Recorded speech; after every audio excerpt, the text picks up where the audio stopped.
Okay, hello. I'm pretty sure the mic's set up. Yeah, cool, great. The only thing else I need to do is literally everything else. But hello. Um. Oh God, I can hear myself. Ah, I'm dying. Okay, fixed. Cool. It is. Although for me it is not the morning. It feels like the morning. I also have not done any. I don't know why I've started streaming already. That's ridiculous. Um. Nothing's set up. Connect to stream avatars. There we go. Um. Now you can see little me run about at some point. Disco Elysium is about to be booted up. Don't you worry. You'll get your disco fix. Well, I'm getting my disco fix. It's been too long, I tell you. Too long. I do think the piano probably needs to be louder, but also it's the piano. It's not really the focal point. I've got so many things open. I've been really trying to figure out the piano, and I got really distracted. So, um, game audio capture, not inscription. We're not playing inscription. We're playing Disco Elysium. Disco Elysium. I need to learn some like you know how you have the cymbals on a drum and you have the I need stuff like that but for the piano so I can emphasize puns or moments. Anyway, I'm again still getting distracted. Game capture. Here we go. Finally. Probably need to organize these things, but who wants to be organized? Ridiculous. Ridiculous. No, no, no, no, no, no, no. All right. Continue. Wait, continue might actually be the might not actually be the right one. Oh no, it will be. It will be. Okay, cool. And are we all set? Yeah, there we go. Good old Disco Elysium. Do we want to? I might as well actually. I've got my digital tablet set up, but I might as well chuck on OBS to be on the small little thing over here. The small little thing over here. I forgot I have a mic. Whoa. I can also pan over to it and use my cursor to interact with stuff. Okay, why not? And then we have piano. Though I don't think it's as loud as that sounds to me. What else do I know? Ah.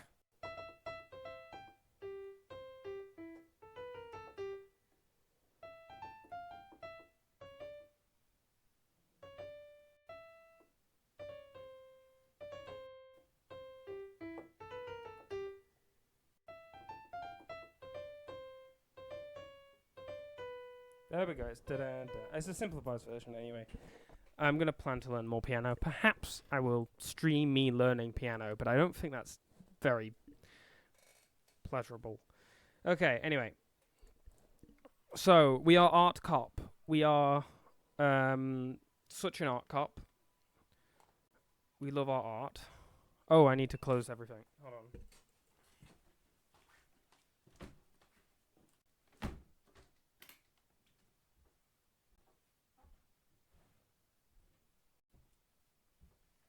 Okay, back.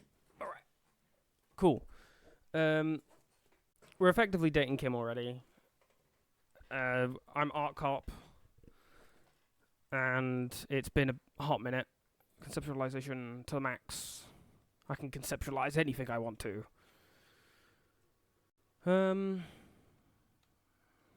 That's it.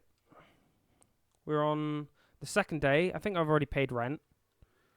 What have we got on the notebook? What have we got on the agenda? Because I actually genuinely do not remember. Okay. Add even more beauty to the wall. I want that. Get 2 signatures for error of art. Pick up. Be ready in 8 hours. So that's not done yet. Find the armored gloves.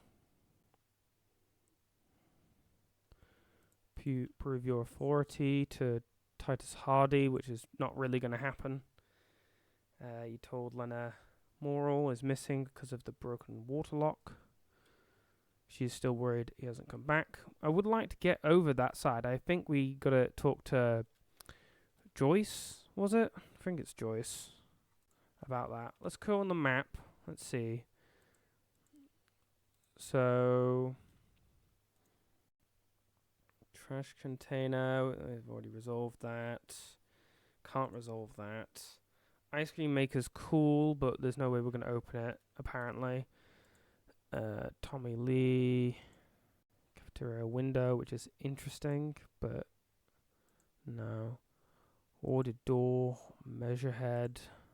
Not going to do the barbell. And maybe that. I don't know what this would be, really. Okay. Wait, what are what are we actually doing though? Like those are all different side quests, really. What's the main plan? Run the number on the victim's armor. Oh, call back in a day for info on the armor's owner. Okay, then we probably do that then. Discord message. Oh, yes.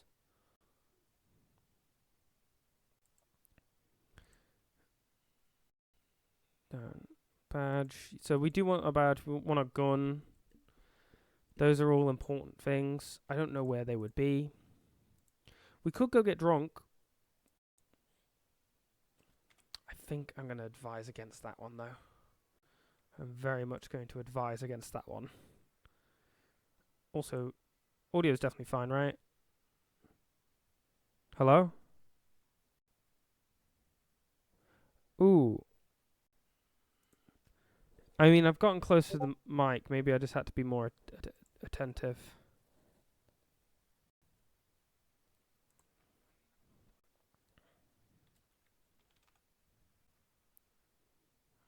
Wait, you can hear Discord? You shouldn't be able to hear Discord.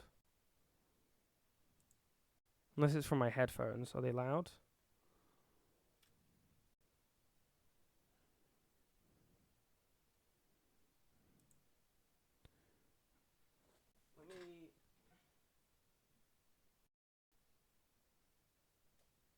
Oh, you can hear Discord because of that. Yep, that makes sense. And compensating mic seems fine. I just need to get a little bit more energy. As I said, it feels like the morning, but it isn't actually. But if I actually speak at a reasonable volume...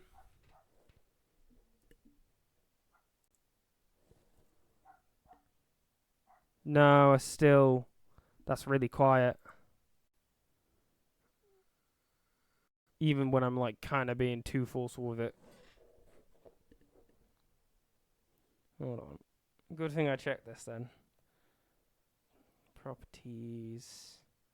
No, cancel advanced properties.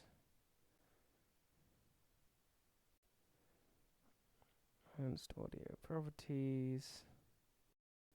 Let's see. Compensating mic, as it's called. I'll just increase that a little bit. Testing, testing. 1, 2, 3. Testing, testing. Can you hear me?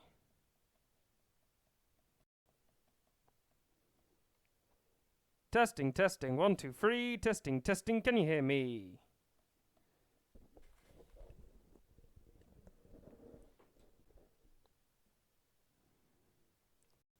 It's still... I don't know why it's so low out of all of a sudden. Well, 2,000 is as high of an increase as I can give it.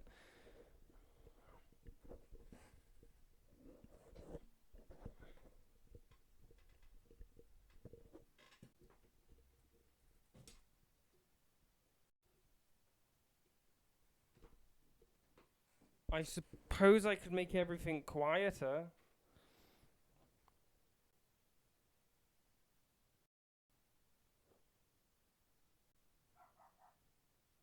Apparently game audio is not even being... Game audio capture's not even there? Sheesh. I've lost my game. Whoa. Game audio capture. Yeah, why is it on Steam? Let's go Elysium. There we go. Oh, I know why. I hate how it does this every time. Opera just loses all of its...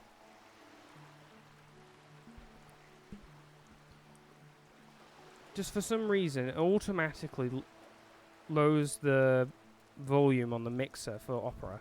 I don't know what does it, but it... No! It's apparently as high as it can be.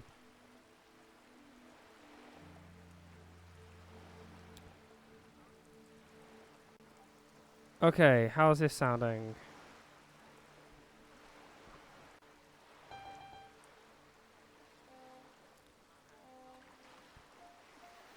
It's sounding pretty reasonable.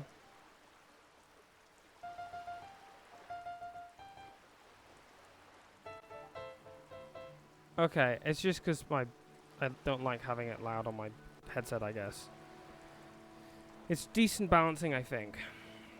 I am immediately getting messages right when I don't want them to be.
Okay.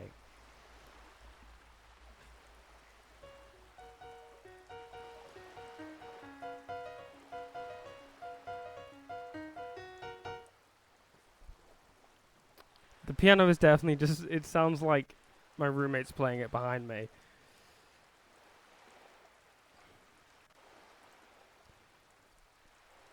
Okay, good. I do think that now it's a lot better. I think, in fact,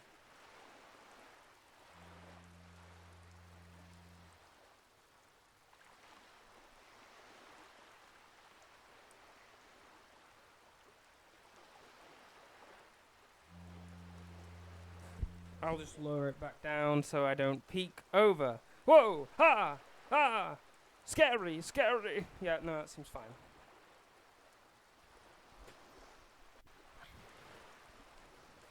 Okay, cool. Brilliant. Okay, brilliant. Perfect. Perfect. I'm sure everything sounds perfect. Let's go! Oh, look at that head just move around. Okay. Is there any way we can talk to Joyce to say, hey, can I go down there anyway? Or is she reluctant? Because that opens up a lot of avenues and probably a lot of more leads as well. Oh yeah, we're looking for the person with the gun. Good. What can I help you with? Not an umbrella, I hope. I don't need one myself, you see. I could use a coat like that. The rain's freezing. Sadly, I need this one myself. It's hydrophobic, repels water, almost magically. The company makes them for offshore platform personnel. Very sturdy. What I can do for you is answer some questions. Okay. Nothing like talking to pass a rainy day. Let's talk about this boat that you're on. What would you like to know? No. Good. Tell me about. That's the man who was killed. I'm afraid this is a discussion for once we've cleared the lynching question. Alright, how is you looking at the photo tied to the lynching? Better not tie the fourth day to the bat's day on this. I hope there is What? something else I can help you with. Alright, hey, about my missing I'm badge. afraid I can't say any more until we've taken care of formal protocol. Yeah, that's not going to happen, and that's a hard one. So, even if I did try to bump up my suggestion, it's not going to But before we do, work. officers, let me be perfectly clear. The situation is extremely volatile. The sooner we can speak about this lynching business, the better for all of us. She's not even asking you anything. It's so easy to just say. Of course, Detective. You can always drop by later, should something Okay. come up. Never mind. Okay, I don't, unless it's an option within an option, I don't know where the ask to ride boat to the other place is, unfortunately.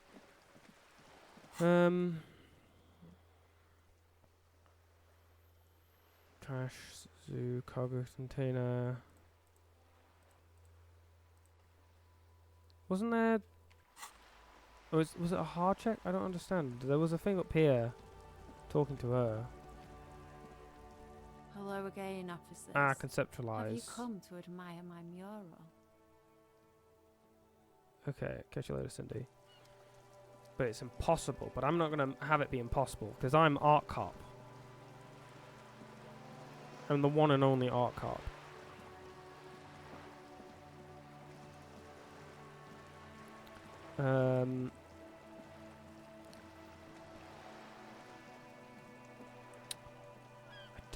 So we're trying to look for someone who has an antique gun. Maybe I can ask this peep. I like playing in the dark. Sharpens your nocturnal instincts. Feels like being on recon again. Thank you for your time. True, it's like 7:50 already? This doesn't feel very like we made a lot of progress.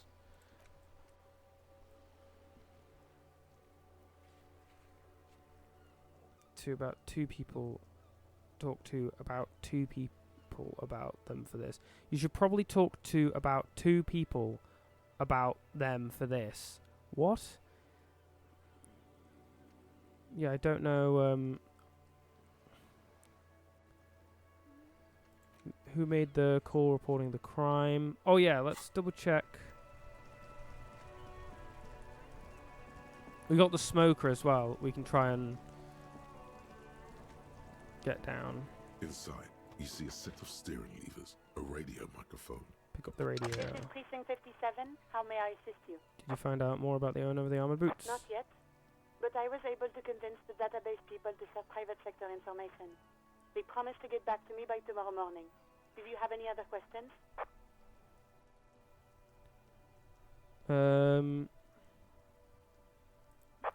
Right. Please hold. 10-4, come in. Fireworker, over. 10 okay. Personal details. Okay, 10-4, sir. I hear you. Relay your question, over. Wait. Before you say anything stupid, think it through. I need information, not fear. What's there to think about? You're going to be looking at a straitjacket if you tell everyone you lost your memory. Be smart about this. Ask if he's there alone. 10-4, sir. I'm not hearing your question. Hold on, are you alone in the room? I need some confidential information about myself. That's a negative, sir. I got 10-12 visitors present here. Over. Okay, yeah, let's wrap this up. Understood, sir. Sure. Roger that. 10-10, over and out. Close the door.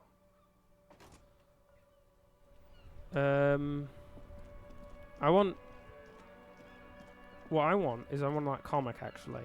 I know I'm supposed to be solving crime, but no. I want to go buy this. Shelves filled to the brim with crime novels featuring the supposedly stalwart Vespertine detective, Dick Mullen. I want some Dick Mullen. Of course. Such violence and immorality. I mean, enjoy. Sure. Okay, let's have a look-see at this. Oh, also we've got a white envelope. Okay, a white envelope stamped and attached, handed to you by Everett Clark. Inside are some legal documents with two names printed on them: Isabel Sadie and Leon Carter. Both signatures are required. You take the legal documents out of the envelope. A 12 to 40-month construction period and the zoning plan in the addendum. Okay, look at the zoning plan. The youth center cuts into the ocean like the bow of some great modern ship. Apparently, it's going to cover most, if not all, of the street and the square between the existing houses. It's 3 stories tall. Okay. It's going to be awfully close to the already existing buildings, almost wall to wall, practically integrating them into the youth center. This is either an ominous or cool architectural choice. Hard to say. My money is on cool. Looks like a cubic pyrite. Oh, I see. Conceptualization. Woo. So I got XP for that and I leveled up. or I don't know. What do you think of this? I'm no property lawyer, but it looks fine. I like the print side. Yeah, plus 10. They're not selling or leasing anything. It's not a perfect solution, but How else are you going to build something? It's always inconvenient to build things, and citizens inevitably have disagreements over such construction projects. But there's no other way. Cool cubic pyrite, ominous shape, centers very close to houses. 72%. Let's go for it. There is Yeah. no loophole. The simple truth is the current residents are going to lose their street access, and for the next 12 to 40 months, their lives will be dominated by constant construction noise right next door. These people are going to have to move away. Can we... wait. What are the ramifications of this? Okay, whoa. Once the construction starts, it'll probably take a few months, a year maybe, for even the most stubborn occupants to get tired of living like this. After that, they'll sell their property for cheap and move out. Ah, I see. Okay. A bit tough on the villagers, but so going to have to move away. Can we do something about they it? should have seen it. Evrard probably has eyes on us, but we could try to get other people to sign this instead of those listed. Or you could forge their signatures yourself. By the time he finds out, we'll already be gone. True. However, we'll need access to the coast before we do anything. Evrard won't believe you got villager signatures if you can't even get to the village. You can try a forgery as soon as we can cross the waterlock. Okay. So we need to cross the water log, damn it. Okay, let's In your interact with hand, this. you hold Dick Mullen and the mistaken identity. The brittle paperback feels fragile to the touch. Examine the The cover. cover features a pastiche of different scenes. In the foreground, a man in a dark overcoat clutches a pistol to his chest. Rising up behind him are two silhouettes wrapped in a passionate embrace. The tagline reads, Detective Dick Mullen must prove his innocence after an old friend is murdered by someone who looks just like Dick Mullen. That seems to sum up the premise nicely. Are you really reading that, detective? I'm looking for advice on being a real detective. I really need to know who this Dick Mullen guy is. Good luck finding it. He's not much of a character, I think you'll find. Just a stand-in for the reader. The point is for the Whoa. reader to feel like they're solving the crime along with Dick Mullen. A crude narrative convention, but no less effective for it. The story opens with a knock at the door. Detective Dick Mullen is greeted by an old friend, Charlie Spillane, who's come to Mullen to ask a favor on this dark and cold night. Whoa. Spillane needs Mullen to drive him in from Vespa to a small town along the Insulindian coast. Despite his friend's apparent agitation, Mullen does as he's asked, then returns home where he passes out drunk, as he does most nights. Look, I can't judge. 2 days later, Mullen is arrested by the Vespa police and charged with the murder of Charlie Spillane. At his interrogation, Mullen learns that Charlie Spillane was shot in a bar in the very town Mullen dropped him off in by a man matching Mullen's description. Okay. Desperate to clear his name, Mullen manages to convince the Vespa police to release him for 3 days so that Mullen may solve his friend's murder and prove his innocence. Okay, the cops release their prime murder suspect so he can find the real killer. What's the matter, detective? I don't know who's writing this. I get the feeling they aren't experts on homicide The investigations. lieutenant shrugs, resigned to the idea that his profession will rarely, if ever, be accurately represented in art and literature. Okay, so Mullen didn't do it. Of course, Mullen didn't do it. That's the whole premise of the book. Anyway, Mullen Yeah. returns to the seaside bar where Spillane was murdered and meets a beautiful, mysterious woman named Diana Denerva. Okay, I feel like I've read this before. Okay, now it's getting interesting. Denerve reveals that she was Spillane's lover and that he was mixed up with a local amphetamine smuggling operation. As soon as Mullen begins pulling at strings, the whole conspiracy begins to unravel. Okay, hold on. I gotta quickly do a thing. Where are we? Where are we? This. Okay, no. Ah, where's my pen?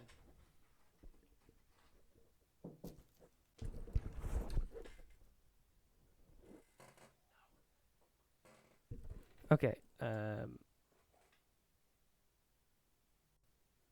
be back in 2.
Alright. I'm back. Whoa. Not only is the local police captain in on the amphetamine ring, so is the son of a powerful politician and a strung-out art collector named Torvald, each of whom has his own reasons for wanting Spillane dead. What was that about an art collector? Torvald, the art collector, is a strung-out mess. Frankly, it's hard to imagine him holding a pistol steady enough to actually hit someone, let alone plug them 3 times in the chest the way Spillane got did. That said, Torvald and Spillane have a long history, and while interrogating him, Mullen discovers that Torvald was once involved with Aidan&Co. Could it be that this is all over a sordid love triangle? Okay.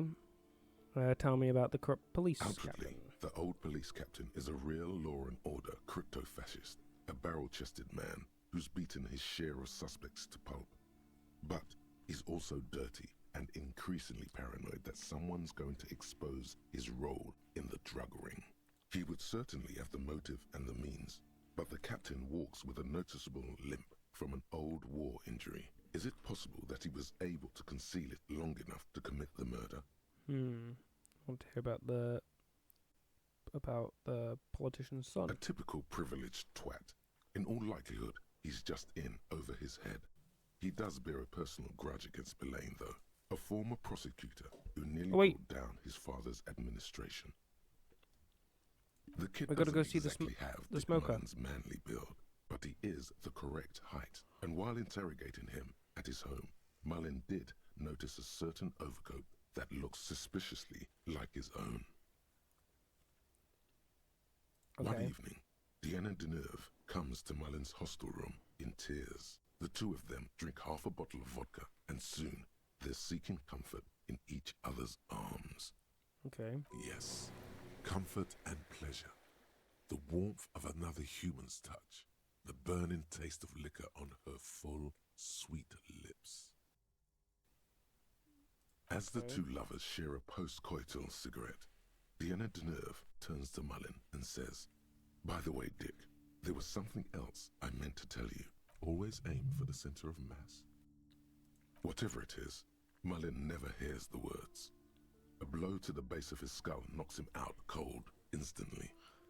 Okay, I don't really like where this is In going. your hand, you hold Dick Mullen and the mistaken identity. The brittle paperback feels fragile. Okay, put the book away. We need to get gone. We need to go to the Windowsill person. Let's go, let's go, let's go. No, not that way. This way. We're gonna go knock on their door. Be like, "Oi, mate, what did you see?" I don't think it's gonna go well because I'm not really that type of. I don't have that skill, but we'll see.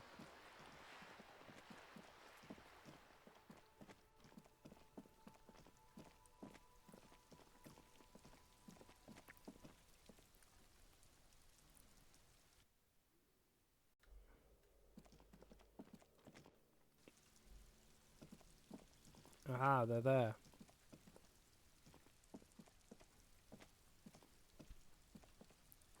Though, is there anything I want to not have on me? -2 authority, 1 empathy. My authority would already be way in the negative, so it's fine. Gendarmerie, you found me. The young man on the balcony gives a bright smile before taking another drag from his cigarette. His slender figure is backlit by city lights, its distant streets and motorways flashing like diamonds. Art Cop is paying off. It was mine. My friends use it from time to time to visit me. Cool. So tell me, are you here to make things right again?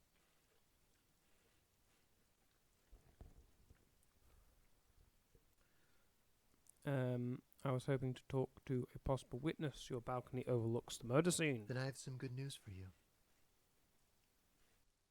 His eyes narrow. A nearby street lamp casts shadow on his chin, drawing out the slender cheekbones. My Sunday friend is visiting me tonight. I told him about you and he'd like to say hello. Step in. He's already waiting. Really dig the view here. Mm-hmm. That's why I chose this place. Martinez is special, isn't it? Looks away, cigarette and end glowing in the dark. Wait. Suddenly you are digging things? Whispers to you, shaking his... Lieutenant whispers to you, shaking his head. Why would I want to meet your friend? Trust me. You do. Very well, I'll talk to him. But first I want to talk to you. I have so many questions. That's nice, but I don't have anything to tell you. It's my friend you're looking for, not me. He takes another drag of his unfiltered cigarette and looks around. It's getting dark and the neighboring windows have lit up, one by one. Downstairs, a cat crosses the yard, disappearing into the bush. Okay. Besides, I've got to run. Something tells you you're never going to talk to an individual this cool or mysterious ever again. Go if you must. I don't care. I don't care about people leaving me all the time. Okay. Don't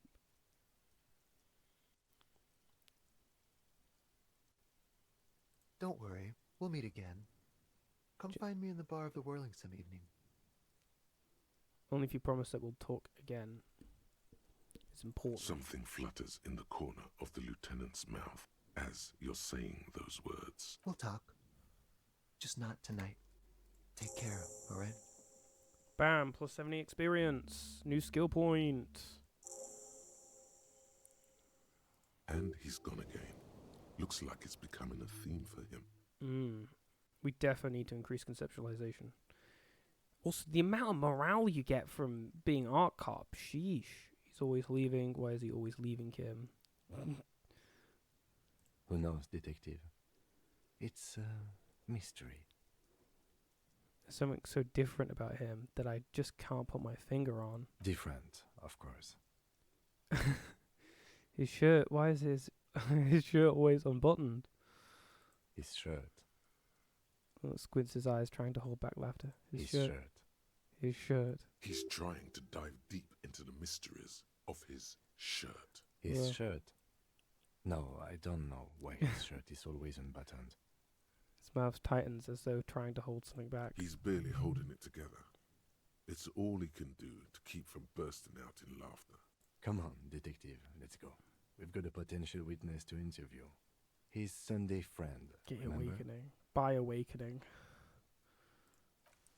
By awakening. Whoa, we get +5 for each one of these as well. Or 1, I think, actually. Is it tab? Yeah, it's tab. Where we can see things.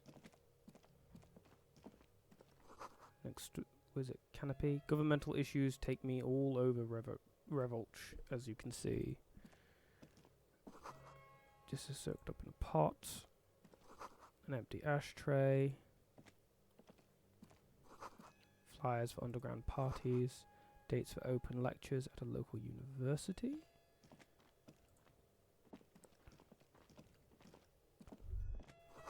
Old photo of the same apartment dated year 01. Expensive men's perfume lingers in the air. Buckets of paint on a layer of old newspaper. Steal. If is insured, progress will naturally follow. Okay, sure. Oh. So logical. Such a logical hat. I saw this before. God, such a logical hat, bro. What's this do? Reaction speed -1 rhetoric. Maybe get that logic going on. Conceptualization -1 suggestion.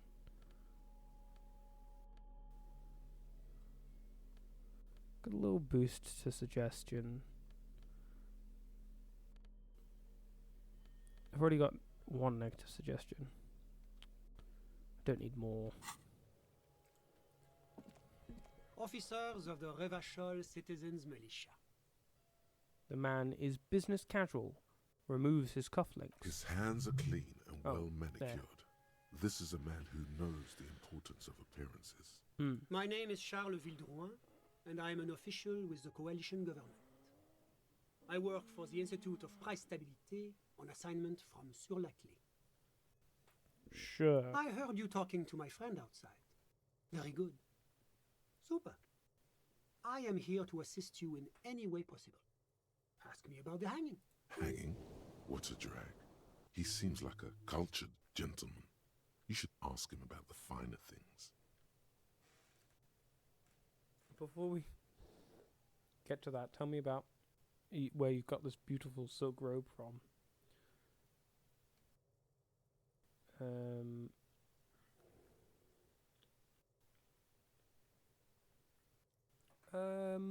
Sure. Oh, we got it from an atelier in the East Delta Commerce Center.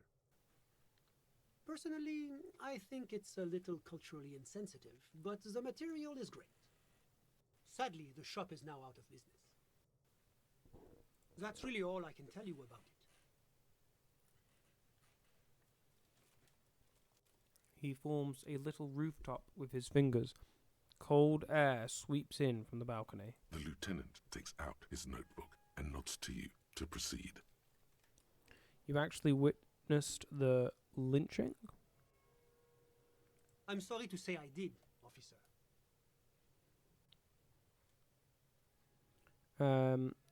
Is it because you did it, Mr. No. Start from the beginning, if you don't mind. Officer, it's very difficult to describe what I saw that night. It was so surreal to me, like in a play. He holds out his hands and blossoms his fingers, like a drama teacher setting the scene. Ooh. What do you mean, like in a play? It was just so strange. I could barely comprehend what was happening. I was on the balcony when it happened, getting some fresh air. I remember that first they came in, carrying what looked like a body. And then I saw all the surrounding windows go dead, one by one. That's when I understood. I should not be seeing this. Sounds like the victim was unconscious, or at least incapacitated. Well done, detective. Who were they? Can you describe them? How many of them were there? Can you describe them? I couldn't see their faces well, and there were quite a few of them. But they were very loud and very Martinez. Let's just say that the laboring classes can get rather expressive with their profanities. How many were there? I couldn't tell you exactly. Less than 10. Maybe 8? The lieutenant sends you a sharp look at the mention of that number. Okay, were any of them huge, like 200 kilograms huge? No. What happened next? I went back inside. Were you able to see anything from inside? Officer, the yard was pitch black. There was nothing to see, but I could still hear their voices. They were threatening to kill that poor man. Were they men, women? All men, I presume. But again, I couldn't see very clearly. Okay, what happened next? I'm pretty sure we already know the group, and again, can't really see the faces, so... Well, that's the strangest part, officer. Nothing happened. It was oddly quiet for a public lynching. What do you mean nothing happened? They lynched a guy. Eventually, their shouts died down, and that was all. There were no gunshots, no celebratory shouts, no anything. Why didn't you call the RCM? You're right, of course. That is what one is supposed to do in such circumstances. I was simply in shock. I'm afraid I don't have anything else to add. About what time was all this happening, approximately? All I can say is that it was late. So, let me get this straight. You didn't actually witness the hanging itself, did you? No, I didn't see the corpse until the following day. Those are all my questions. Thanks for your Of time. course, anything I can do to assist the RCM.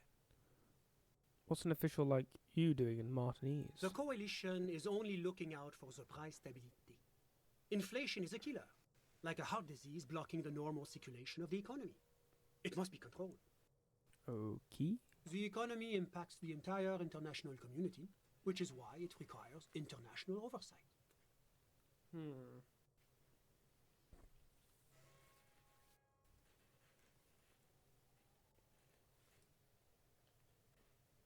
Oh, I forgot the plugin. I don't know if I can actually set it up now.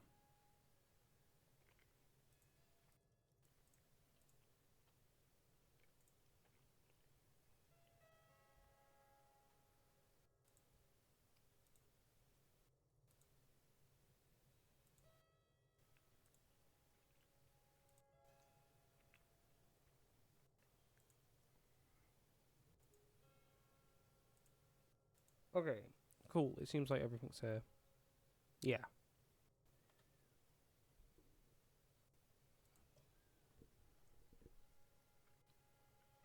Okay. So, but what are you doing here in this apartment? Well, I'm renovating it. It is an interesting project. The building used to be a 12-story skyscraper before the cannons took the top 4 stories off. This, of course, happened when the coalition forces landed here. Okay. You could say I'm undoing some of the material damage the international community caused when we arrived here. Sure, kind of, okay. What is this international community? La communauté internationale is what Revacholians colloquially call the coalition. In other words, the nations that stopped the disaster of the revolution.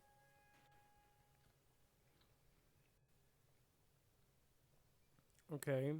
What's the... It is the most important thing. That doesn't tell me anything. It's the central goal of any sound monetary policy.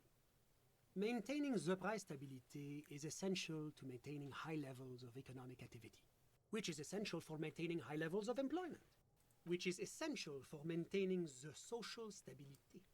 Basically, it makes sure the price of bread doesn't change. Précisément. Too much inflation, bread becomes too expensive. Too much deflation, it becomes too cheap for bakers to produce. That's why the Institute of Price Stability works to keep inflation just below 2%. It's fascinating, but I wanted to ask you something But not else. too far below, no. Too below is also bad. Below, but close to 2%.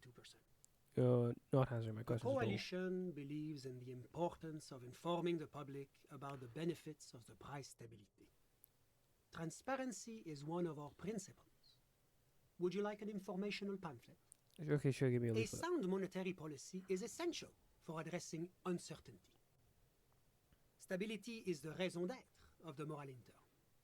It's the reason why I identify as a moralist. But oh, I don't have my leaflets on me today. That's too bad. You can always call our information line. Making information available is part of the moral intern's commitment to transparency. I've heard about this moral intern before. It's the International Organization for Moralists, hence Moralist International. The Institute of Price Stability is just one of its many mind babies, as is the coalition. So when I said I was a fraud to foreign interest, what I should have said is that I'm a... So we're actually working... Doesn't seem so bad. Doesn't seem so bad. There are more nefarious powers to work for than the moral intern. Yeah. Are you a moralist? But of course. But why? Because moralists believe in a normal, stable world governed by democratic values. Are you a moralist? Me? You've managed to catch the lieutenant off guard, but only for a moment. He quickly recomposes himself. I'm a lieutenant of the RCM, dedicated to maintaining law and order in Ravachol. A very moralist answer. Sure. Martinez doesn't seem very normal or stable to me. Martinez? No. Martinez is something else.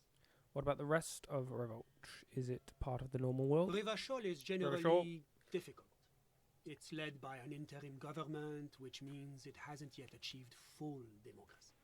Okay. But they are working towards it. You're all doing very well here, relatively speaking. Don't think I'm a moralist. Moralism sounds incredibly boring. I want more action. Moralism is the ideology of foreign occupiers. Revolt must be governed by Sholians.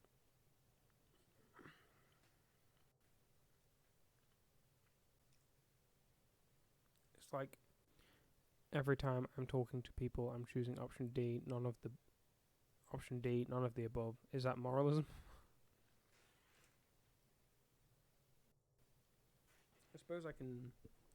Oh, do I not actually have it set up? It doesn't seem so. Hold on. Let me double check something.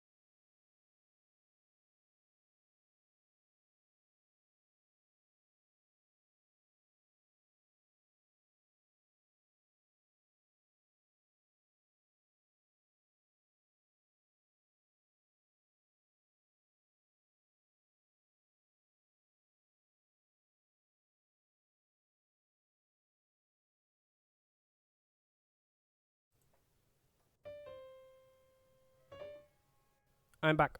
Whoa. What a little sting.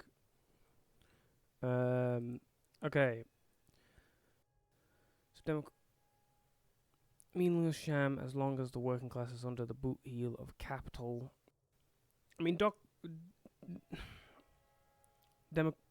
democracy, I don't know how to pronounce words, but whatever, technically can be a sham, and currently in the country that I live, in our society, it is. But I don't think it's necessarily because of capital or to do with the working class, really. I think more or less, I think it'll be boring. More action, more or less, it's the idea. More occupiers. It's like every time I'm talking to people, I'm choosing option D, none of the above. Is that moralism? Is this option D usually the most reasonable answer? Yes, everything else is super extreme. It's like I'm living with a bunch of lunatics. Sounds like you're a moralist indeed, my friend. Welcome. Moralism is all about compromise and achieving the achievable. It's pragmatic, realistic, and level-headed, an ideology for doers. Are you a doer, my friend? It looks to me like you are. Now, enough of this delightful political interlude. Was there anything else you wanted to ask? Enough business. Let's talk about something else. Whatever you wish, officer. Can you tell me about your friend? Ah, my friend. My friend is a good young man. His family immigrated here from Kedra, and life has not been easy for him. But he understands the importance of education. He has taken his future into his own hands, and that's all that matters. How did you two even become friends? How did any of us become friends? Bad things happening on the Insulindian Peninsula? Oil platforms ablaze in the night? Civil wars lasting for years? Finally, the international community is forced to step in. What are you talking about? No one becomes friends that way. You're describing how the coalition occupied Revolt. One of the wonders of democracy is that everyone is allowed to have his own opinion. And not just allowed, encouraged even. Have you ever tried debate? There's a joke here, And you know what it is. Come on. It's so juvenile. Besides, there's no way this man is going to get it. That's why it's good. Yeah, I'm what they call a master beta. Brush some invisible dirt off his shoulder. Oh, how wonderful. I've heard it's oodles of fun. Not that I have time to take up new hobbies myself. See? He didn't get it. Good job, Jokemeister. Sad. The lieutenant lets out a long, nasal sigh. He got it. Okay, what are you...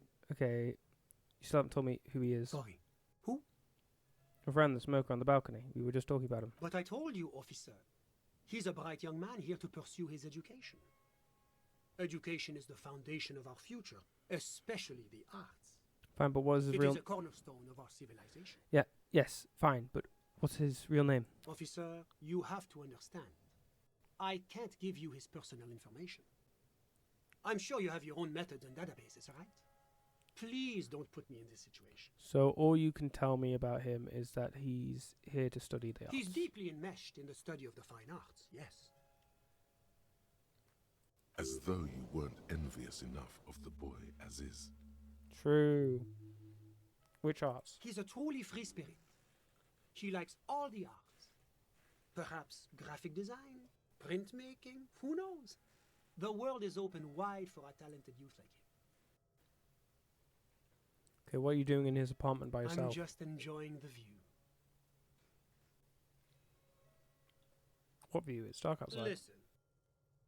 A baby is crying in the neighboring apartment. Somebody's baby is crying? No, listen.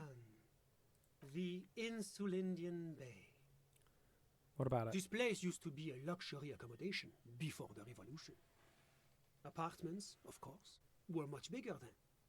A few walls have been added here and there, leaving some of the tenants without a private bathroom or a kitchen. But the million real view stays. You can't take that away. Okay, I was asking about your friend. My friend comes and goes. I'm sure you've seen him around. He's a busy bee. A busy bee? What an odd choice of words. Sure. What's Kedra? Kedra is a candidate member of APIS. But, between you and me, their potential membership is a more contentious issue. That it's never going to happen. They entered negotiations in 21, and it's been pending ever since. What's this EPIS thing you keep talking about? EPIS is a very special program developed by the Moral Intern to support certain Occidental nations. It began as a unified system of weights and measures, which proved to be a wild success. Nothing but kilograms and centimeters as far as the eye can see. God, yes. Sweet standardization. The backbone of rationality and commerce. I mean, I'm not going to complain about kilograms and centimeters. It was such a wild success that we expanded it into an economic union for the processing of steel. Another success. And between you and me, the Moral Intern feels emboldened by this success. Emboldened to take EPIS to the next level. Okay, but like, what does it stand for? Why, it stands for progress and stability, like the Moral Intern as a whole. What did the letters stand for? It's been such a wild, extraordinary success thus far. We are very excited to take it to the next level. You don't even hear the words I'm saying, do you? A supranational political alliance. The United States of Occident. Is it going to be like this place here? You mean Revachol? No, it's going to have transparent democracy. Is Revachol going to be a part of It's one day EPIS? going to be a candidate member of EPIS, sure. Except that candidate members never become full members, do they? Didn't you say that candidate members never become real members? No, candidate members do become members. Why do we even have the whole system in place if they don't? It just takes time. Time and evaluation. But we were talking about my friend here, not politics. I had something else in mind. I'm all ears, officer. Perhaps I've got all I need. A moment, officer. Do you have Okay. everything you need from me? I'm afraid we won't have the chance to speak again once you leave. Hold on, why can't we talk later? It's against diplomatic best practices for an official in my position to be discussing murders with local militiamen. And I'm pressed for time. After you leave, I should be leaving as well. Okay. That's not the real reason he's so apprehensive. Men in his position shouldn't be seen loitering around in underprivileged young men's apartments in the middle of the night. There you go.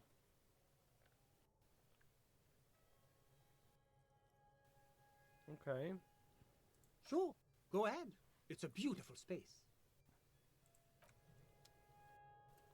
I don't think there's anywhere else to click on now. I'll Was double. there anything else? My I've got a friend, my friend. friend. What about him?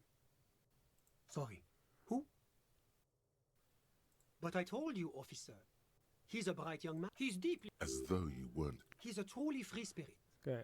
She Nothing likes... else in I'm mind. all ears, officer. I don't think there's anything Of else. course. I think I'll be leaving. Unless I can talk to Kim. Yes? No. Also, I can do that, I guess. That's not an option right now.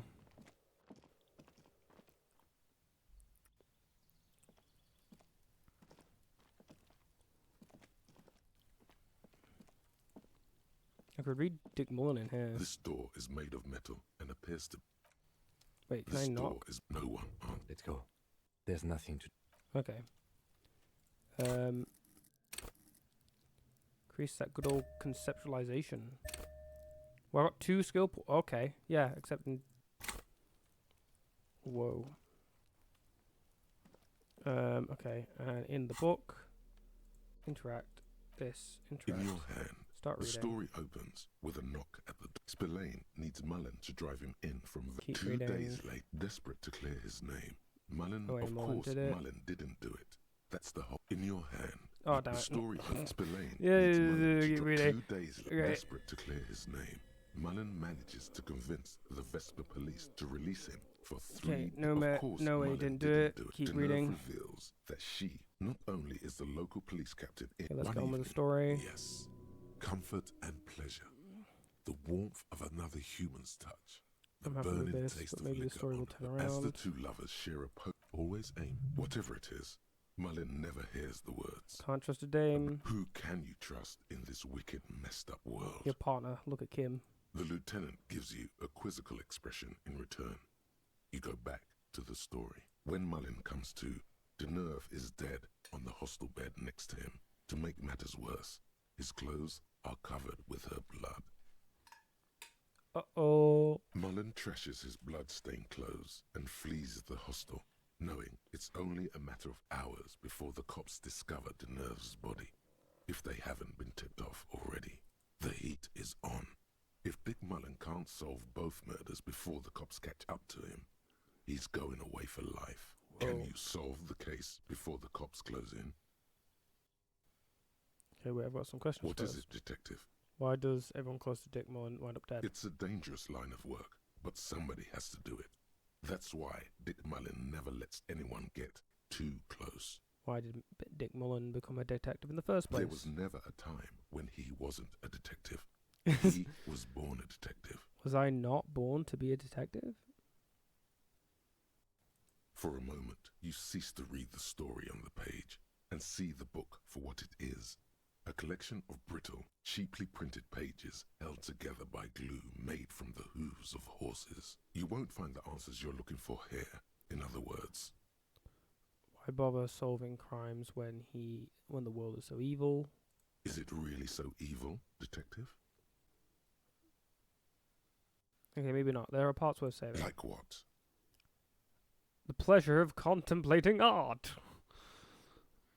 You don't know how you know, but you can feel this book laughing at you. You think contemplating art is going to save you? Yeah, I do. I'm the goddamn art cop after Whatever you all. say, art cop. The book has stopped laughing, but you can feel it grinning smugly at you. Hey, fuck you, book. You know you look like a madman, right? Giving an inanimate object the finger like that. What's the matter, detective? This book is making fun of my sincerest beliefs. Then perhaps you should stop reading it. But you can't stop. Can you? You've got to find out what happens. Yeah, I don't have any more questions. I figured it all out. Who did it, detective? Who killed Charlie Spillane and Deanna Deneuve? Love did them in. The politician's son. Could be. Who knows? Only one way to find out.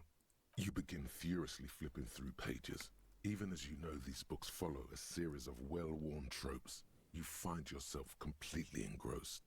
You're turning pages so fast, you don't even notice the ancient spine coming unglued. You try to grab the pages as they come loose, but your fingers aren't quick enough. They're gone. Dozens of pages scatter across the ground. The last fifth or so of the book seems to have been lost. It's possible that you could gather and reassemble the pages, but it would take way too long. No, I'll never know. Too bad, detective. If it's any consolation, the resolution is almost never very satisfying. And on that note, perhaps we should get back to making sense of our own case? Last year, more than 71% of murders in Revachol went unsolved. In Revachol West, that number was closer to 85%.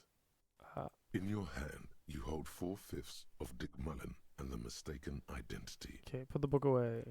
Sage. Guillaume Lemillion. Am I Guillaume Lemillion? Bad news. Guillaume Lemillion did not No. become a cop. In 38, he went on a tour to the Sinyao province in Safre, where he died of autoerotic asphyxiation. Oh, classic. His body was found hanging from a decorative dragon tree in his junior suite amid drug paraphernalia, unwholesome objects, and the Sylvia Trainer single, Wonderland, skipping in the background. And yes, you can take this as a metaphor for Revachol in the 30s, and also as a warning. Fair enough. What are the bonuses? Anything good? +1 pain threshold. Blood oxygen is boring. All psyche learning caps raised by 1. Sure. I don't think that it's just good, really. All right. Let's go do art, and then oh god.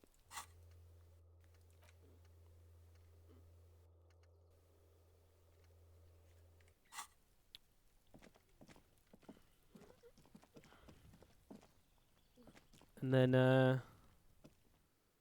I bet I can very easily fake someone else's handwriting with my power of conceptualization. I'm art cop, goddammit. I can forge a signature. Art cop on patrol. Actually, the amount of times I'm mentioning it, I'm doing it. I'm gonna specifically call out that I'm art cop.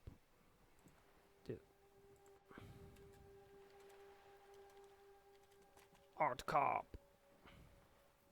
Done.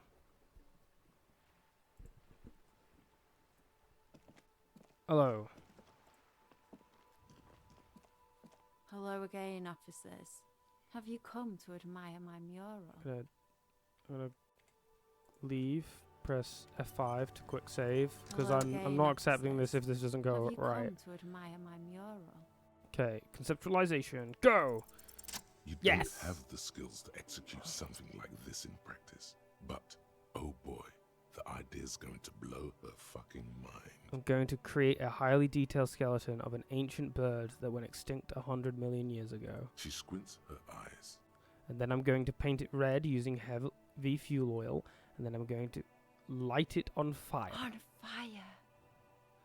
It's the phoenix, get it?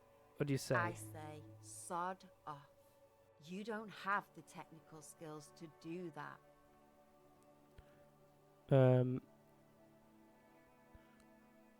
But I thought you'd like my idea. I like your idea.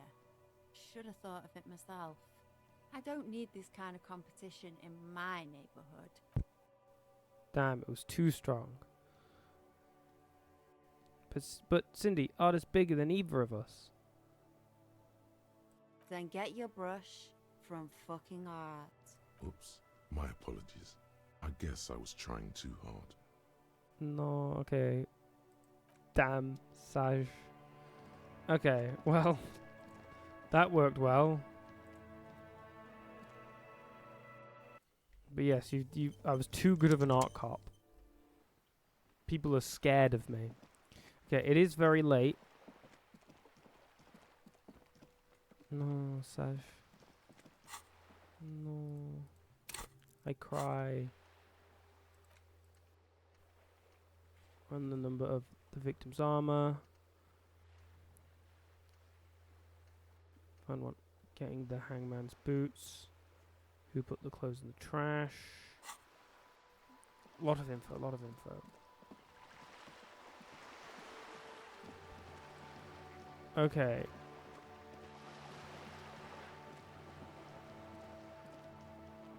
Oh, maybe it was the kid who put the stuff in the trash. Like the kid out there.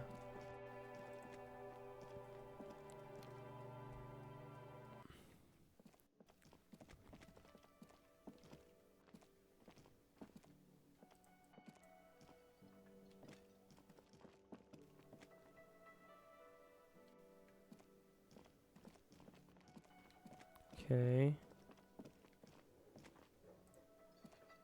Can I help you? What my bill for tonight? You're already set for the night. Your door is unlocked. Okay, goodbye. I'm gonna have to make 7 quid somehow, but I'll be fine. I forget when you're supposed to end the day.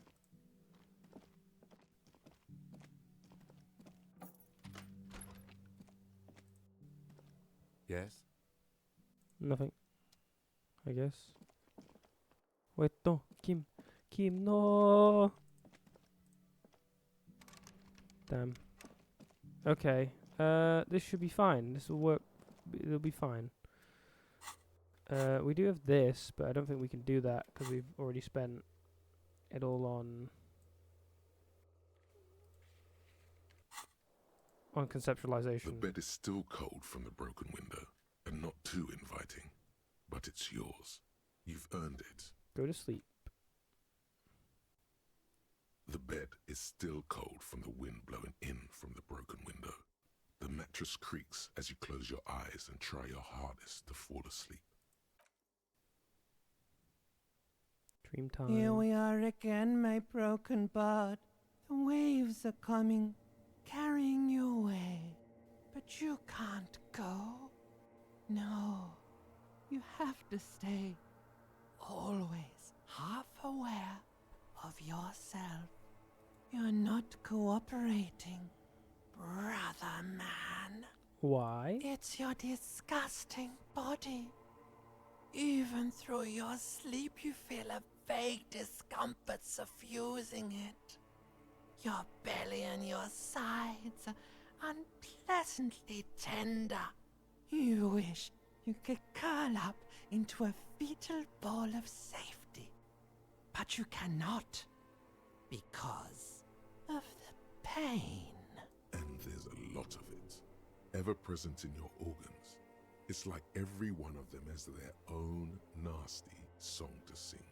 That pain in your right side is your enlarged liver, by the way. As for your kidneys, you've really been compounding the damage lately. Oop. But this suffering, it must have some kind of meaning.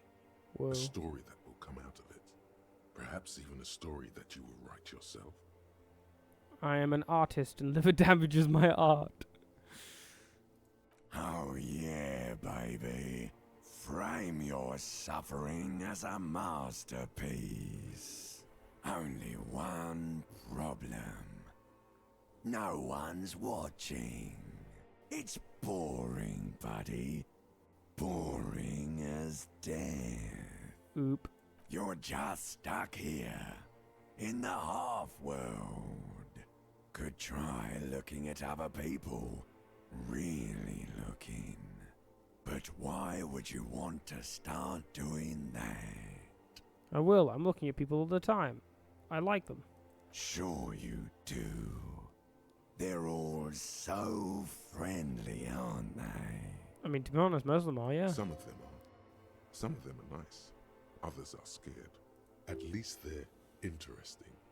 Each one has a process just like yours, running in the space between their ears, full of secrets. Very true. People are beautiful, statuesque, parodies and tragedies of themselves. A great democracy of creatures. What do you think you're doing right now? Coming to some greater awareness? Look at all these lights, blinking in and out of existence. Thoughts! You're just pretending that you're asleep, even to yourself, while the world goes on without you. Let it. Let it. But it never seems to let you go, does it? Time to rise and wipe that shining sweat off as best you can. Gather your bearings. Rock and roll. Now I'm hyped. Up we go. I'm totally had some sleep. Ooh, here you go. Up you come. Come on. There you go. Presto. Awake we are.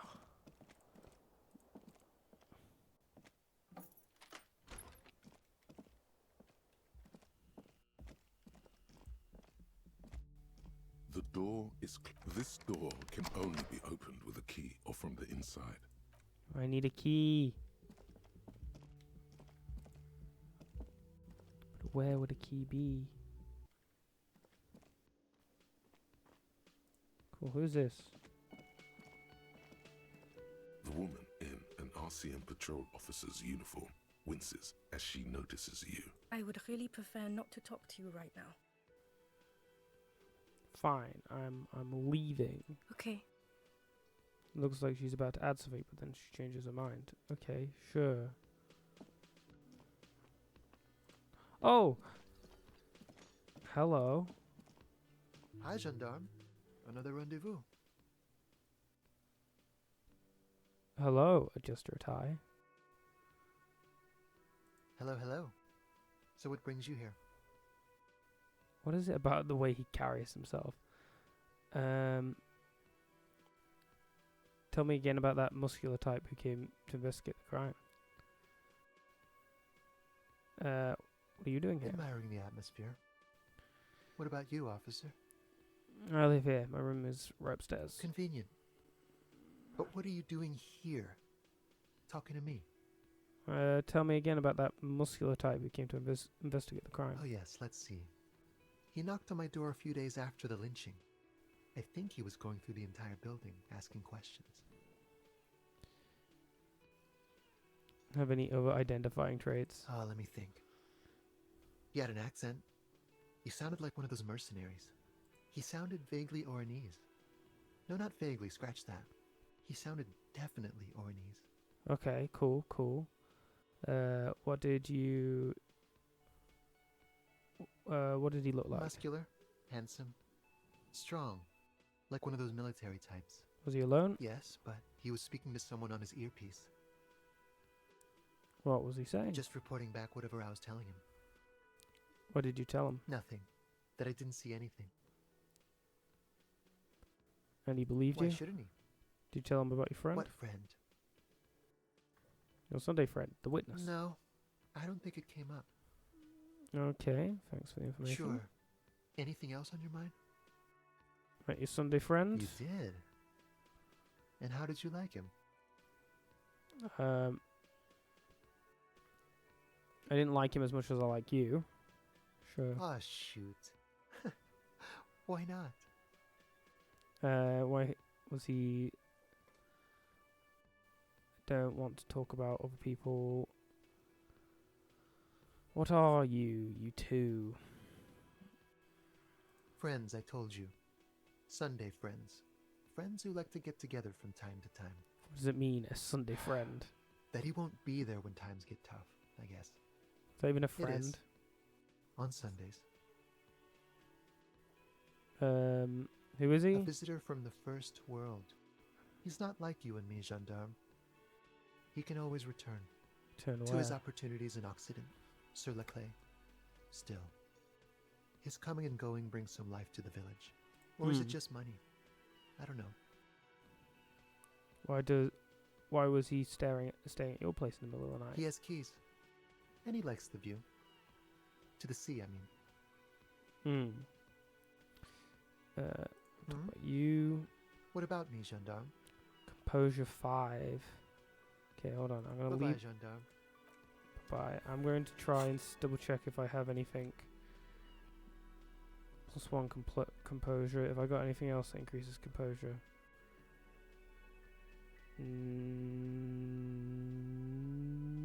No, Saj. Okay. Cool, use though. Okay, let's just try it because it's a Hi, white gendarme. check. Who knows? It's the sports. He's a sports guy. Yeah. All about that physical prowess and athletic skill. Nothing else here. Bye-bye, gendarme. Yeah, bye-bye.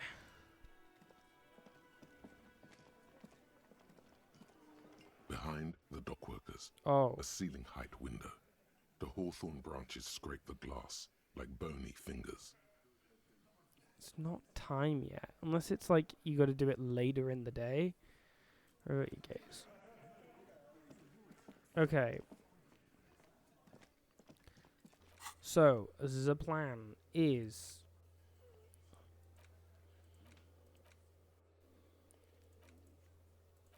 Oh, we do have the chance to pick up the dice. With your authority to Titus Hardy. Find Moral the cryptozoologist.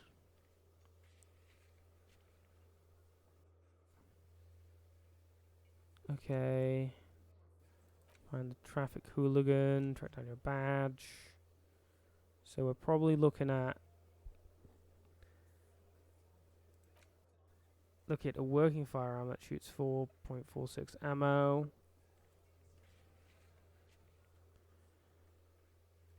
Okay, well we can go to the thing and we can ask what news. Inside, you see a set of steering levers, a radio microphone. Pick up the Pull out radio two again. This is Precinct 57. How may I assist you? Did you find out more about the owner of the armored boots? Sorry, sir. I still haven't heard back from the database people. Try calling again later. Is there anything else I can do for No. 57? Over and out. In the cabin, you see... Cool. I mean, has it been fixed yet? I can go ask, I guess. I'd imagine not, but... yeah, we gotta go down this way. Oh, hello. Things actually gonna get done. Aha! A rusting control panel with loose wires dangling out from the hole where you grab the handle and pull the lever up. As soon as the metal connects against the contact pins, you hear a loud clunk. Then the water lock starts moving. Woo! Woo woo! I don't know if this was available yesterday. That would explain how I didn't have anything to do. And I could have just come down here. But I'm pretty sure it was an option before. Alright, we can go to the coast now. Expect rugged terrain and drunks. And if you wanted to forge that document for Evrard, now you can. Sure, I do want to do that. Let's see. Cool, postcard. Could sell that. But I'm locking myself out of something, and I can always sell it afterwards anyway. Where is it? Here it is. Interact. You take the legal documents out of the envelope. A 12 to 40 month construction period and the zoning plan in the addendum. Okay, I've got a very good interfacing, so we'll be able to do that. It's just... we can probably go and see if we can find the people and have example of their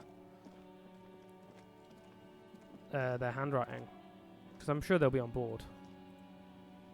Yeah, we're gonna go up here, wrap around. Right beyond the gate, more abandoned motor lorries. The sign says no entries. Someone scribbled that. Let's see what's in here. +1 morale.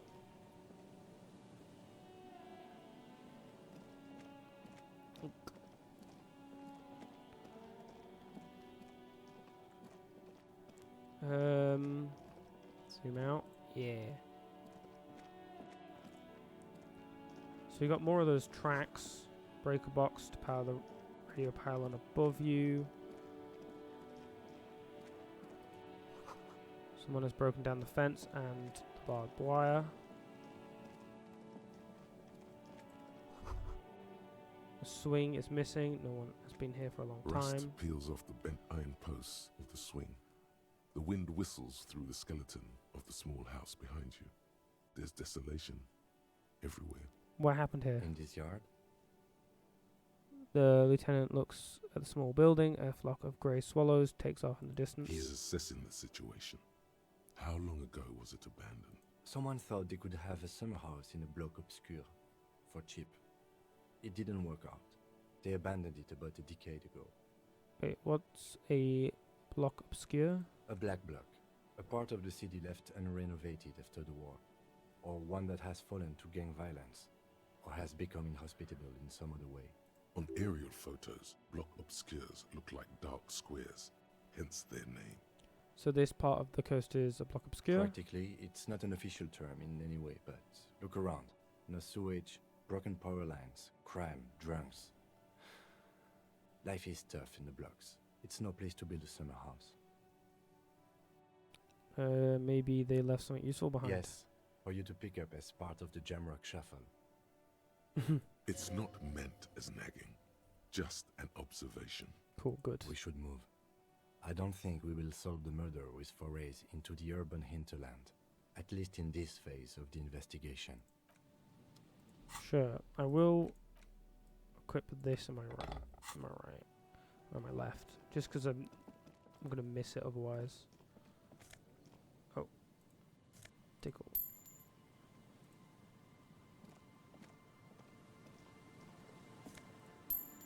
But I need that money. Might not be good for the investigation, but I'm going to need money. Glory, says the graffito to the ghost of us. Tickle. Someone else left their music collection beneath the topulin. Ba ba ba ba. The tape you found from a shack off the coast. The A side has Small's Church in St. Selms written on it, while the B side is supposed to contain an instrumental version, requires a boombox to play. There's no way to listen to the tape without a working tape player or portal reel at hand. A pawn shop would have a tape player. Okay, if we find enough money, we'll go do that. Also, we got new The development. 15th Indo tribe. Oh yes. Because there was. The 15th Indo tribe was comprised of 8 kids from Forberg and North Jamrock, running from wild dogs in the valley, hiding scents under rocks, and stealing clothes off clotheslines, and sometimes even the copper wiring of phone lines. You may have been one of them. This must be a childhood memory. The 15th Indo tribe was your Indo tribe, set to rule in Celinda. The rest of the kids are dead now. Car accidents and drug overdoses. Only you remain. Okay. Plus 10 cents for every green orb clicked. Learning cap for Savoir Flare raised to 6. Ba-ba-bam.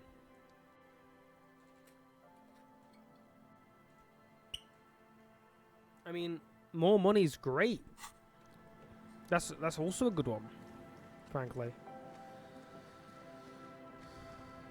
Is there any way of going into this place? No, okay, that's fine. I don't care. Unless I do care. Aha! Now I can open this up. +1 empathy, -1 logic. Okay, sure. Got for taking your Hull Ryux Supersonic out for a ride on the streets of Jamrock where your heart is buried. Okay, cool. Zoom out again. We've got more of these tracks. Creaking ahead, a broke axle grinding. Oh, okay, hello. Oh, green, give me 10 cents.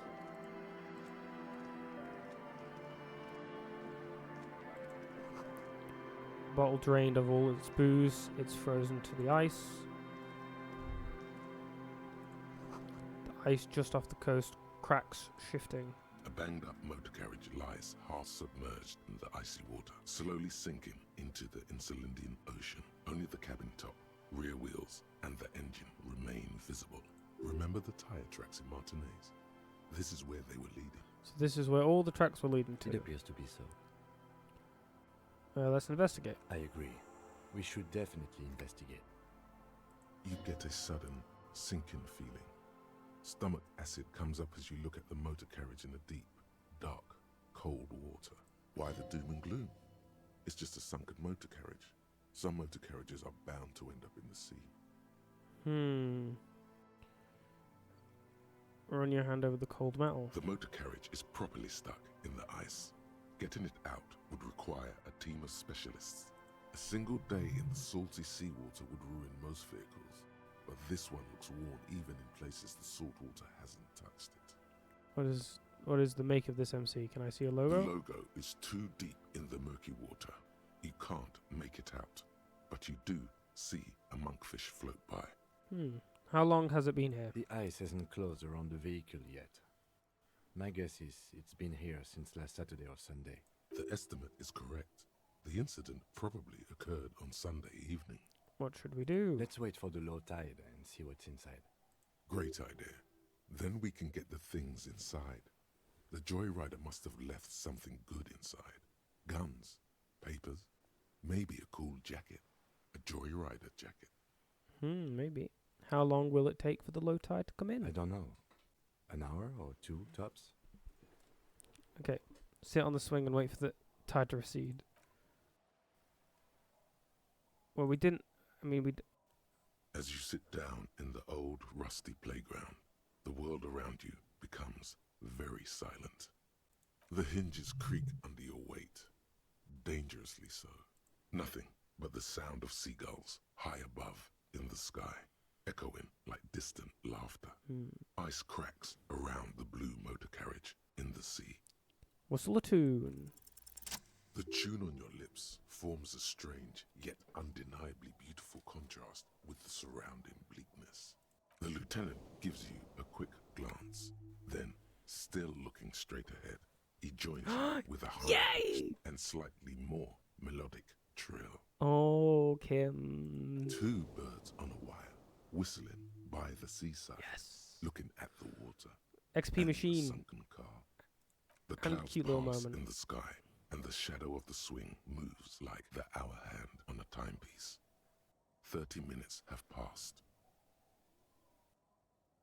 Looks like this might take a while. Time to present a good topic for discussion. So was your dad also, the tide shirt is taking its sweet time. Would you rather sit on an anthill for an hour or stand in a river of leeches? Certainly an option. So, the tide shirt is taking its sweet time. I believe it's following a pattern set millions of years ago by cosmic forces. But I suppose it could move quicker, yes? Clouds on the horizon grow darker, and the shadow of the swing set keeps climbing. You hear the distant rumble of the city. 30 minutes pass. If you have to side with either the strikers or the shipping company, who would you choose? Luckily, I am already a member of an independent organization, and therefore do not have to choose between a rock and a hard place. I guess that's just your way of saying you'd side with the company. But if someone puts a gun to your head... Your voice echoes on the water, strange and out of place in the environment. 30 more minutes pass.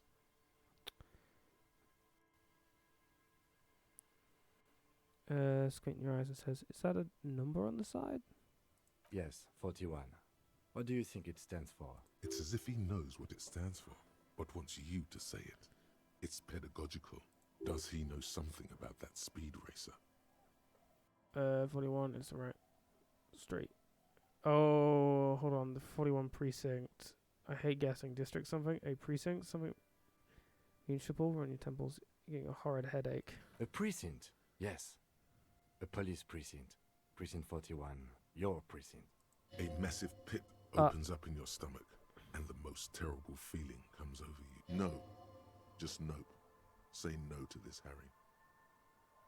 Oh my god, it's mine. I drove my car into the sea! I'm afraid so, yes. It looks like you started in front of the whirling, jumped over the canal, and then drove your vehicle in the sea right here.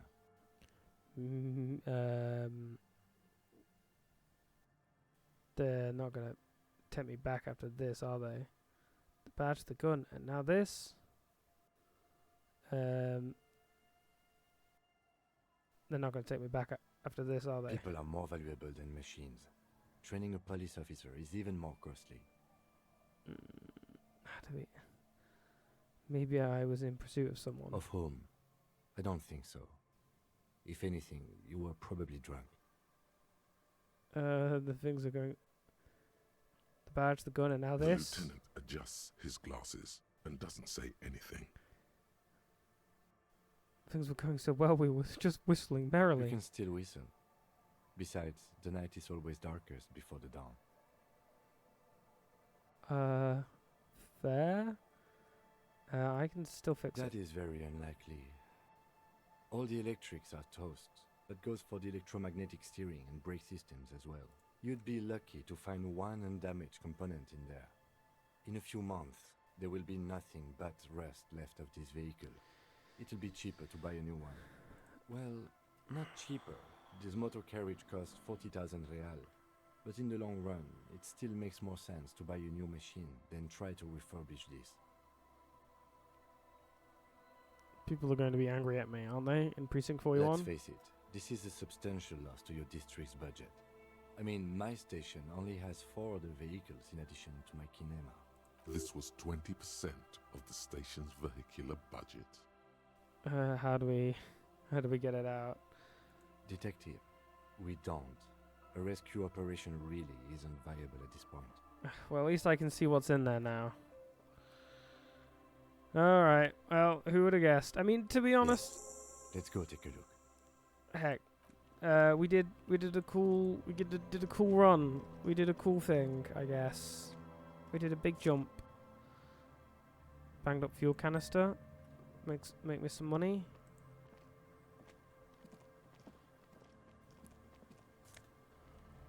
See what's in here. Ahaha! RCM badge. And RCM commander's jacket. Wow, commander's jacket, eh? A police badge on which you see the photo of a man. You. Some seaweed is stuck to the back. I found my badge. At least something good came out of all this. Study the badge. Encased between 2 durable plastic sheets is a bluish card with lines of information and a watermark in the shape of the street grid of Revachol West. Okay, chill. Awesome. Cool. Yes. Brilliant. Okay. Brilliant.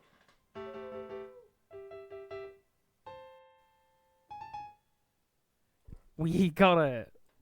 Congratulations. Okay, cool. You see a photo, a name, a rank, a document number, the date of issue, and in the lower right corner, your precinct. Brilliant. Okay, look at the photo. The man keeps winking at you with his green-grey eyes. The photo is old, no doubt about that. But the badge is new. You used an old photo for a new badge. How old? 8, maybe 10 years. The guy in the picture is rather good looking. He's got a nice haircut and is distinctly lacking in massive sideburns. And he's winking. Why? What do you think? His face is already contorted by the expression, although it looks less grotesque on him than it does on you now. Oh, damn, the expression. It looks better on him because he isn't in as much pain while producing it as you are now. Although there's already a hint of that pain, certainly. The badge in your hand shines as you rotate it, catching light. You see lines of information on it, and a shining watermark.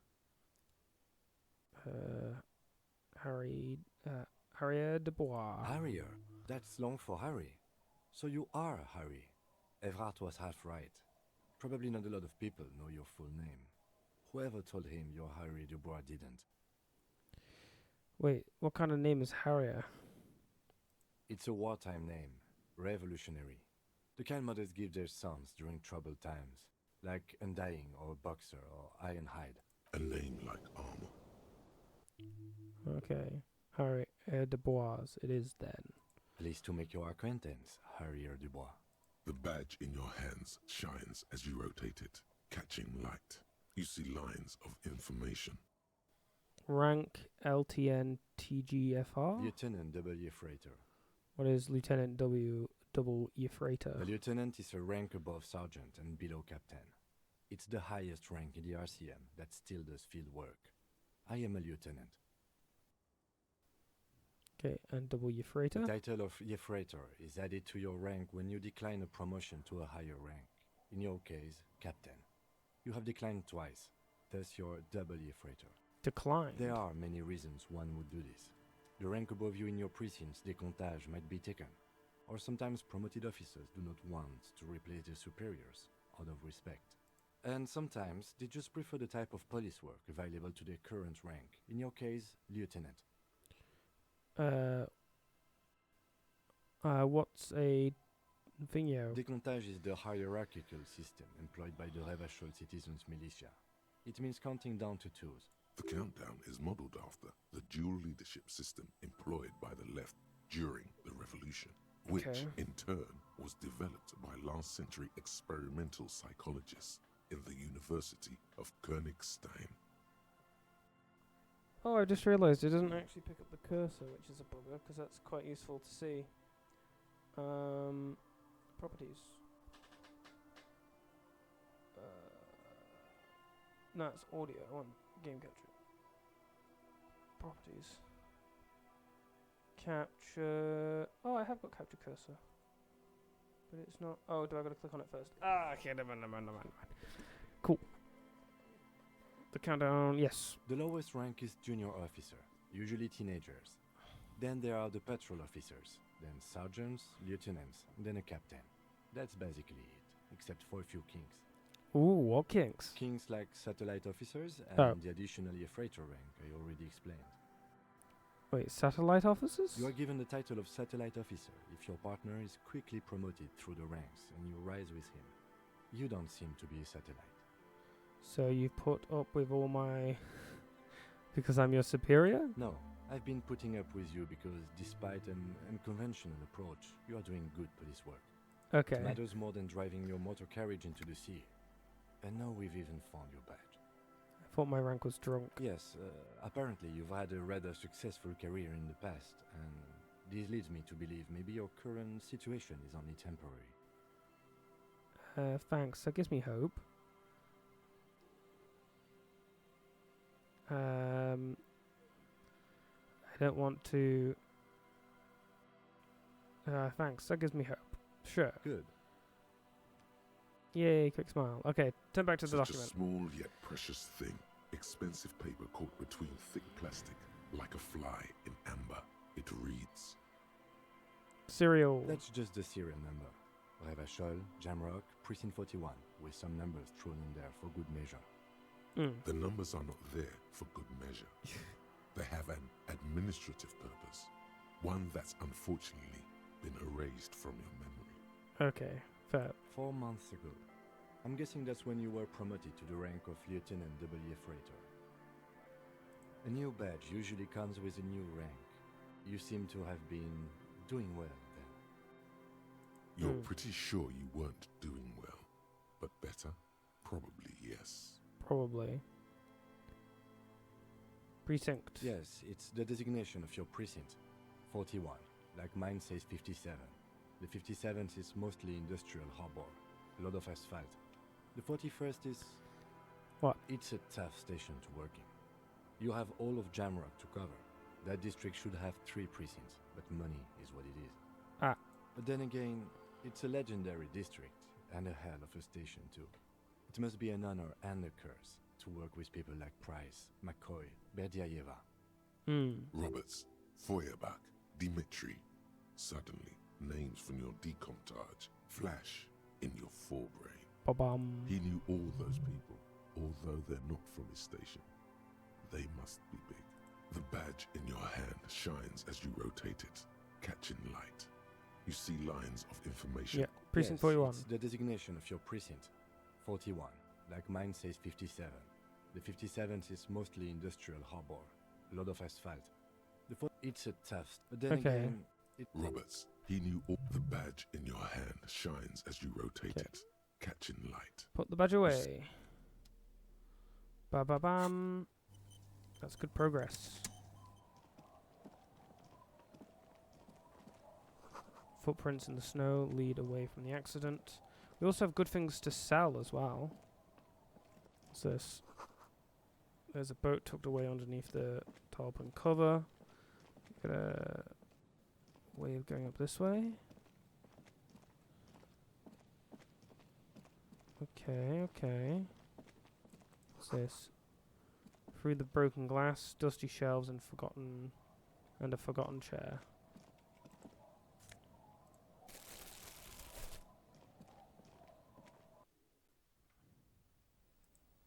Postcard? Ooh.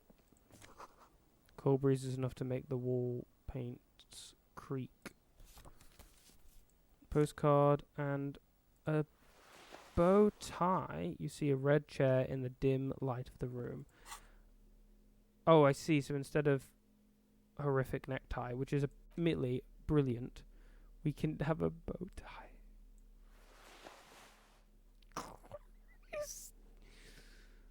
Keeping that. I love the tie. I'm gonna have the. I've got the tie for the cosplay as well. Oh, that reminds me. Yeah, I'm gonna do the cosplay. At some point. These pants. What are we looking at? Oh, these pants are pretty brown. I thought they were like yellow. No, they're this sort of beige. Rich beige. Sounds of life in the north. Washboard scrubs filth from fabric. Cinder blocks charred a makeshift fire pit with magazines for lighting. The brushes are too thick and thorny to pass through. Give me the money. What's this bench? The worn and beaten wooden planks of the bench do not look overly comforting. We can sit on benches after we've solved the murder. Let's go. You can revisit the bench if you ever need to. Okay, yep. Which I'm not going to pass time for no good reason. What? Why can't... Do I have to go all the way around? Okay, apparently so. Go here.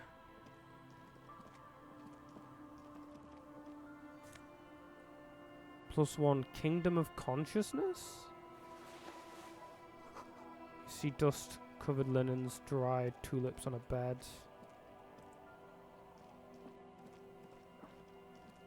Okay, let's chill. White curtains have been drawn shut. No looking in. Wetting stone, well worn, covered in rust. Construction material. Whoever planned to build this house left in a hurry. Take all of that. Take that as well. The street sign is illegible below the graffitio. Yes, take all. More of these. We're making plenty of money this way. You can't see into the house from this angle. It's locked tight. There's no point trying to bother anyone.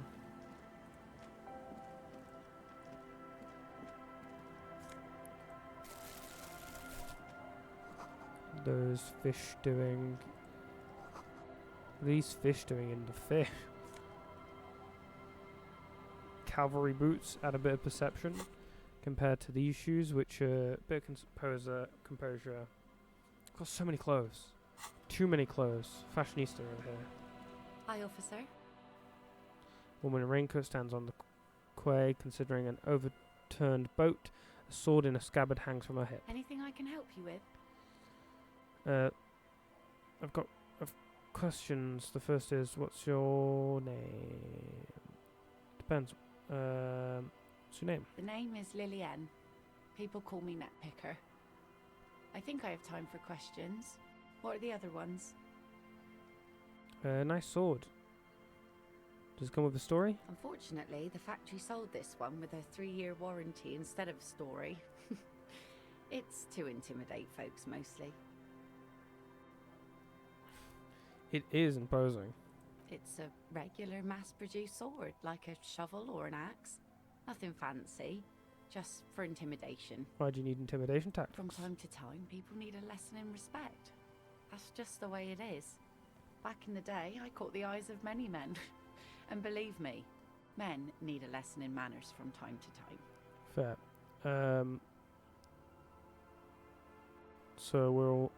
Okay, can I borrow the sword? No, I'm afraid not.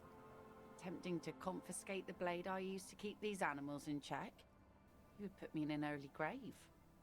Why don't more women arm themselves if it's so effective? What makes you think we haven't? The truth is that almost everyone in this life is scared and tired and stupid and too dull for that. That goes for men too. But they put on an act for us. Pretend like everything's good and living in shit doesn't bother them. Like anyone falls for that. Behold, point the expression on your face.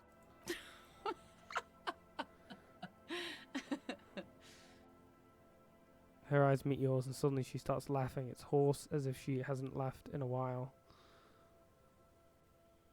Do you like it? Sure. It looks as if you could face down any horror in the world with that same unchanging grin. It's like a shield. The traces of her laughter are still there, in her eyes, fading fast. So where are all the men now? Some went to patch their wounds, their lesson learned. Others were more thick-headed. And one of them, I ended up marrying. Where's your husband now? Gone. Gone? Coward. I would never leave anyone.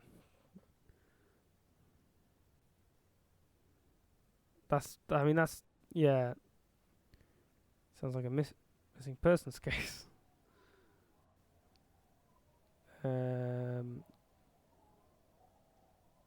Yeah, I feel like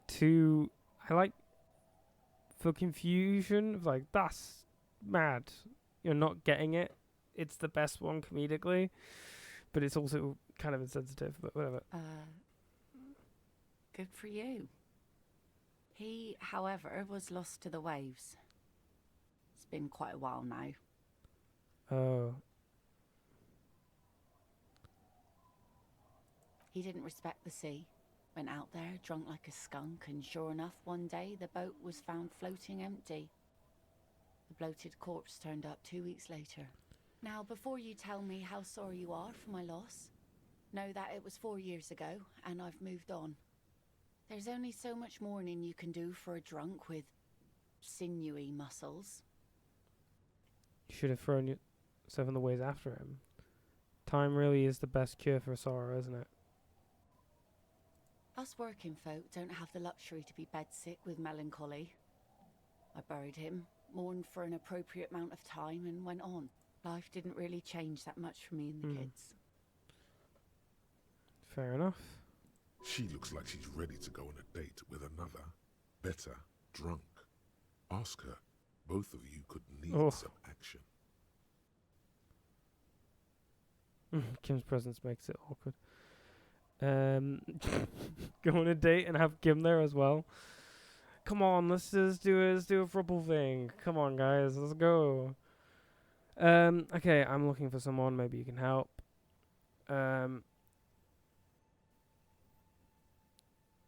Signature. This says by signing, I agree to living with construction noise. What exactly is the Union building? Everyone's planning to turn some of your village into a youth What centre. a nice idea. Wouldn't have thought that. She sounds incredulous about the niceness of the idea.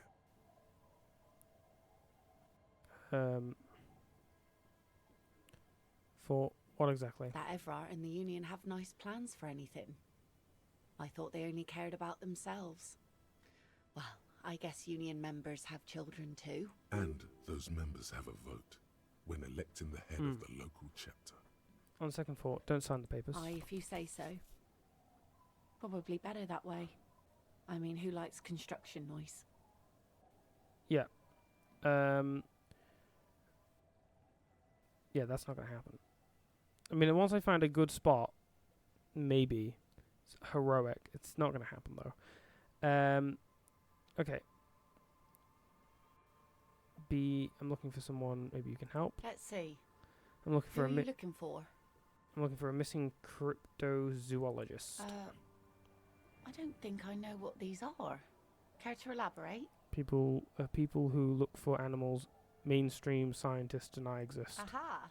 Like snowmen. Snowmen? I heard about those. 2 old guys have been wandering around here, nose in sand, talking nonsense about snowmen and the like. Where did they go? I don't really know. Further down the peninsula, I guess. I mean, that's where they were heading. Who else are you looking for besides snowmen? That's it. I'm not looking for anyone else right now. Well, how can I assist you then, officer? Okay, B seeing you. Let me double check if... Cool. If this is You still... take the legal documents out of the envelope. Yeah, a 12 to 40 month. Could still be watching, so I need to find some place indoors, presumably. The plants creak beneath your weight. The ladder leads to a school of fish swimming in the kelp. Cool, cool, cool. Boat.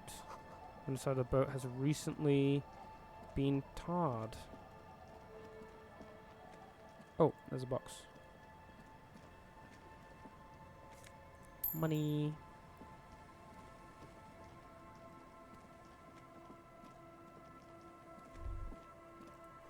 Inside you hear the cozy sound of some kind of heater sputtering. Next to the bucket of clothes hums an odd melody. Her eyes are We're not closed. sure about the melody, but it might be South Samaran, possibly Sigayan, also known as the apricot suzerainty. Welcome to the fishing village. Please lean in closer. I have cataracts. Then how does she know you're here?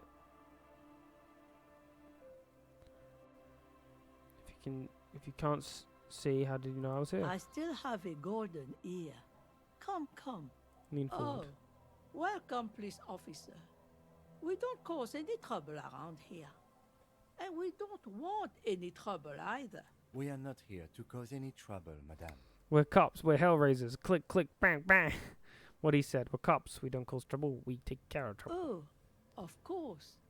Last time we saw you around here was 12 years ago. You also came to take care of trouble then. Wish you did. But still, in Martinez, you're considered an ill omen. I am an ill omen, alright?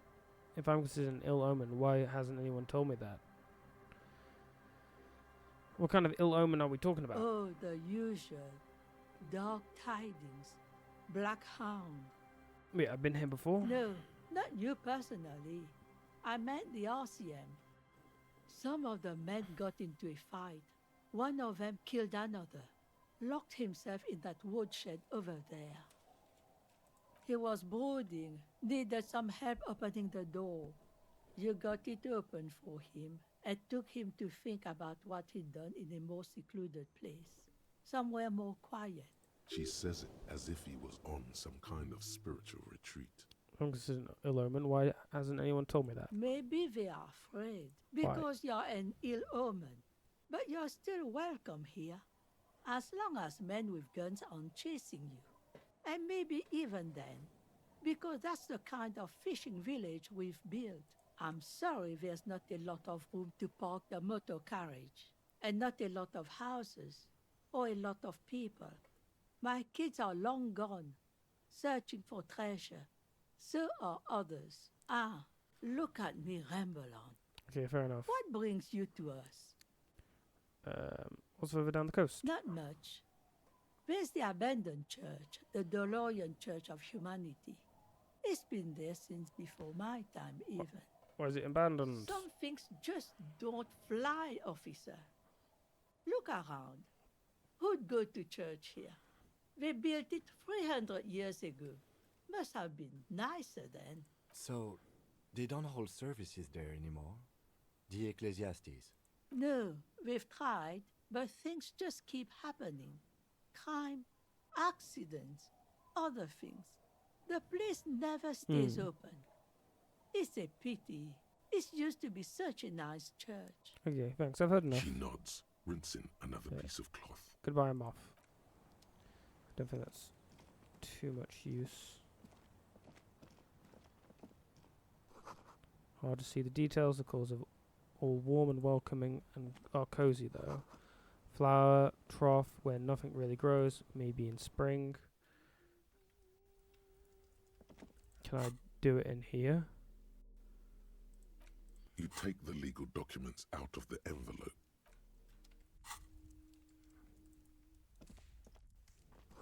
Industrial coal pellets burn with an orange glow. I don't... Yeah, just take it. Sure. Hello, Fine. mister. Young girl, barely 4 or 5 years old, sits on the sofa. She is looking at you with frank curiosity. She clutches a small stuffed animal. Occasionally, she twirls it around. This doesn't seem relevant. Bye. See it? I just stole your thing. Bye. I can come back to this later. Maybe that's where they live, and then that's one of their kids. I don't know. A drop in temperature, an easy flow of air, an empty street. Before you, a thoroughfare unjammed with lorries. No more drivers smoking on hitch steps. Just silence. Or did the smoke smell? Or what did the smoke smell like? Chemically sweetened. Across the road, a forgotten bus stop. Corrosion has opened a hole in its roof. An elm tree watches over the building. Its branches are dripping with rain and snow. The road is smooth and motley. Craters filled with a black asphalt. The asphalt, first laid, is grey already. A row of tenements are under construction in the distance. Who are the people who live across the road? A tub warm with water, white with soap. A man bathes while radio waves transmit the lottery numbers. 4, 18, 21, 4, 1. A modern washing machine rattles a drawer full of silverware. What about the bus stop? Number 312D. Young girls used to come here, huddled up, hoping for more warmth than their thin coats give them. The bus took them to school. It has not run for 8 years. There were not enough girls to sustain its cost. What about the road? Craters pocked the surface. Children played in them until heavy trucks full of black pitch rolled in. The landowners have filled the craters with money. It is a vital artery of the flow of trade. There's one bump on the road. A dead dog lies flat about 200 paces away, right at the turn. A dead dog? Tragedy comes from the wheels of a fast RCM no! hurrying to work. The cold washes over you. The sound of the sea has grown distant. That's enough. The wind moves the aerosol. A detective stands behind. Kill the dog. Barrier. A breeze moves a curl of his hair. So we've been here before and we killed a dog. No. Okay.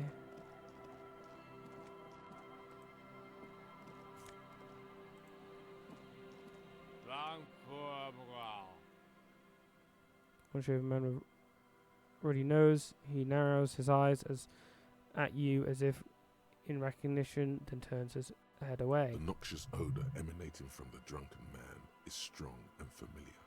Don't you call her? Yeah! Don't call Abigail! Okay, this is making me uncomfortable. The dozing man mumbles something inaudible. Okay, I wanna... Have I leveled up? Oh, I have leveled up. Cool. I think it was electrochemistry that allows me to retry that, so I'll do that. Cool. And I want to double check. Yeah, so I can do that again. And I wanted to double check the 2 signatures, Isabel and Linen, in the names of the fishing village down the coast to Everart's document. Once the signatures are secured, mail the document to Everart's account using the mailbox on the plaza in front of the whirling. Okay.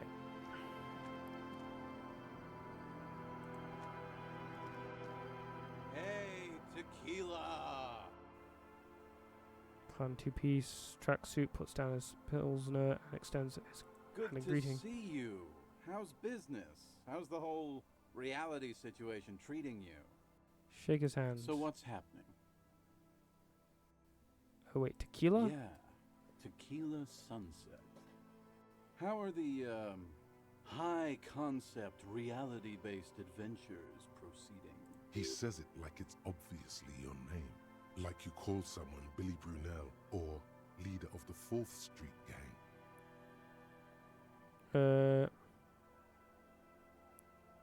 Don't know. People tell me I'm a cop. Getting used to that. I re-entered reality to conquer it, to bend it to my will. I am the law. Nothing special like everyone else. I have all sorts of wild thoughts running through my head, but then pick the most boring one. Not too hot. I'm on a 50-year losing streak. That's harsh. I'm like 3 or maybe 4 years into mine. Wait, no. Make it 5. He looks at his stained lycra with a grin expression. Things aren't going super well for Idiot Doom Spiral either. Haven't found those keys yet, haven't won that great piece of ass back. No word from my business buddies. Idiot Doom Spiral, huh? This is bound to be a good, high-concept conversation. At last. Could you and your pals sign this document? No. What is it, Tequila Sunset you keep saying? It's you. You're Tequila Sunset. How do you know this? We've met before. Don't you remember? No, you sure don't. Maybe? Maybe. You look like you want to know how Tequila Sunset came to be. You look like you want to hear the tale. Go ahead. Let me take a sip to moisten up my cords. Tequila Sunset rolled into Martinez last Friday. And by Tequila Sunset, I mean you. The man, the myth. Wait, do we meet on Friday? Hey, let's not jump ahead of ourselves. Okay. This is your story. Stop interrupting. You got here on Friday to solve a case, hoping to be the early bird who gets the worm. And by the worm, I mean the buzz. Because as far as I know, all you did was get piss drunk. Word on the street is you went around the local hostel telling people that you're a police officer, and that it would be really fucked up if you shot yourself in the head right in front of them. That's pretty high concept, if you ask me. Very high concept. It is. Very high concept. Oh yeah, that's totally your style. The lieutenant's brow is furrowed. He's listening as casually as he can. Okay, please continue. Yeah. It was a late Saturday night when we, the Union of Moribund Alcoholics, were getting our drink on. Nothing remarkable about this. We get our drink on 24/7. Makes everything warm and glowy. I trust you know the feeling. One moment we hear the sound of a motor carriage revving up somewhere on the plaza, followed by a series of dings and bangs. Do you remember the sound of wood cracking? The billboard. Naturally, loud noises pique the interest of anybody owning a pair of ears. That's just the reality we're in. Naturally. Anyway, there was a brief silence. A gasp of silence, if you will. Followed by a real commotion. Oh, yeah. We heard the carriage careening towards the coast at top speed. Sounded like someone jumped the canal. We grabbed our brewskis and rushed to the jetty. Never underestimate the speed of an alcoholic. What we saw was a sight to behold. A beat-up police carriage containing you. Right there on the beach. You revved the engine and screamed at the top of your lungs, "The time hath come!" So, naturally, being the curious cat I am, I asked what time hath come. To which you replied, "The time hath come for Tequila Sunset, the end of all things." Oh god, what happened next? So, more dignified that way. Every word I said was true. Tequila Sunset will break the looms of reality. Yeah, looms. Why not? Then you jammed the pedal and plowed right off the jetty and through the ice. The muscles in your right leg tense up. We ran towards the ice whilst you crawled your way out, miraculously unhurt, covered in seaweed and shit. Like some kind of sea monster. When we finally got there, you were sitting on the beach crying. You said that your badge and uniform were in the car. It was too late to get in there, though. The carriage had sunk too deep. Recognizing a brother in need, we offered our condolences and invited you to party with us, which you naturally agreed to. We asked about the whole Tequila Sunset thing, and you told us it was your name now and insisted that we all call you that from then on. Fair. Yeah. Wait, so it's Tequila Sunset. Okay, so Tequila Sunset, huh? Sounds pretty good. Yeah, I agree. How long did we party for? Hours. It was an all-night drink-a-thon. Then, at some point, I think it was Sunday morning, you got belligerent and wanted to talk about Revacholian women. How they're beautiful and also whores and so on. How one of them fucked you real bad. After a short while, you crossed the event horizon, looked sullen, got up, and left without saying anything. Wow, that's quite a story. Yeah, I bet Tequila's a fucking legend around the precinct. You must be proud to work with him. If you only knew. Did I mention losing? Did I say anything about? Did we talk about politics? Did you get a read of what kind of cop I was? You kept apologizing for being such a bad cop and for the damage you've inflicted on everyone around you. You also kept pausing to knock the heel of your hand against your temples, saying, "Stupid, stupid, stupid." Ah, okay, yeah. Sorry, cop defo. Did I tell you anything specific about this person that fucked me up? You were pretty vague about it, but you kept saying you got fucked real hard, and that we've all been fucked too. No one's fucked me. I do the fucking around here. Abigail! It seemed pretty painful, to be honest with you. If I had to guess, I'd say you're still working through some shit. Did I mention losing anything else? Did I say anything about my colleagues? Did I mention losing anything else? Beside your gun and your badge, you said something about your hope or heart or something. To be honest, the details are a little hazy. In retrospect, I guess you lost your motor carriage too? That's a big one. Said anything about my colleagues? You told us that they were a bunch of fucking losers whose main interest was cramping your style. No specifics, though. It was more about you that night. You were the star of the show. Okay, I don't need to hear any more. Wait, did I say anything about the case? Yeah, you said it was no biggie and that you'd solve it in no time. And that you didn't need anyone to do it. You're doing it solo now. A lot of cops go solo and hermit once they reach that level of alcoholism. I don't need to hear any more. Did I talk about politics? Yeah, you kept talking about how the coal mine owners were fucking us all over, just like that woman fucked you. I didn't agree with you, by the way. The spectral hand of the market makes sure everyone gets exactly what they deserve. I don't need to hear any more. It's a hard thing for a man to confront his past. That's why I avoid mine at all costs. Fair.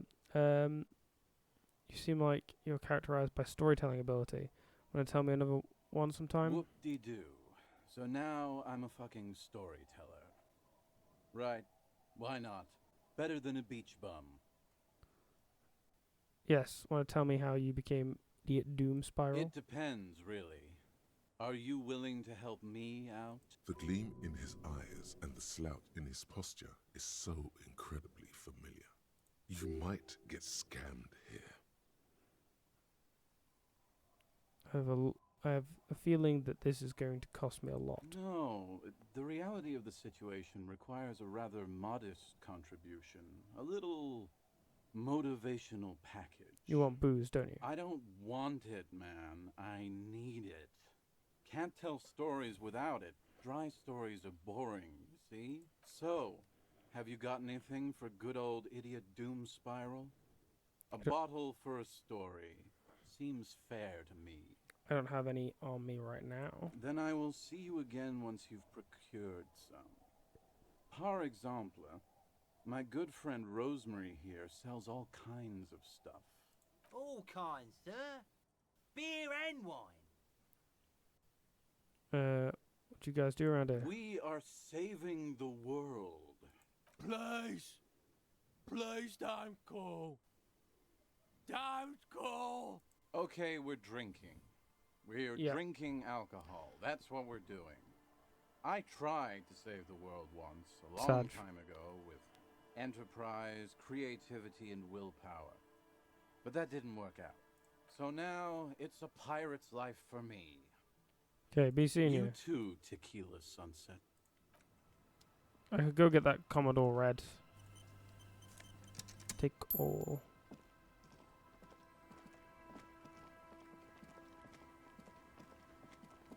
Oh, and let me look at this. More things to sell.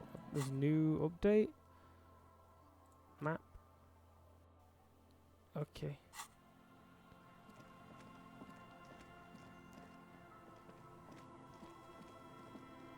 Wait. Who? Oh. Feels safe and warm here, not like the outside. Hello, mister. Okay, goodbye. Bye. I need to figure out again. Find someone to sign the documents instead. Forward the signatures, but somewhere private where you feel safe enough to sleep. Okay. In our own home. I feel like a very important thing is effectively going back so we can talk to Joyce and we can do the signature thing. It should be fine to do it without... Because I thought we could get an example of their signature. Seems the walker was either very confused or drunk out of his mind. Great news. The boat is big enough for a grown man like you to fit underneath it in a supine position. Wait. What would I be doing under there? I don't know. Sleeping? What do people do under boats? This is merely a measurement from your visual cortex. Do with it what you want. Great news, I found somewhere new to sleep. Huh? On this boat. I can pretty much finish the case from under the boat there. It's dry, weatherproof, and free of charge. Sarcastic self-pity is not what we need at this moment, officer. I understand the situation looks grim, but we must continue with our investigation. You have a home, somewhere. All cops do. When this is done, you can return. Oh, okay. Cool. Let's run back. Run, run, run as fast as you can. You can't catch me, I'm a ginger man. Run, run, run as fast as you can. You can't catch me, I'm a ginger man. Run, run, run as fast as you can. Ginger, ginger, ginger man. Yeah. I will actually learn proper songs. I mean, I know some simplified songs, really, but hey. Go to this place. Hello. Hello. Hello, hello. Let me know if I can help you Cool. with anything. I got something Sure. to sell. Let me have a look. Check my pockets. Anything else you're thinking of selling?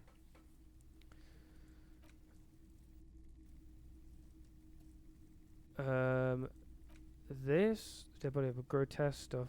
Some unknown material. From a distance, it might just pass off as a real thing. The bird itself looks extremely ruffled and slightly grumpy. Got these postcards as well. Dented stainless steel canister for transporting and storing heavy fuel. A logo on the side has been partially stripped over years of use. The government issued red dyed fuel oil inside looks like paint, though it smells much, much worse. We need this. We need this so we can do the painting. Cool.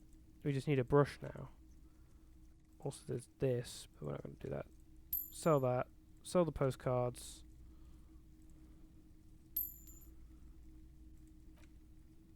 Empty cassette case. Cool. Another Sell at the time moment. back. I have an empty cassette case here, but didn't I also get an actual cassette case? The boomboxes wait on the shelves. And your boombox, that gold and amber, Harmon Waushi stares at you longingly with its tape reel eyes. I want to buy this boombox. And here you are. Quality sound reproduction on the go. It'll play anything, wherever. Turn any tape into a conversation of sounds and shapes. Cool. Tools. This. Oh, is this count as a tape? This is a tape. The porter reel is just what you needed. The reel's attached to the apparatus with a satisfying click. The tape is routed behind the magnetic reader. Press play on the tape. You press the large button marked Commencer, and the tape starts spinning. There's a small delay before the song starts playing. Press your ear against the speaker. It sounds like someone's moving in the room, getting comfortable. Then the organ starts playing a simple, melancholic tune echoing in the hallway. A lone singing voice joins in, telling you about the tiniest church in Sessons, surrounded by even tinier yard. You almost feel the seaside mist on your skin. It's mega sad. Within seconds you know this is the one. The real shit you've been looking for. Yeah. The one you trust your room to. This one tells it like it is. This is your tune. A click, then silence for a bit. Then the tape stops spinning. Could I sing this for karaoke? I think I could sing this. Of course you could sing this. You could take sad to a whole new level with this. And you already know the lyrics since you've listened to it like a million times. Yup, they're all here. All 3 verses. And the B-side of the tape contains the instrumental version. It's like the world itself is telling you to do it. Only one obstacle stands on your way. What? Gart. You have to convince Gart to let you sing karaoke in the whirling. After you've won him over, you can express yourself. Let the pain out. Make everyone understand. The lieutenant looks at you as you remove the tape from the boombox. He doesn't say anything. Perfect. We got it all set up. I will put the boombox back down. Okay, perfect. Let's go.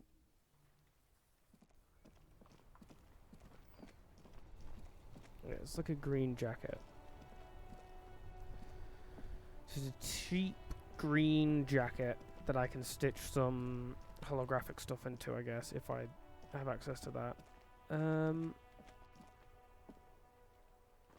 Where were we going? Oh yeah, going back into here to go fake the signatures, and maybe it's a high enough skill. Oh, and we also want to try composure to redo this. And we should probably talk to those RCM people, because I don't know what they're doing, but... Oh. You should pick that fat, juicy cigarette butt from the tray, light it up, and smoke the living shit out of it. Am I a smoker? Who knows what you are? A monster, a murderer, the gnome of Jeroma? You feel like a smoker, especially when you look at that juicy, succulent, seductive cigarette stub, still smoldering deliciously. But she broke it at the filter. I can't smoke that. How very astute of you. This renders it ineffectual. You should look for a whole cigarette, or better yet, an entire pack. Strike that. A carton. Make sure they're all healthy and able-bodied. Then smoke them all. I should not do that. It'll make priority 1. I should enthusiastically do that. They're all yes. Well, I'll think about it. Good. Thinking about yummy cigarettes in your mouth is the next best thing. Make sure you think about juicy sticks of tobacco all the time, though. It doesn't count if it's not all the time. And when you're done thinking about them, graduate to getting them. Plus, smoking them gives massive bonuses. It doesn't, though. They don't give massive bonuses. Liar. Okay, we're going to go in here and we're going to try forging them in here. Items. Interact. This. You Right. take the legal documents out of the envelope. A 12 to 40 month construction period, and there's Okay. Hold on. I'm gonna just F5. I mean, I'm gonna go for it.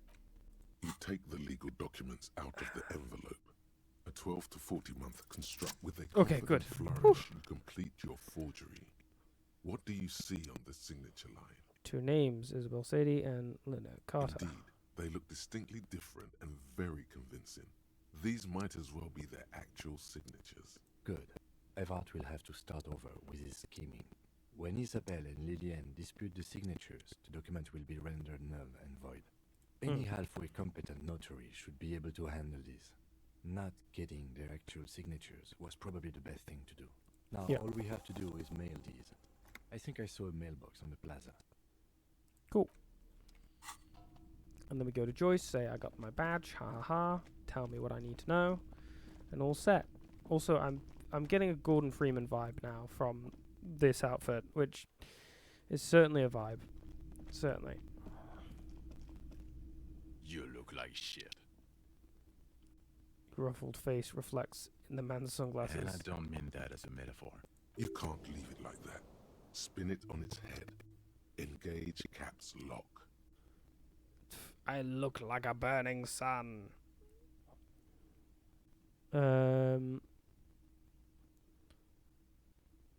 I don't think I'll do that though.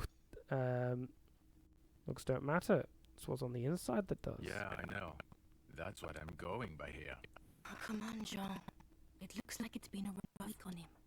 It's not just this week. What you want? There's something about this guy matches you with a face in your head. A similar but different face. He might be wearing a disguise. Watch out for yourself, loser. That voice, so very familiar. Wait, did you hear it when the calling voice. to your position and Her- reporting your badge missing? I recognize it. Oh, really? I wonder where. Lost my badge recently when I called it to report it missing. You were there. That's the where you remember me from? Yes, I've seen you before. Okay, then. It's probably a coincidence. People sound alike. Goodbye. Clothes. Cop outfit, please. Spirit. We should do this. Cop outfit. Is that the only cop thing I have? Okay, that's fine. He might be wearing a disguise. Cool shades. Are you wearing a disguise? Yeah, it's a hot mine. As if waiting for some kind of action or response. Something to click. It's not happening. There's something that binds you to him. Damn it. Some kind of an outfit, maybe. A uniform. An animal control uniform? Police of animals. Yes. That doesn't sound right. I don't want to say it. Of course, you don't have to. You can talk about anything you want. Got some questions for you. I'm a cop. Kim, who's this guy? I'm not getting involved in this. Fair enough. Okay. Let's get our suggestion on. Is this suggest? That's not minus. That's minus suggestion. Let's just get my conceptualization one back on and talk to Brewski over here. Can I help you? I do not have enough money for that. Oops. God, I found a new bird for the whirling. What is this thing? It's no biggie. I just thought it would look nice on the wall. Kind of that kind of cop. What? The interior decorating kind? You know, I'm sorry. This is actually a nice bird. A competent piece of taxidermy. I can fix it to the plaque. Have a new bird in the establishment, I guess. So, I don't know. Thank you. I'm going to go with thank you. You're I welcome. feel good about our work here today. It's all about the little things, like bringing people around stuffed animals. It's not actually about that, but he liked it. Okay, I need to sing No, you karaoke. don't. It's not happening. He tries not to look at you. It's Yeah, dangerous but to acknowledge the karaoke man. it's part of my quest of self-discovery. Help me. The Whirling's not a charity or a musical therapy clinic. It's a commercial establishment. You're going to scare away the customers. This is my way of apologizing for trouble I've caused. Please let me Please let me say I'm sorry. By causing more trouble, I think we're good. Yeah, but Johnny Law is about to tear it up, sad style. The Whirling doesn't need more sad style. That's one of the styles it can do without right now. Why do you even have the PA system if no one's going to use it? It's for no one. It's a prop. I'm not letting anyone use it after the great karaoke catastrophe of 44. What happened in 44? A lot of people got killed because some arsehole wanted to sing karaoke. Oh, when was the last time I had a... it's not a prop, it's for your clients. I know it's used. Okay, yes, it's for some clients. Okay, fine. Then it's just for me. It's just, yeah. Oh, okay. No, I thought that was like, okay, yeah, no, me. Okay, I'm a client. I've paid my bills, and I have the right to use the karaoke machine. Ha! Well, we don't have any tapes. They all got stolen. He's lying. But whatever, you don't really need his lame tracks. It's alright. I have my own song with me. The man in the vest and the violet shirt stares at the tape you've just given him. He begins to frown. Hard. Fine. Climb on that stage and do your thing. Just get out of my hair. I'll plug it in for you. Damn this karaoke machine. I'm having it uninstalled, he mumbles to himself. Okay. So now I can interact with this, but I don't think I want to do that just yet. The stage is all set up for your performance. Feels silent. You can hear the pellets creak under your feet. You feel a little dizzy, a little unsteady suddenly. So, are you ready for your thing now? Let me know when I should turn on the karaoke carousel. Okay. Okay, look around. It's still early here. Faint daylight is seeping into the dining hall. All the tables have been wiped pristine clean for the customers to come. Someone's making coffee in the kitchen, but aside from that, no one's really around yet. It would be a much better idea to perform in the evening, no? Okay, put your lips against the microphone, test it. Immediately, a loud feedback noise startles the room. You feel like an amateur. How are you supposed to hold the mic? Should you just sing into it? Where should you stand? Hands. Where do you put your hands? Uh-oh. The hand conundrum. And too close to the mic. Okay, great. That's you. Okay. I'm not going to do that just yet. Oops. Oof. Drama. How much? Yeah, I've got +1 drama here. And I've got a stage outfit, okay? I've got a planned stage outfit that's going to do me so good. It's going to do me so good. But yes, this is a more evening event. This is how we're going to top off this session, I think, if it takes me to that time. When is this supposed to be? Behind the dockworkers, a ceiling height window. The hawthorn branches scrape the glass. It's not going to happen. -12 on that. No. Let's go talk to Joyce, because now we have the badge and whatever. We can prove our identity. Oh. Book appears to be erotic, but without actual erotica. Every snowflake is like a little gift from the sky. Shouldn't you be in school or something? I do my studies at home at the moment. I have to help Mum keep this place running. Isn't going to school more important than this? Mum says it's necessary to do both, because it builds character. Mum says a proper worker is dutiful. That's how you get ahead in life. You succeed. There is stress and unease behind these words. She's reciting etiquette. Okay. I don't think there's an option there to ask about her throwing clothes in the trash. Run. Jam, rock, shuffle. Jam, rock, shuffle. Whoa. We got the paint. We just need the brush. Though I don't know where I'm going to find one of those. Maybe there'll be a spare one? You're back? Yes. Good. So about my missing badge. I'm afraid I can't say any more until we've taken care of formal protocol. You'll never guess what I found. My badge. Did you? Wonderful. Whoop. Okay. Quickly, methodically, like an electric printing machine. It is a relief to see a W freighter here.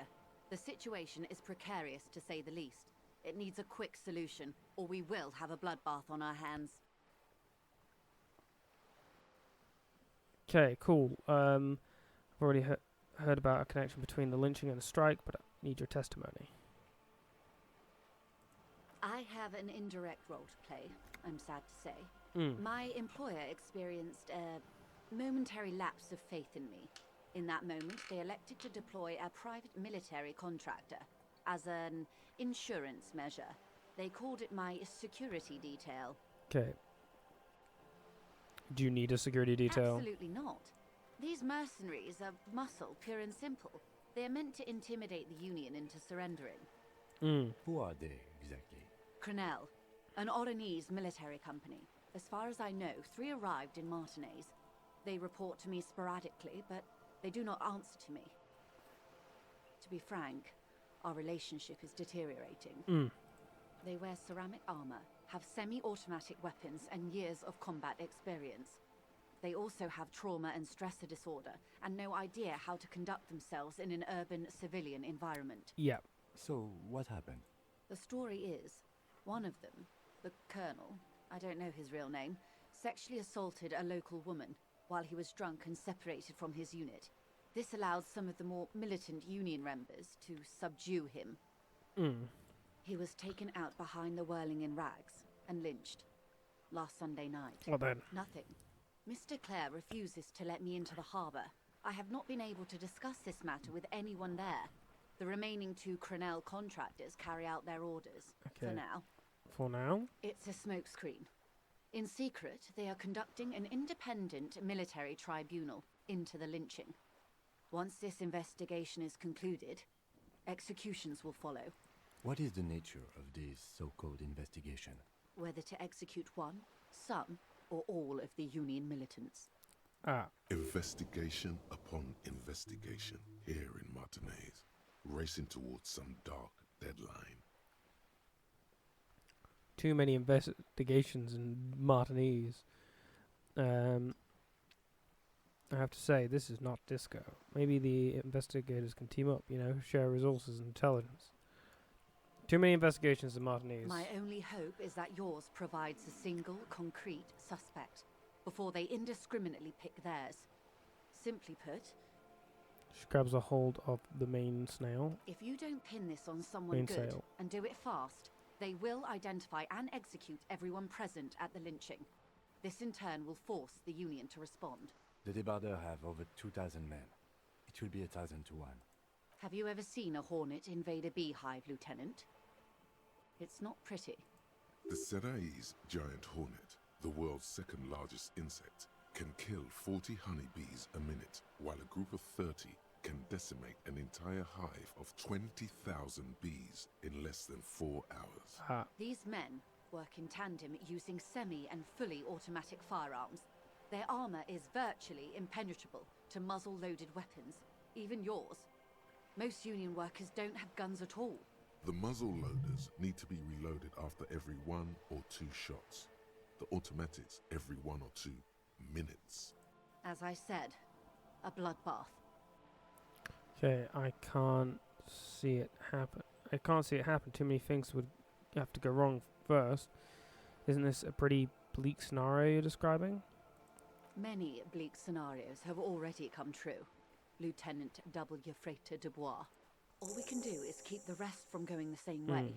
One single concrete suspect delivered into civil court, and I may be able to defuse this situation. Okay, so what can you tell me about Colonel? Not much. Their public resume is relatively good, as far as private military contractors go. I believe they were once called Downwell. They boast a long list of clients: Saint-Baptiste, Welchman-Lorenz, Eintracht. A warning sign, however. The operations concerned all take place in 3rd or 4th world countries. Guarding facilities, escort missions and such. Meaning they're used to operating in war zones. Yes, all the good conflict corridors, Supramundi, Yesut, the Seminese Islands, countries that don't have a good record reporting atrocious military conduct on their soil. Okay, anything else you got on them? Sadly, no. Before this happened, I had little interest in them. Now that I do, I don't have the resources. If you still have access to the ICP's database, you could run a better background check than I ever could. It may take some time, though. Do you know a lot about the inner workings of the RCM and the ICP, ma'am? In my line of work, it pays to do your research. I was prepared to deal with the RCM. I did not think I'd be dealing with a group like Crenell. Could you contact the company, tell them to call them off? I have, and they will. However, these orders take time to reach what is basically a rogue unit out in the field here. Until they do, it's all on us. Okay, yeah. She's being truthful.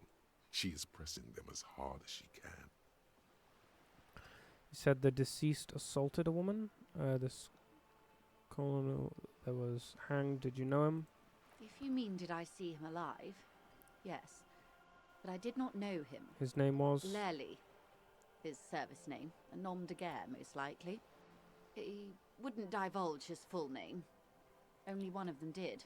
A bad sign if there ever was one. This Lily, anything else? Nationality? How old would you say he was? He was 40. Or 50. It's hard to say which. He had a combat injury on his lower jaw. It made it difficult to estimate his age, or gauge his facial expressions. Indeed. This matches the dental reconstruction we saw on the body. What else? Nationality? Accent? He was, Occidental, I think. Light brown hair, a mixed accent, Oranese, or Messinian, maybe. His injury gave him an accent all his own. In a way, it was humanizing. Okay. He had to learn to speak through it. Through the injury. That's all I know, I guess. I only met him once. Okay. He's, where are the remaining 2 mercs now? They've gone to ground, as it were. I don't recommend seeking them out. For one, they're almost certainly armed to the teeth. They don't have the same respect for the Revachol citizens' militia as I do. To put it bluntly, they think you're vigilantes. Ghetto savages. It will not be a fruitful meeting. Okay. We still need to know where they are. You're likely to run into them eventually. When that happens, I'll be in a better position to mediate if I don't appear involved. I mean, let's try this. Scab leader, bad acting, clothes didn't fit right, sent by the Pines. Where are these mercenaries? One is obviously the scab leader at the harbour gates. The one chanting the idiotic slogans. He's barely maintaining his disguise. My phone has died. I'm going to go put it on. Oh, do I have a way to charge it? I do.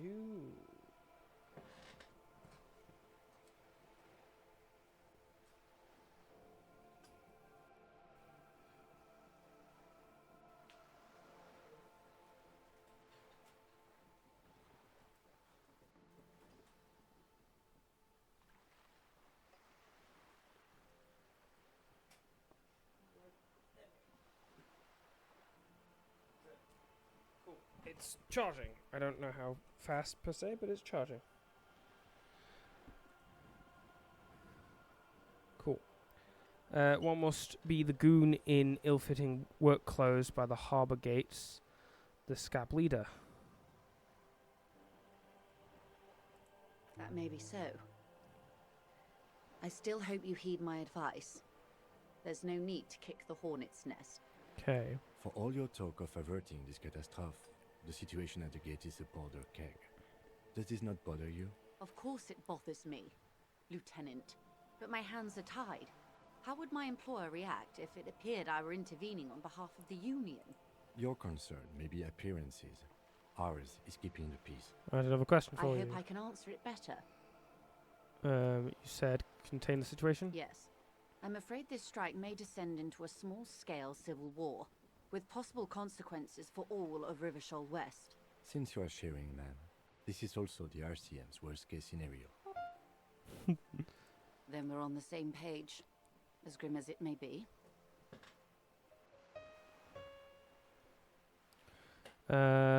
Wait. Oh, I should absolutely learn like a bot.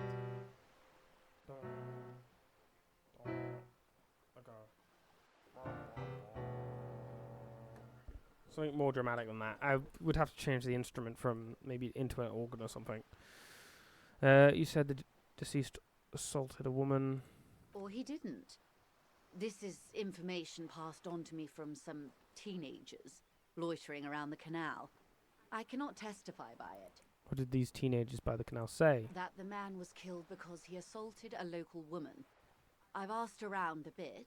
This seems to be the accepted story around Martinez. The lieutenant consults his notebook, his eyebrows knitted in concentration. Odd. We haven't heard any reports about an assault in connection with the lynching. Where did it take place? And Last Sunday night, at the Whirling in Rags, the hostel by the gates. Supposedly, the colonel was drunk, maybe on narcotics too. Either way, he's alleged to have sexually assaulted a woman. Sometime later, a group of dock workers got their hands on him. And who was this woman? That's a good question, officer. I don't have the slightest idea. As I said, it's a rumor about a rumor. In any case, it's what the colonel's remaining colleagues believe.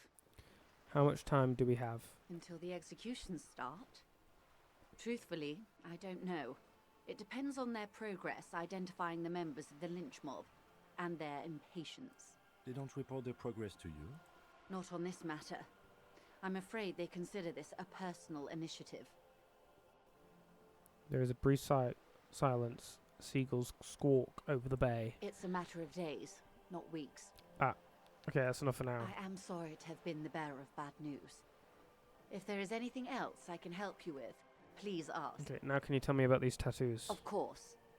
Excuse my hesitation before. She reaches over the guard wire and takes the photo, holds it in her hand. For about half a minute, in silence. It was taken with a trigger not long ago. This is the man's upper body. There were no more markings on his hands or legs. Stay quiet, observe the woman's expression. Her mouth is relaxed. The accordion lines near her mouth vanish. The pearls of her eyes move slowly on the photo's surface. What do you think? Sorry. I was trying to see if I can read the web of interdependencies between these points. The stars. She points to one on the photo paper. I can't. But that's how you read this story. The points themselves don't have letters, numbers, anything. Their size, location on the body, and distance from each other tells you what they represent.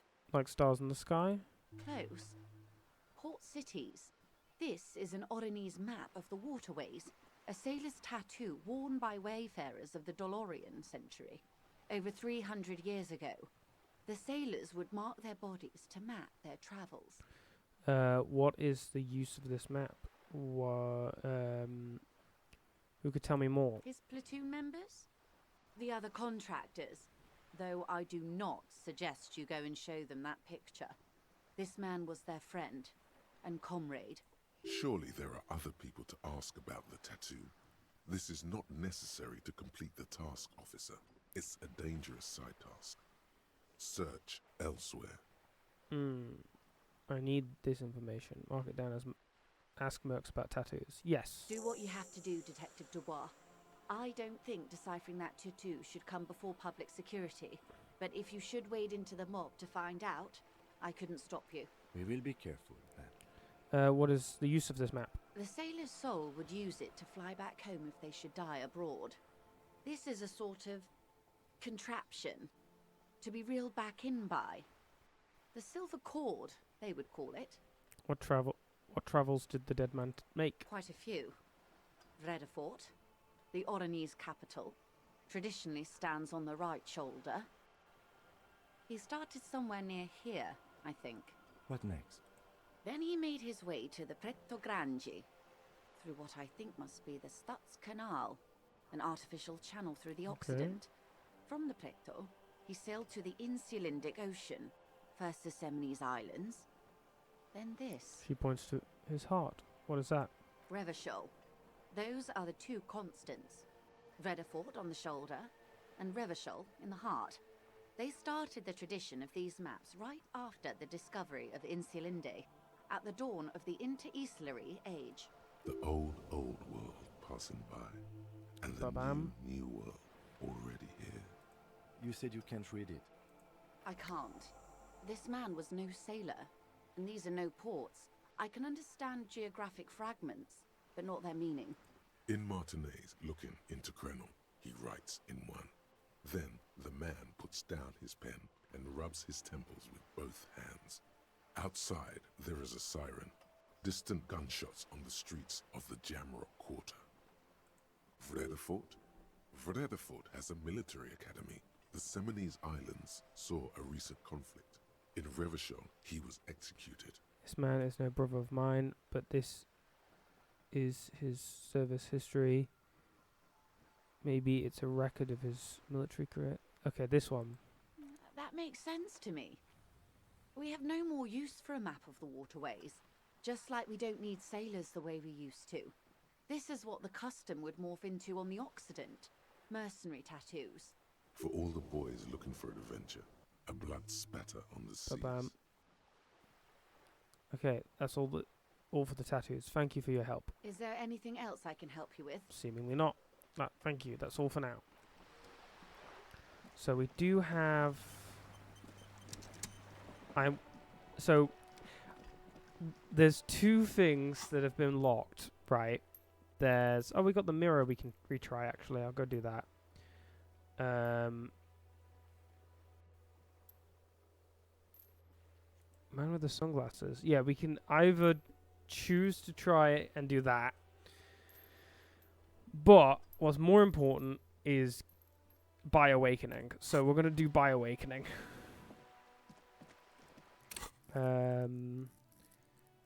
So that would be Composure, right? I'm pretty sure it was Composure. Yeah, Composure. Okay, cool. How close are we to leveling up again? Not far away at all. I'm going to level up Composure, which seems useful anyway.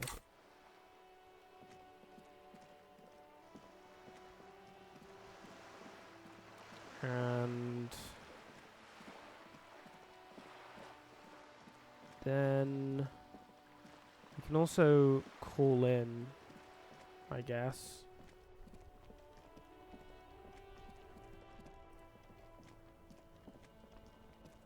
Inside, you see a set of steering levers, a radio microphone, a pull-out toolbox. Okay, pick up radio again. This is Precinct 57. How may I assist you?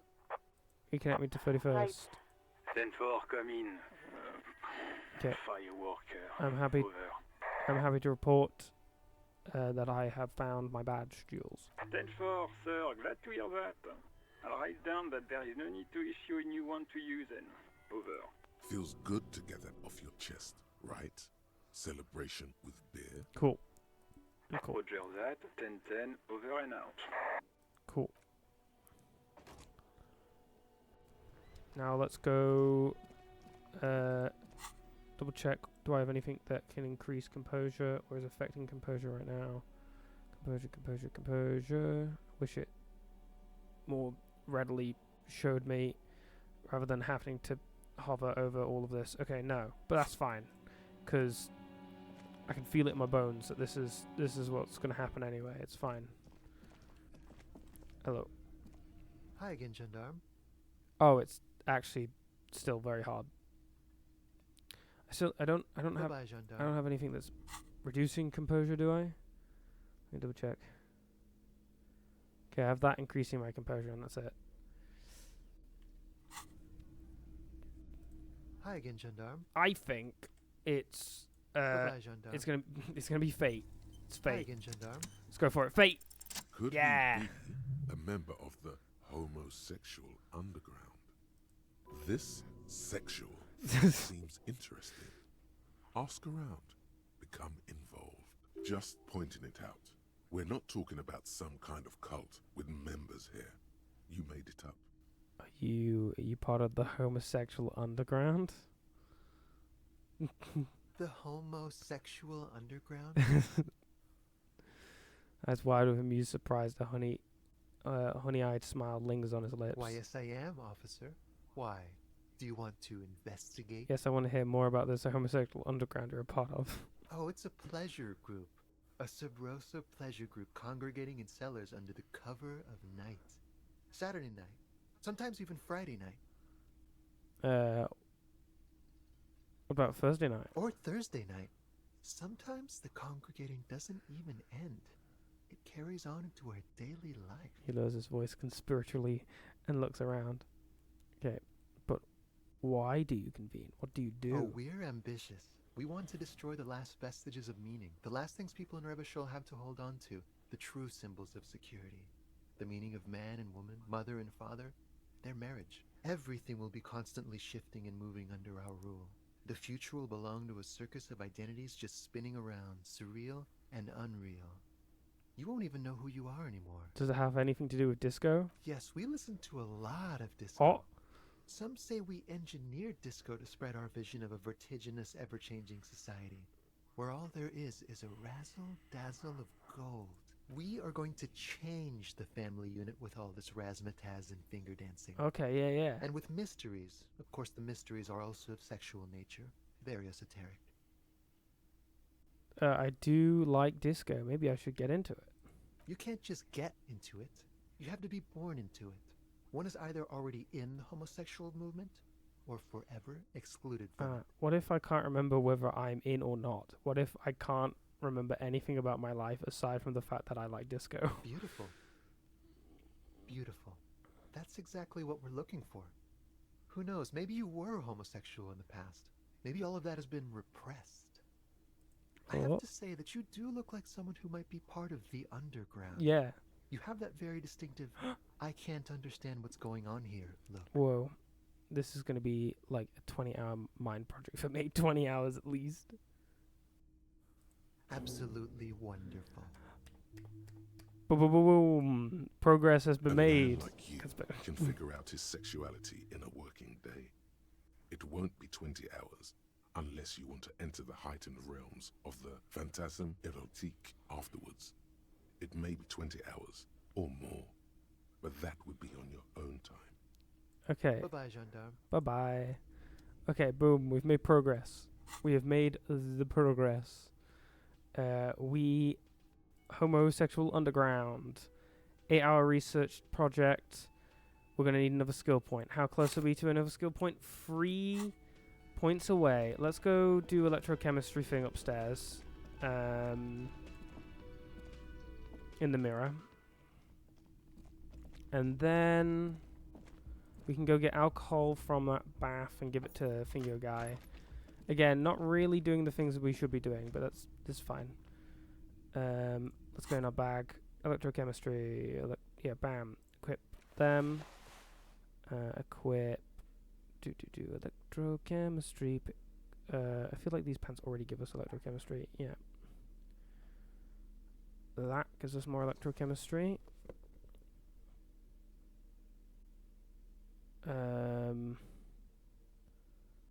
Perfect. Electrochemistry all the way. We look at this. A mirror hangs on the bathroom wall.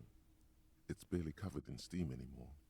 It's your face in the mirror, adorned with the expression. Come on. I believe we can do this. Come on. It's like something snaps in you. Donk. A nerve ending.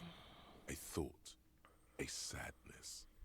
Your face in the mirror is suddenly clean of the layer that had distorted it for God knows how long. Bam. Just like that, it's over. The running gag that your life had become. Oh, a sad he's old sad man now. Looks back at you. Let the mirror be for now.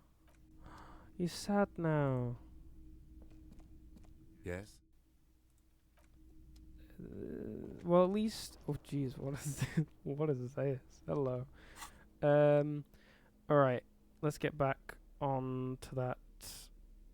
This and this. I think that's the same outfit. Yeah. Cool. Those shoes...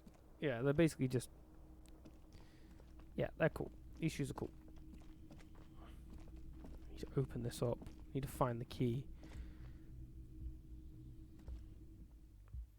Okay, which means we can't do them because we don't know We don't know yet. Let's go get that alcohol. Hopefully we aren't forced to drink it. We can give it to those peeps. We should have done that passing here before, but whatever. I think we just go up this way. And then we're back down exploring new area, getting more XP, and we actually very much do need to make some more money. I'm sure I'll manage. I mean, how much value does this bottle of alcohol have? +1 physique and -1 morale. How much of value? It's considered a tool. Well, I don't really want to use it. Is there anything to be gained from going into here? No. Okay. Balcony. No, not balcony. Exit. Pretty sure. Alright. The Gay Awakening is on the precipice. I mean, it clearly has an attraction to women, so it's certainly not becoming homosexual.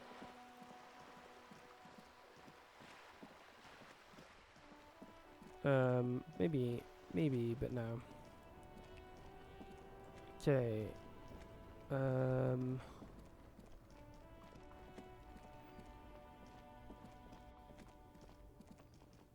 Rush down this way. Do need to make good money.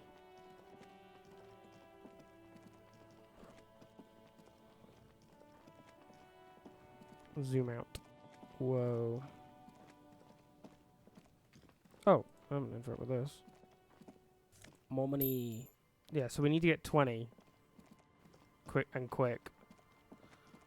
Well, not that quick. We're talking the end of the day, so probably 10 hours, really. 10 in-game hours. What was it about? Find smokes and smoke them. Find the armored gloves. Ask the little girl in the village down the coast. Who knows something about the armored gloves? Okay, so not this person. The person in here does actually know something. So we're going to go talk. Hello, mister. I heard there was a little girl who has armored gloves. Is that you? Oh, I had gloves. Very big ones. Heavy, too. Where did you get these gloves? Found them when Lemmy and I were playing hide and seek. In an empty house. Where no one lives. I think someone hid them there. And where are the gloves now? I hid them. The twins were going to take them. They're stupid. She lifts the toy up and looks into its one remaining eye as though searching for confirmation. We are going to need those gloves. It's for important police business. Okay. Oh. She doesn't seem to understand, but the lieutenant's tone has conveyed to her the important part. They're in my sandcastle. Behind our house. Under the sand. You can break the castle. It's not very good. Okay, brilliant. Are you Linea's daughter? Yes, I am. Little Lily. You know my mom? Yes, we met earlier. That's nice. My mom is great. My mom Never is great. angry or anything. What's the thing you're holding? It's Lammy. He's my friend. Sort of. Like... She holds the fuzzy beast up to demonstrate. Lambie is a stuffed lamb that, admittedly, has seen better days. One of the eye buttons is missing, and the fur is tattered in several parts. Oh, okay, well, pleasure to meet you, Lammy. Lammy usually doesn't like strangers. But you're also fuzzy, like Lammy. Okay, Bye. goodbye, Lammy. Bye-bye. Okay, so sandcastle. Where is this supposed sandcastle, eh? Sandcastle. Was it up? I assume it would be up this way. Don't feel like I noted a sandcastle.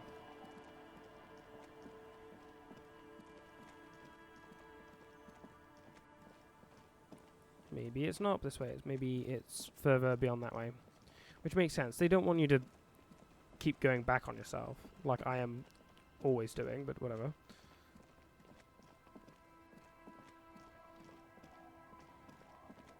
Aha, here it is. Weather has not been kind to Lily's little sandcastle. The once mighty towers are quickly eroding away. Damn. You can see something shining back to you from what must have been a vast underground catacomb network. Reach into the catacombs and pull out a shiny The object. walls and floors Bum, give bum, way to bum. the giant's greed, collapse and present you with a pair of ceramic gauntlets. There we go. Congratulations. That's the gauntlets down then. We're doing good on the armor collection front. Cool. And then +2 to interfacing. Well, I'm wearing them. Ba-ba-bum. And they fit the outfit. Clenching and unclenching your fist has never been so fun. The tiny ceramic plates make a lovely clicking sound when your fingers move. The gloves are a bit sandy, but the grip is phenomenal. Ba-bum. As you fold your fingers into a fist, you realize you could knock anyone out with one punch. The white ceramic gloves wrap around your digits comfortably. Your movements cause tiny little clicks, like dice rolling somewhere far away, as the plates reorient to your motions. Decked out in future armor, like a cop ought to be. I will be responsible with this. This is just to protect me from harm, not to show off. No, of course. The hard and vitreous enamel, at once sleek and voluptuous, adds a glow to your cheeks and a spring to your step. Haha. Just imagine what a full suit of this stuff could do for you. Mm. You really do feel more confident. Invulnerability does that. Even partial invulnerability. Hold on, I need to go back to the edit stream info. Art Cop. Instead of time to vibe, we're replacing it with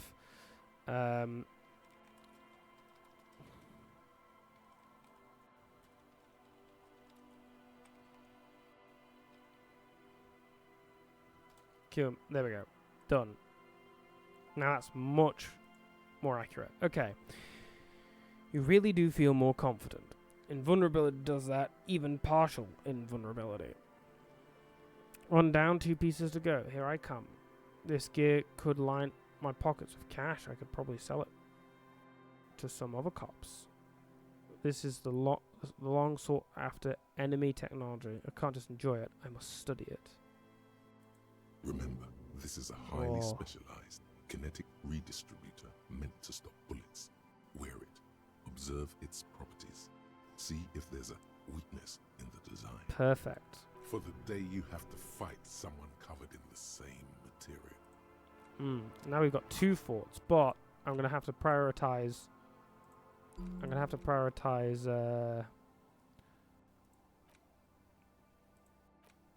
homosexual underground. Bam. Cool. Ooh.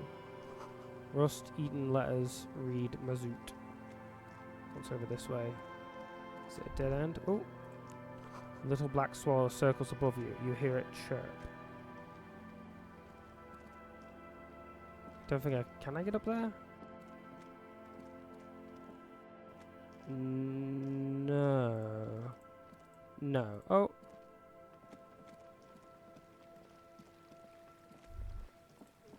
The water runs from the west. The source is upstream. A broken pipe. Bam bam. Making that money back. This gives us a cent. Yeah, 10 cents anyway. The rear tire of a motor carriage adorns these reeds.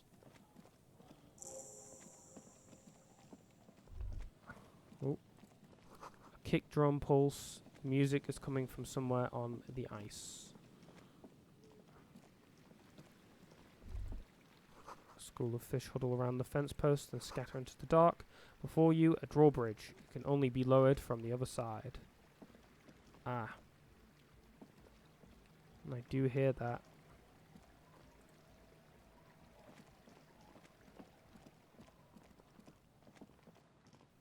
Oh, well that's easy. To your right, a well-bellied cormorant eyes you suspiciously. It must have taken a lot of patience to do this. Interesting.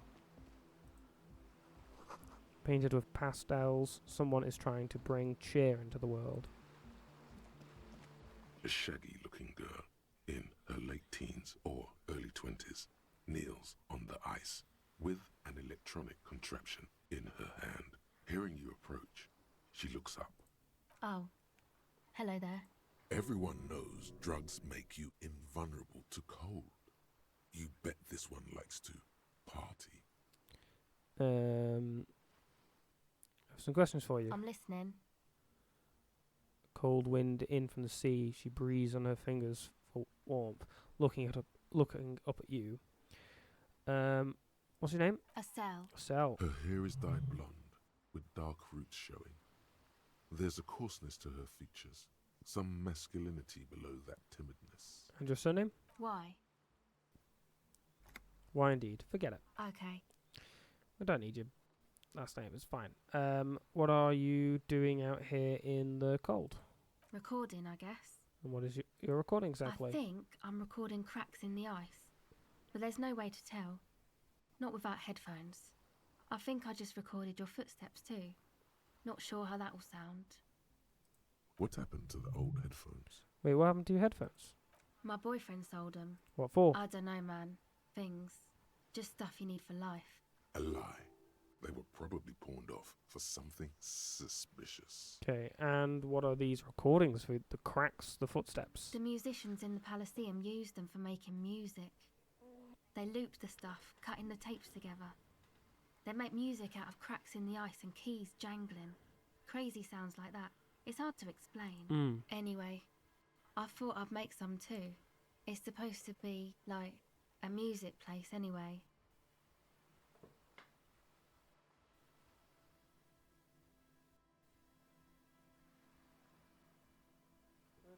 Okay. I don't really know what I'm doing. They use synthesizers too. I don't have a synthesizer. The sharp drop in endorphins is almost visible, like a warm blanket has fallen off her shoulders. The wave of chill, the quivering jaw, indications of a drug high. Take this, you're cold. No, man, fuck that, I'm cool. I'm sorry I said that. I'm sorry about the fuck. It's okay. You said it's supposed to be... You know what? Yeah, here. You need this more than I do. Thanks. You said it's supposed to be a music place? What's that? What is... The boys think it could be a place, like the Palaceum or something. Stupid. It's really not going to be a Palaceum, that's for sure. And who are these boys? The boys? Yeah. Andre and the guys. They're inside, in the tent. And why is that? Why are you freezing out here while the boys are inside? They got too much stuff crammed in there. No room. Stuff like what? Music stuff, mostly. Like this tape recorder, but bigger. And there's piles of it. Why not just leave some of it outside so you don't have to freeze? So, you mean like those headphones your boyfriend sold? Yep. They were pretty. I'm sorry we sold those. Why not just leave some of it outside? That stuff is more expensive than I am. More expensive than any of us, really. Doesn't matter. I can take the cold. I have had some other questions. Go ahead. Oof. The tape recorder lies on the ice like a discarded toy. Pick it up. Tell me more about this music place you've been planning. Okay, actually that's it for now. Okay. Bye. I really don't think I'm going to be able to get that empathy up.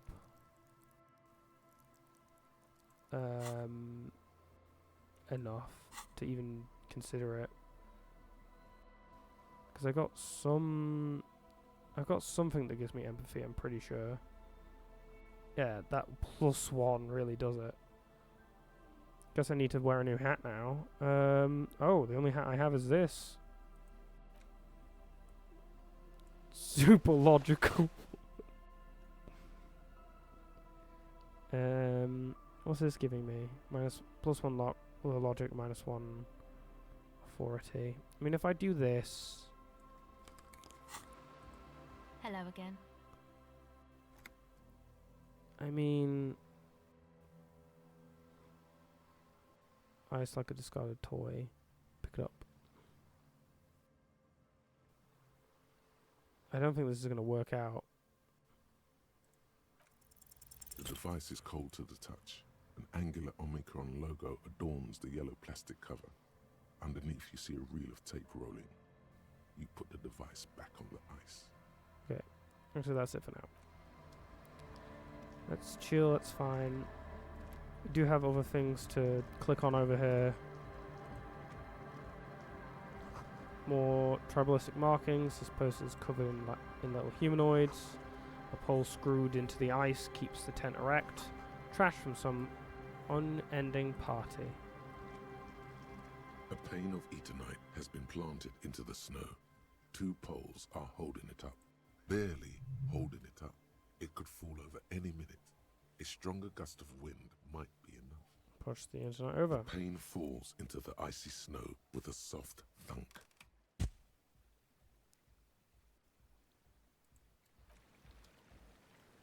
Cool. The tent is just tarpaulin fabric covering a pile of stuff. Okay. The flap is open. Inside, 3 young men are listening to some new form of music. It's like nothing you've ever heard. One of them looks at you. Come on, get in and close the flap behind you.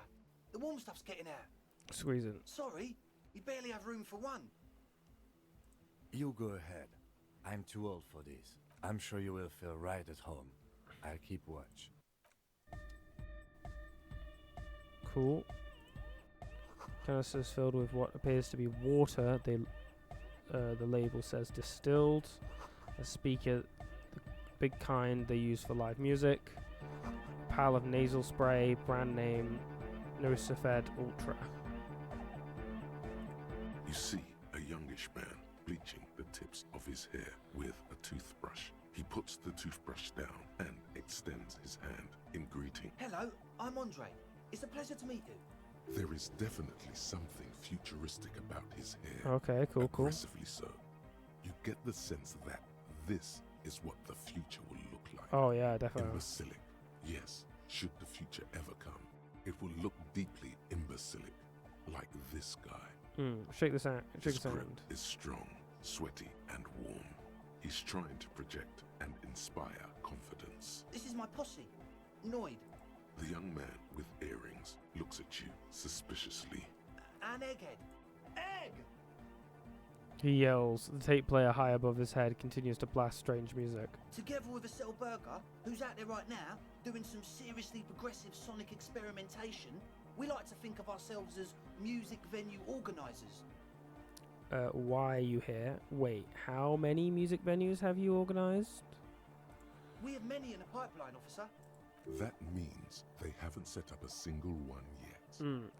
Why are you here? You see, we've been all over Jamrock North, prospecting for real estate to establish a new venue in. Okay. Also for talent. Yeah, thank you, Egghead. And while there is no shortage of raw, unfettered talent spinning tapes in Jamrock, we've had rotten luck with the real estate part. Place is a shithole. I apologise for my friend Noid's potty mouth. I realise this is not how you speak to a police officer. He has authority issues. There's no need. The place is pretty bad. There's no need. The place is pretty bad. Which brings me to the problem of occupied ecclesiastical property. I bet you've noticed the derelict hive of narcomania on the coast. Oh yeah, absolutely. An attempt to pander to your perceived conservative sensibilities. No person his age would ever use a word like narcomania with a straight face. Don't fall for it. Nofis is Donrex. What are you talking about? I'm talking about the church. And I'm not exaggerating. Even a place of spiritual refuge can become a magnet for all sorts of dopeheads and burnouts if left unattended. Dopeheads! Burnouts! He aggressively spits on a screw, then starts cleaning it up. Well, I'm sad to say, that's exactly what happened. Sad because we were just about to put Martinez on the map with one of the maddest dance clubs in Jamrock. Nah, strike that. In Revachol. Strike that! The world! Yes. And sadder yet, because the dopeheads and burnouts held up in there are the worst Egghead. kind. Best. Okay, what are they doped up on? He leans back a little, watching you with a steady, serious gaze, letting you imagine just how bad those dopeheads and burnouts really are. Good. This calls for an opinion. You're an expert in those. I feel like you may be laying this on a bit thick. What's really so bad about these dopeheads and burnouts? They're spooky. Spookiness is not a matter for police investigation. You know, officer, you really should judge that for yourself. But keep in mind, their spookiness is the kind that keeps us from restoring this church into a community centre and a place of spiritual refuge. Also, they don't eat or clean the building. Shit's gonna collapse. People just want to spin tapes without them spooking it up. Place has bad signs. No one can dance like that. Thank you, Egghead. So you're gonna look into it, right? It should be a police matter. Getting them out. Whatever spooky stuff they're doing, I'm sure it's not what the Ecclesiastes meant their property for. I'll look into it. Tell me more. All right, man. Andre's obviously very happy you took him seriously. The whole tent is. The boys exchanged giddy looks. Who exactly are these people inside the church? There's some... Okay, I wanted to ask you about this tent full of equipment. Yes. What? What's with all of the Husfed? The what now? Point at the bottle of nail spray in the corner. You have a lot of it lying around. Oh, the old Ultra. We, He's like an actor, looking to the souffleur for his line. I have a major sinus infection. Stuffy nose. We all do. Shit's all blasted up. Winter. Can't even breathe. Okay, I guess that makes sense. Okay, you sound fine to me. Yes, that's all Nosafed's doing. Without the Noser, I'd be drowning in shit right now. Nosafed is the shit. Can I have some? I have some nose problems too. Sure. Here you go, officer. The Noser. Blast away. Brilliant, thank you. Ba-boom. I see you brought your own water. Yeah, good to have, bitch to carry. When I first scouted the place, I did some reconnaissance. I'm not sure the church even is running water. And it's distilled too? Oh. It's the one they sell at the fuel station. It's like he's lying to you, my liege. But he's slippery enough that there's nothing for you to grab hold of. Alright, enough of this. He nods enthusiastically, no doubt Godly. a little relieved. Alec was high, unexplained nose-fed, headphones were sold.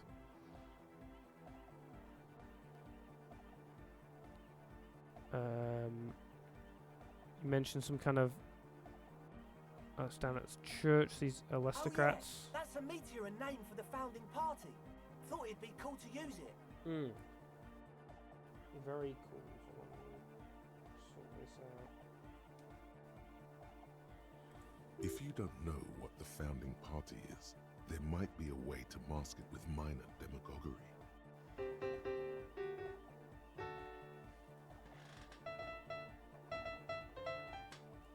Sorry, I got distracted. What? If you don't know about the founding party, there might be a way to mask it with a minor...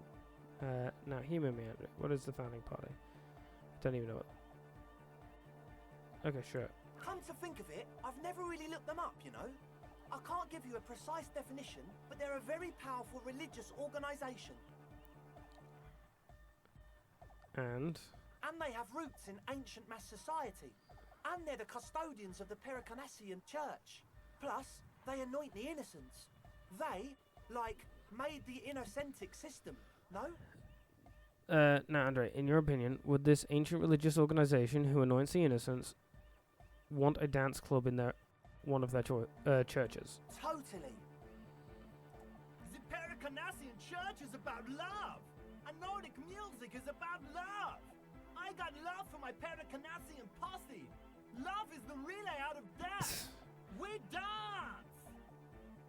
He violently shakes the tape player as if to see if he can break it. Love is hardcore. Unity. Unity. Make some noise for my Insulindian posse! He turns the volume up, then looks at you with a knowing nod, as if it's obvious you will now break into dance. You feel it. The anodes and the cathodes coursing through you. Your big toe starts tapping along to the base, as if testing the waters. No words, enjoy the beat. Don't quite understand what you're talking about, what posse. I now understand it was lame of me to suggest otherwise, and the music is about love, and so it is the Perkins church. Guess love can be pretty hardcore. Oh yeah, it can. He's coming around. You're getting it. No words, enjoy the beat. I don't quite... Yeah. Feels good. It's too much. No sane organization would want this level of absurdity in their church. No, we want church absurdity. Yakokata! The place to be! Do it for the masses. Do it for the crew. I didn't want to say it, but it was pretty lame of you to imply otherwise. Anyway, you got more questions? The one with the large head is still looking at you, nodding his head, waiting for your body to start moving. You feel like you could go for a little disco when, or if they get this club going. You've got it in you. Okay. I'm going to say that's it for now. Alright. Oh. Be the cool cop. Catch the key as it flies toward you. Come on. It's as if time has frozen somehow. You think you can sense the key moving in the air. Yeah. Blam! Straight in the eye. Straight in the old eye orb. A stabbing pain. Ouch, goddamn asshole. Tears What is stream wrong with you? Can't you see I'm in pain now? Man, I'm super sorry. That was totally my bad. I'm sorry. Got Bend your face. overexcited. Threw him too hard. I'm sorry. I'm sorry. Bend your face in mockery of useless contrition. You almost eye murdered me. A cop. That's lethal force. I really am sorry, man. Just take this, okay? He pulls out some black paper from his belt. Wow. Looks like there's quite a lot there. That's the least you could do. I hope that settles it. Or wait. The key? He is shifting in his Okay. spot, uncomfortably, still feeling sorry for the mishap. As always, we'll be right here, waiting patiently for the news. Yeah! Bam. We got our rent money, I guess. Okay, logic. Maximize the logic. Logic.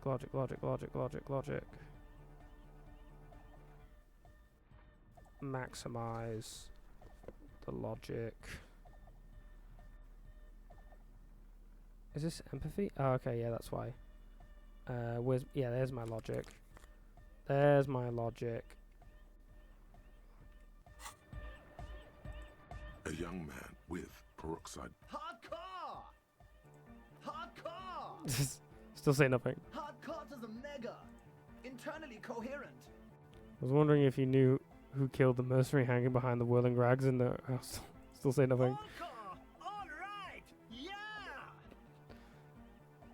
He furrows his brow as his very large head traces the sublime invisible movement of the music in the very real air of the stuffy tent.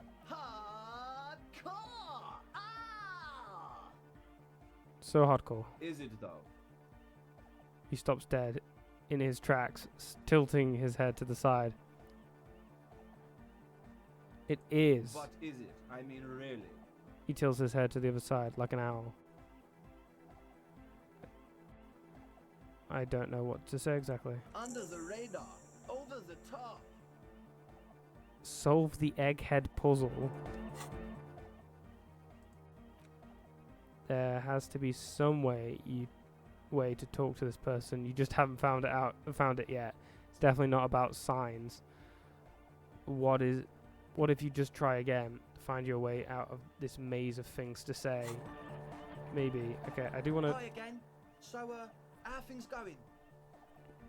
Good. Okay. So the speed freaks want to start a club for dance music. Damn it. That much checks out. Youths like music. You feel as though you might have liked music more when you were young, too. But you digress. What's the gist of it? The gist of it is, they want to turn the church into a club, but a suspicious element has overtaken the building. It's very important to understand what the gist of things is. Always consult the gist before making up your mind. Okay. Plus, and it has to be considered, you can't invent the future of dance music in this smelly old tent. Imagine if you had the church. That settles it. Analysis complete. Their story checks out. It still feels as if this didn't quite go as it should have. But As always, we'll be right here, waiting patiently for the news. Yeah! Yeah. Cool. Cool. I'm done with that. I don't need more of that. Tab. Tab. Zoom out. There's the door to the church. Sign reads St. Brune. Dewy pews in the shadows. Many seems to be missing. An altar shrouded in dark or something like that. It's too dark to tell.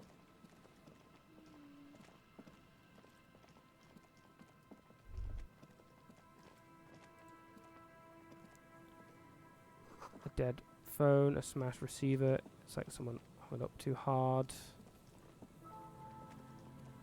Someone must have worked hard to smash this plastic dome. Resources. Oh, there's so much good stuff here. What's this? Postal card. Take all. Give me that. Makeshift roof. Give me the money. There's a whole place here. Take. What's this? Top will keep out neither rain nor snow nor wind. What's this? someone has left an unidentifiable article of clothing on this railing. Take a It look. smells really bad. Take a close look. It's streaked with dried seagull shit and tangled with pieces of seaweed. A dangling arm suggests that there might be a jacket beneath the crust of filth. It seems likely that it was left in the surf until someone laid it out on this fence to dry out. Unfortunately, that just seems to have stiffened it into a shapeless mass. Please tell me you're not taking that with you. It might be a clue. A clue? You think our suspect is a seagull who's been defecating on unsuspecting jackets? It could have been multiple seagulls. A poet could write 12 verses and still not begin to capture the profound vexation in that sigh. You should still take it. Use the interact button to... Okay. Sure, perfect. Coin-operated weighing machine hasn't been used for decades. +2 encyclopedia. Whoa. Vagrants have recently painted the top red. Water drips from it. And... more bottles. We got new filthy jacket. Oh yeah, I was supposed to post As that. you hold it in your hands, it makes an uncomfortable crunching sound. Man, how did this jacket get so disgusting? It's a sordid, filthy tale, not for the weak. Are you sure you can stomach it? Continue. Some secrets are better left uncovered. Don't even try. Seriously. Okay, Good fine, I won't think choice. about it. The less you think about the jacket, the better. Put the filthy jacket away. I feel like it's his jacket, because it was mentioning seaweed and blah blah blah. And it might be a way to getting the gun. Wine canister, it's open. Oh no, we already know the gun was sold. The smell. It's awful and familiar. Wait, hold on. That is awful. It doesn't help. You can still smell it. What is it? Don't you recognize it? That hideous pungency. That faintly cloying sweetness. Only death smells like that. Something cold wakes in the pit of your stomach. Fear. It is death. It must be. Something's not right. Kim, what's that smell? The lieutenant has already brought a handkerchief to his nose. Eyes up, detective. Something's not right here.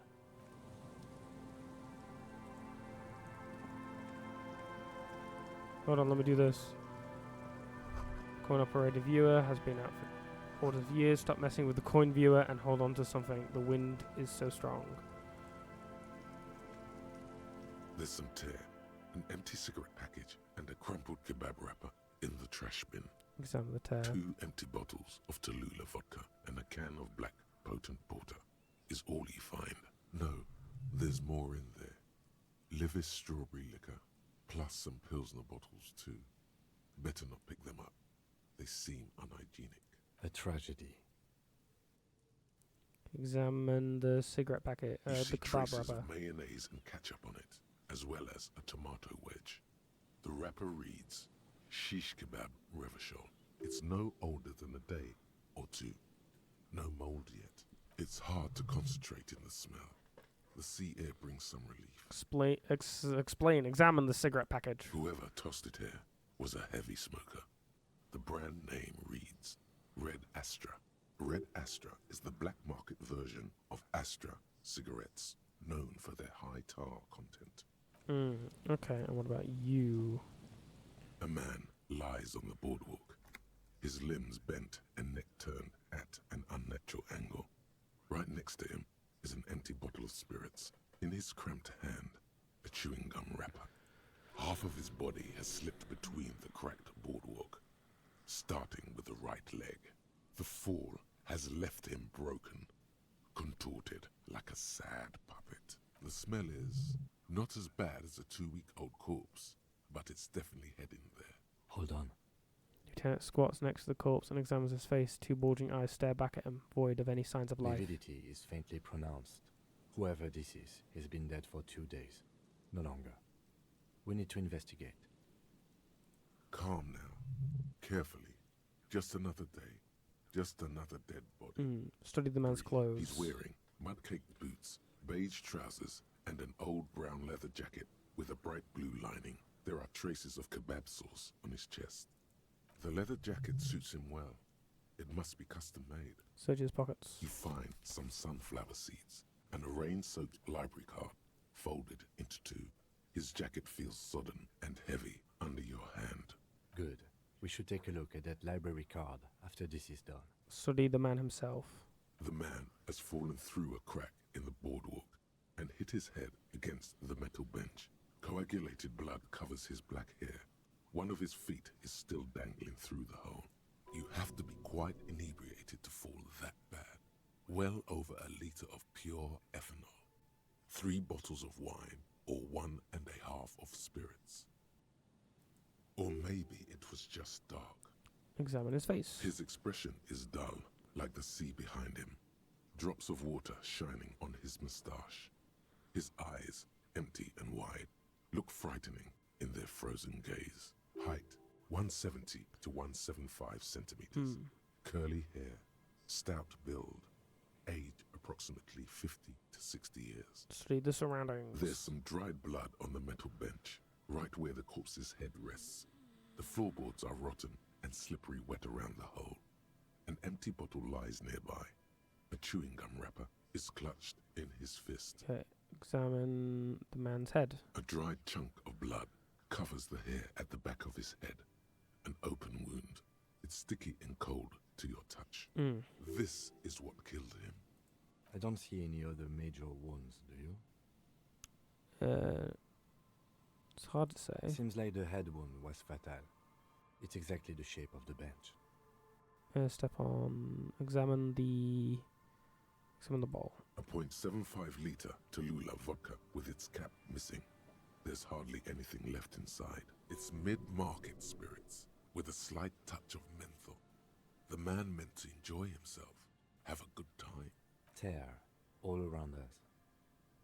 He looks at 2 of the bottles near the coin, operated viewer, then at your yellow plastic bag. I'd prefer if you didn't collect them this time. It's not proper. Step on the floorboards. They screech under your feet ominously. It's hard to say whether the dead man's weight was the cause of the boardwalk to break. It definitely looks fragile. You see waves churning below. Something cracks beneath your feet. He could have easily disappeared into the sea through that hole, and you would have never found him. Examine the chewing gum wrapper. Rybowski spearmint chewing gum. Green leaves on the cover. The man man's mouth is half agape from the terror of the fall. Look in. The blackness of death. Stench. You think you see white chewing gum too? He ate the whole pack, right? It's to cover the smell of alcohol before going home. The worst thing is, I've seen it before. Almost the same scenario. Even the chewing gum. It's always the same. The entire boardwalk creaks in the wind as you take a step back. Okay, who is this man? Looks like one of the locals. He'd have to know this spot to come here. You don't just walk over here. But that's just a lazy assumption. What do you think? At least this man knew how to party. Okay. Imagine the same scene without the bottle. Now that would be just sad. What we're witnessing here is the demise of a great party beast without leather jacket and empty vodka bowl.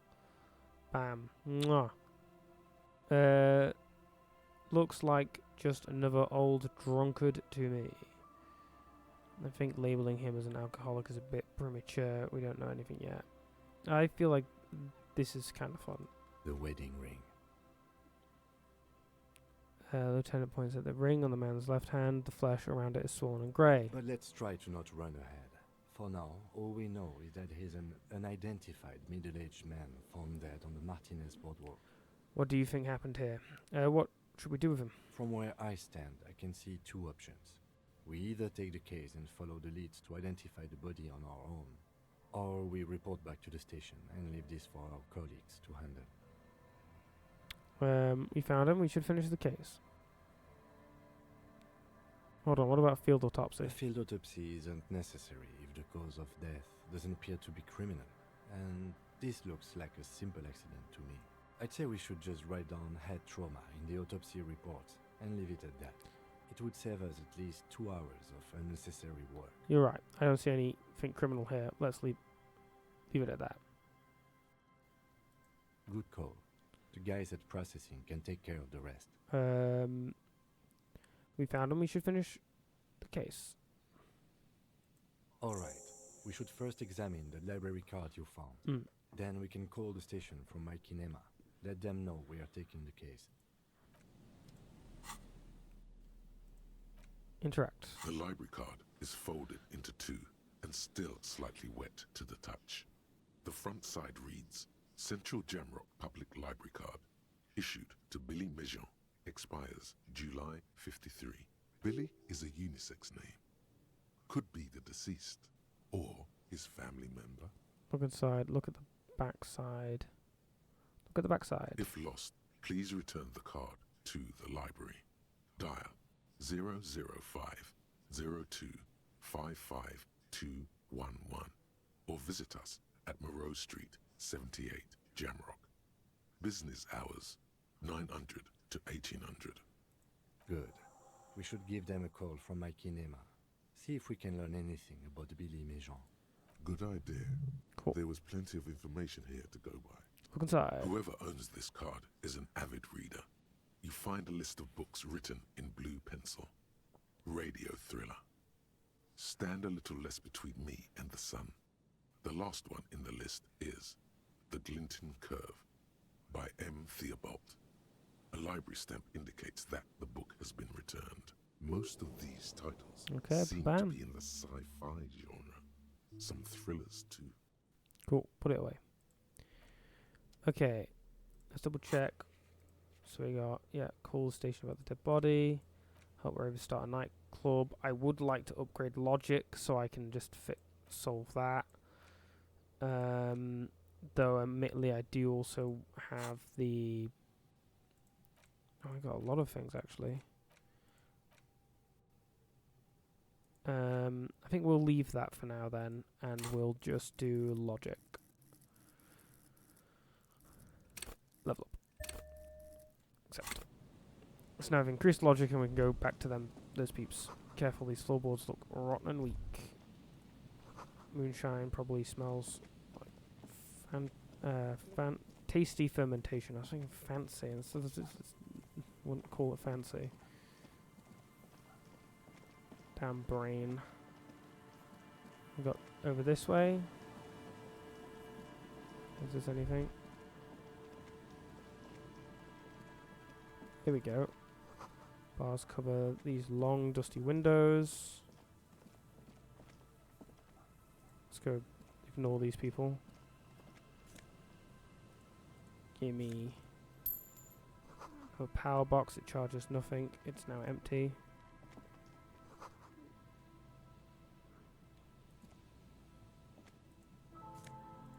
Bam. Oh, £5. That's great. Necessity-driven architecture. You see, a once bright mural towering above you.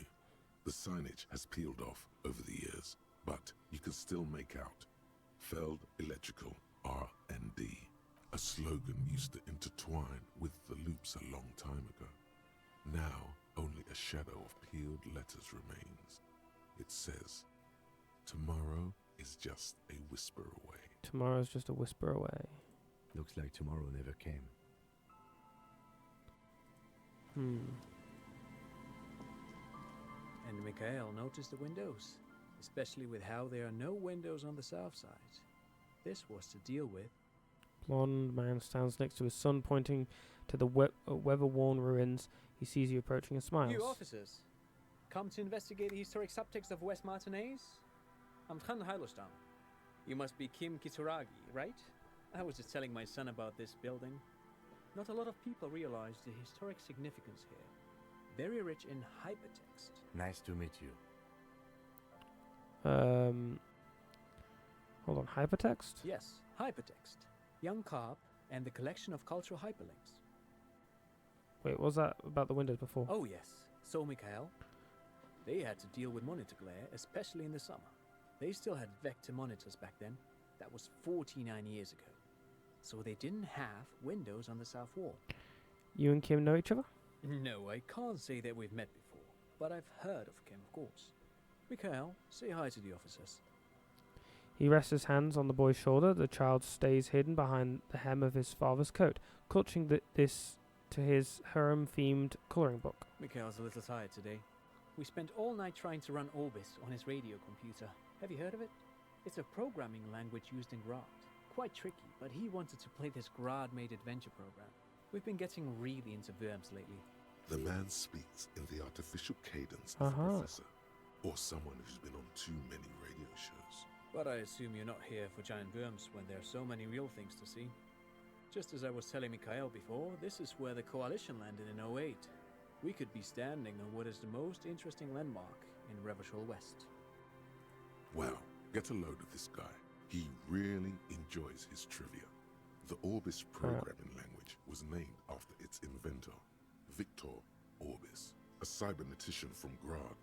They run Vox in the Occidental countries. What's so fascinating about an empty old building? Aha! But it's not just any empty old building. He raises his hand to his eyes, and to shield himself from the freezing snow, all four of you turn to admire the mural before you. What not a lot of people know is, this used to be the R&D department of Feld Electrical. And Feld, which now sells ink cartridges mostly, was once a top dog in the turn-of-the-century cybernetics boom. Look at the building looming over you. It looks old and weathered, with seagulls picking apart its stone and metal carcass. Bushy undergrowth has taken hold of the collapsed rooftop. Some kind of bird has set up a nest on a broken windowsill. I don't think I've heard of this field electric.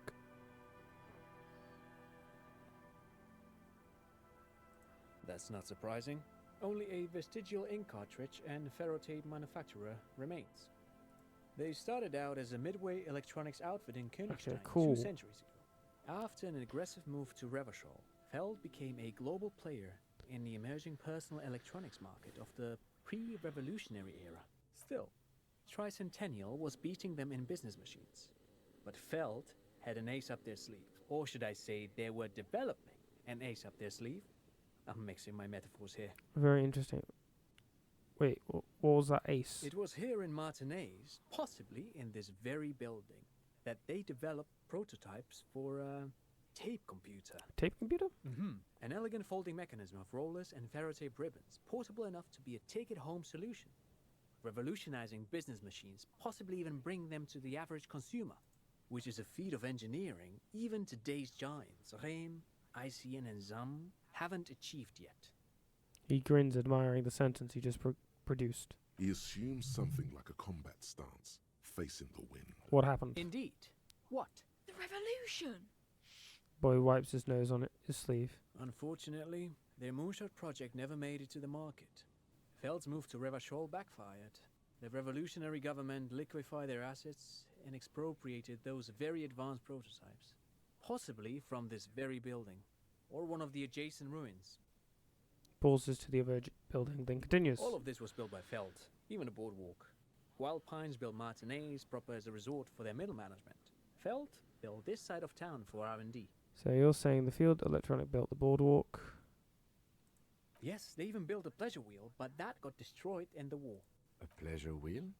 Lieutenant looks wistfully at the horizon as if picturing gondolas rising to the sky. Yes, to lure in their star engineers. This part of Martinez was nothing but reeds before Feld arrived. They had to make the prospect of living here attractive. It was supposed to become a global center for innovation in cybernetics. But history had other plans. What happened to the engineers, the company people? Oh, I'm afraid it didn't end well for the boys. But this story is a bit too dark for little Mikhail here. Now, if you were to ask about tape computers... Wait, is he saying that we should just bypass the excesses of the revolution? Tape communists, right. Tape computers. What did the revolutionists do with those advanced tape computers? They used them for military communications, but also to write and send out press releases, the most notorious example being Le Décret de Mars. What's the Mars Decree? I mean the radio transmission sent out to news agencies and world governments by the newly created commune of Revachol on the 7th of March in the year 02. Cool. A short-lived legislative foundation for a short-lived utopia. It's a beautiful piece of text, actually. A singer-songwriter I know, Charette, called it a love poem to Revachol on her political concept album, Bon Baiser dans ce Lind. You should read it. Every local library in Revachol stocks a copy of the decree. Okay. I tried to get Mikhail to memorize it. Tried to. Someone was much too interested in worms to be paying any attention. The kid takes a peek at the green and silver worm on the cover of the book, already forgetting about this part of the discussion. How did those tape computers work? Did they work like radio computers?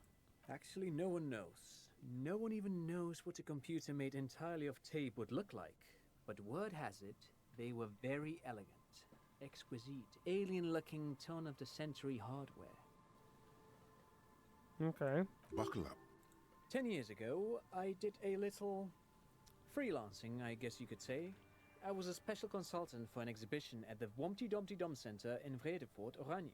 It raised the same questions, and we had lengthy discussions with Paul Ockerman, who was head curator at the time. Okay. This was before the twins Keith and Guy Juice joined the team, trying to... Wait, did he just say Wompty Dumpty Dum Center? What the hell is a Wompty Dumpty Dum Center? And who the hell are Keith and Guy Juice? Get back to... Okay, the Wompty Dum Center, Paul Ockerman, Keith and Guy Juiced. What are you talking about? The Wompty Dumpty Dum Center for Contemporary Art. The exhibition itself drew on Lagerman's notion of memory, and so there were some parallels. That's why the head curator, Paul Ockerman, chose to... You're making this up. Turn it. Kim, is he making this up? In fact, I'm not. The Wompty Dumpty Dum Center is a place you can visit if you're ever in Vredefort and are ever in the market for an exhibition space / contemporary art research center. But perhaps I should return to the tape computers. Still As cool I was to saying, know. the device itself was very elegant, fragile even. One could write directly on the tape using a special chemical solution. The machine would then analyze the handwriting, perform operations, and project output onto a white screen. It was a beautiful, delicate thing.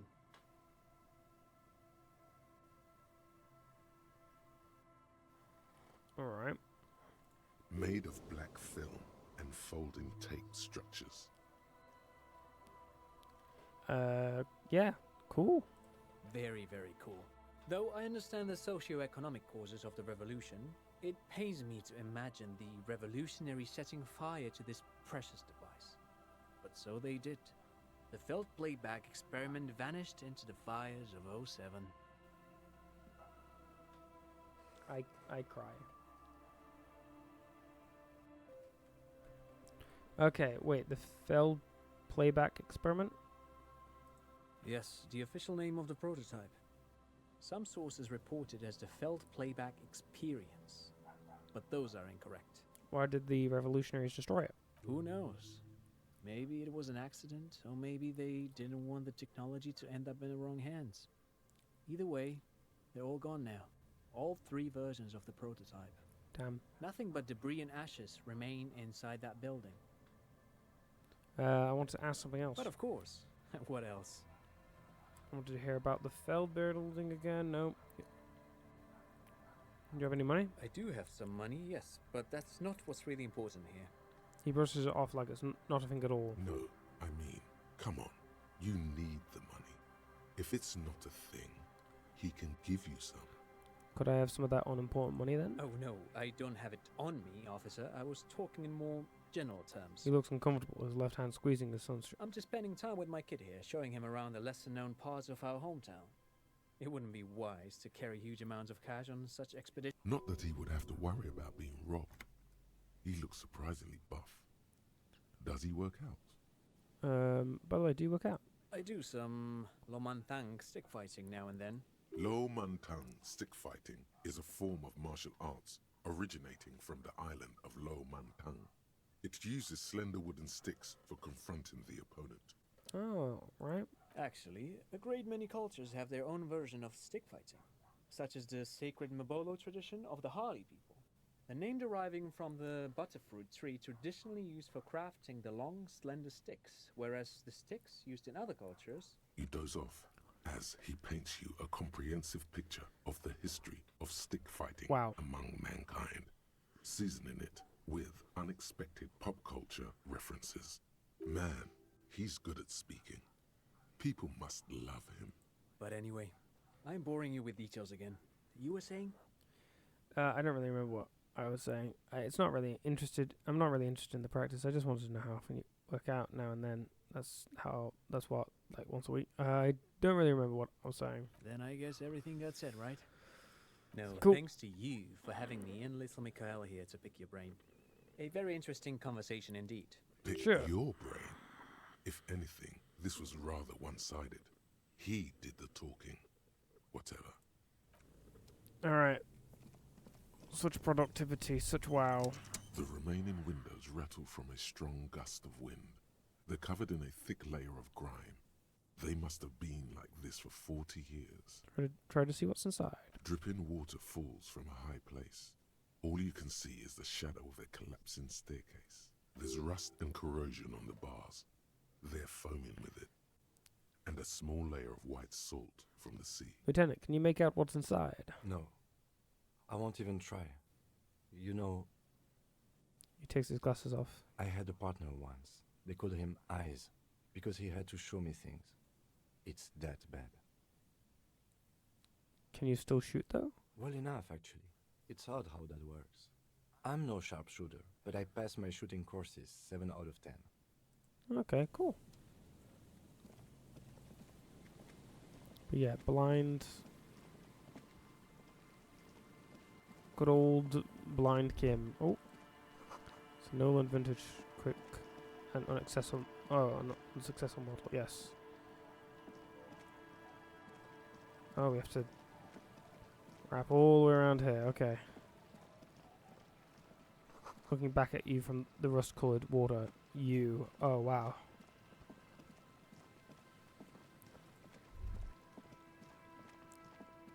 Got my eyes peeled. Thought I might as well go back here before I forget.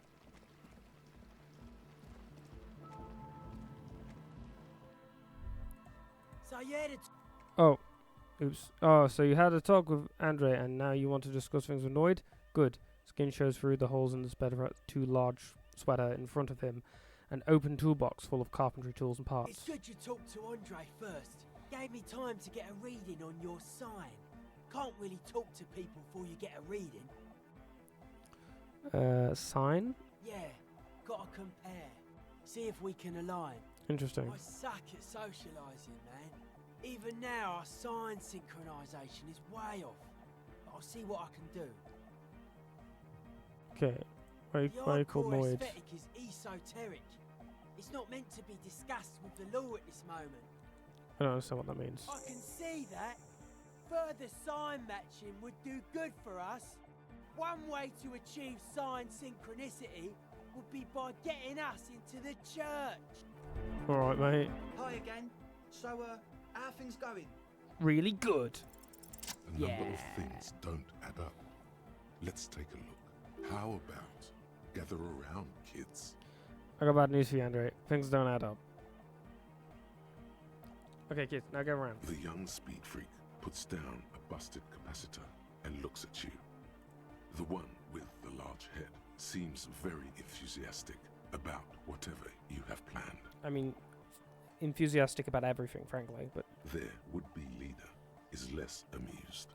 Okay, sometime in the past, I'm not sure when and where, but betrayal was involved. I feel sick and became the shadow you see now. Before that, I have reason to believe I was a police detective. What? I got bad news for you, Andre. Things don't add up. What things?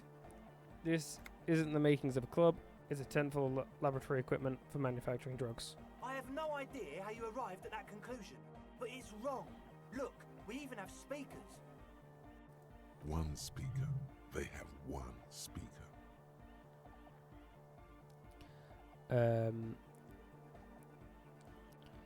You have no headphones. Wouldn't need her headphones to spin tape. That distilled water, cornerstone of a clean lab. You have no headphones. Wouldn't SL need her headphones to spin tape? What do you know about spinning tape? Nothing. I know you pawn them like we for lab equipment and drug ingredients. I'm sorry, but there is no lab equipment and no drug ingredients. The distilled water, cornerstone of a clean lab. And of all cellular-based life, what's your point, Lawbringer? The nose effect is here for its active ingredient. He said it was for his nose. What more do you want?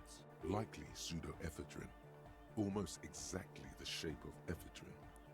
Ephedrine makes you happy, and so does pseudoephedrine. What? Where is his friend? Did he lose his friend? Where is his friend? Did he lose his friend? What do you mean, friend? The other speaker, you have only one. It's a one-speaker system. It's monodynamic. You wouldn't know the first thing about sound reproduction in anodic music. Other speaker. This may be the brain damage talking, but you've definitely never heard of monodynamic or one-speaker systems. There is no need for me to pile on any more, is there? No shit. He sounds tired. In short, you've tried to use a police detective to set up a drug lab. That's...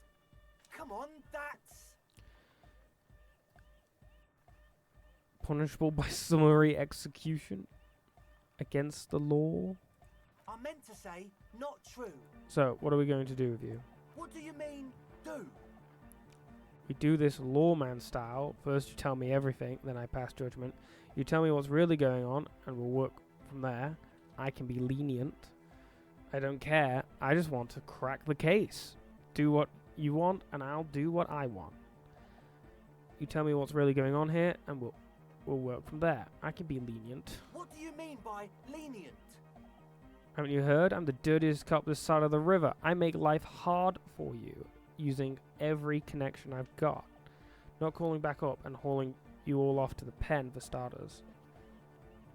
We'll see. Now speak. He thinks for a moment, then opens his mouth, but closes it again. Then finally raises his hands. Things are just way too hard for an entrepreneur in this city. It's not like we're not going to turn the church into the wickedest club in East Revershoal. Because we are! We totally are! We just got to turn it into a speed lab first. Ah, yeah. You know, to get our foot in the door. And why did you need me? Like I told you, spooky arseholes moved in while I was getting all this stuff together.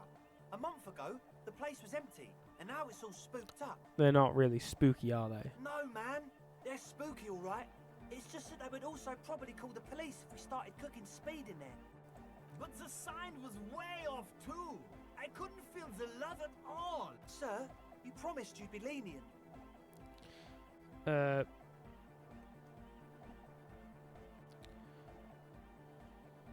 No speed lab, just a club for music. It wouldn't work with... the lab. Do what you have to do. I have to look at the spooker situation before I can decide what to do with you.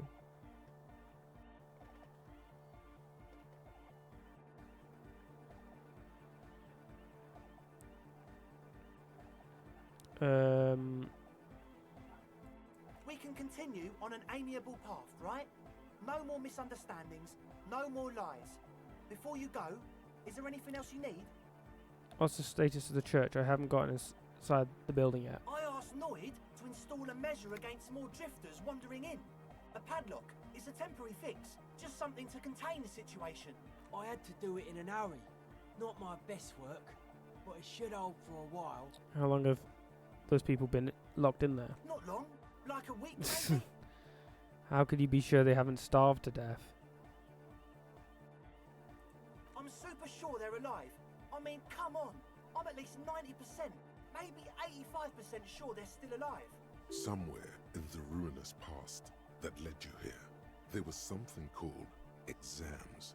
You may have learned the term involuntary manslaughter there. 85% is good enough. Okay, 85% is not good enough when you're dealing with another person's physical well-being.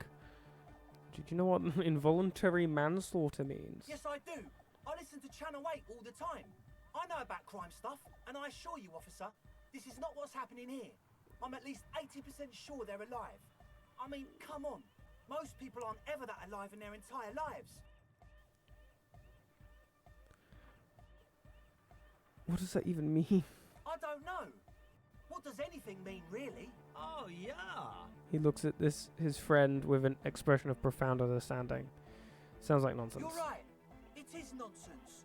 Total garbage. I knew you'd see through it. You're one smart cop. It feels good to be the smart cop, doesn't it? That's a good cop to be. I get by. Has a nice ring to it. Smart cop. I get by. You wouldn't want to be stupid cop, now would you? Sorry. But still, maybe he's just sucking up to you. Who knows, but maybe we could do smart cop and art cop at the same time. I get by. Now, where was I with that padlock? He nods attentively. Alright, other questions. Sure, man. Tell us what you want to know. Let's do it. Who exactly are these people inside the church? Truth is, I don't really know. None of us do. I don't even know how many there are. All we've seen are glimpses. You haven't even seen them, and you want the police involved? Well, there's also the machinery. When I first scouted the place, back in February, it was abandoned, empty. Took some time. Oh, okay, yeah. So about 2 weeks ago, we came here hoping to set the stuff up. Suddenly, there are all these strange machines lying around in there. Yeah. One of them has wires running into bowls of water. Wires into water. Never seen anything like it. Andre, tell him about the feeling. Oh, and it felt like there was something in there with us, watching us from the dark. No, the other one. Which other one?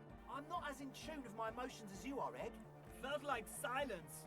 Awful silence. But you haven't physically seen anyone. Not exactly. We've just seen someone who we think is a woman go in and out of the church. A couple of times. And we felt someone or something eyeing us inside. But that's kinda it. Okay. What was... Okay. So I'm going to be sure... Okay, can you tell me more about this machinery? You should talk to Noid about that. I just got a distinct burnout and dopehead sign from them. Probably jacked up to some snuff station too. Probably, very likely. With a small surge of PEA, alertness fills you. As if to say, this is a dark corner. Look behind it. I'll talk to Noid then. Good idea. Was it about the thing watching you? Like you aren't alone, you know? It wasn't quite human, if you know what I mean. Not human, as in a ghost. Do you know what he means? No. It was this dark shape climbing upside down along the ceiling, like some kind of crab man. A crab man. Yeah, you know, the way it was climbing up and around the ceiling, like a crab. And a man. It was stalking a cell, exhibiting ambush behaviour. Odd. Crabs are usually marine creatures, and not known for climbing walls. You sure there was a crab man? Yeah, totally. I mean, I didn't personally see it. Estelle was alone that time, but I believe her. If she comes out running and says there's a crab in there, there's a crab in there. I really think that, I don't know, they got some specimens in there, and the zoologists are in there, and I hope they're okay. So he hasn't even been in there lately. Is he afraid? You should ask her about it, but be nice. Don't tell her you don't believe in the crab. There probably is no crab man. Don't let them draw you in with this nonsense. Okay, so how can you be sure that they are burnouts and dope heads if you haven't seen them? Well, honestly, I can't, but I am. This is a below-feeble attempt at avoidance. Basically, he is attempting to weaponize idiocy. Well, you can't, but you do. I should add weaponized idiocy to my own repertoire. Hey now, I'm 70% sure they're substance abusers. Don't let all that technology fool you. Where do you think the drugs come from? The gesture is super futuristic. Goes well with The his drugs. imbecile hair. And the drugs come from machinery technology. That's it for As now. always, we'll be right here, waiting patiently for the news. Yeah. Okay. You. Come here. The shaggy-haired girl kneels on the sea ice. She looks up as So you talked to my associates, right? Are you going to help us? Can't With the church, I mean. Can't say. I've got to ask questions first. Shoot. Okay.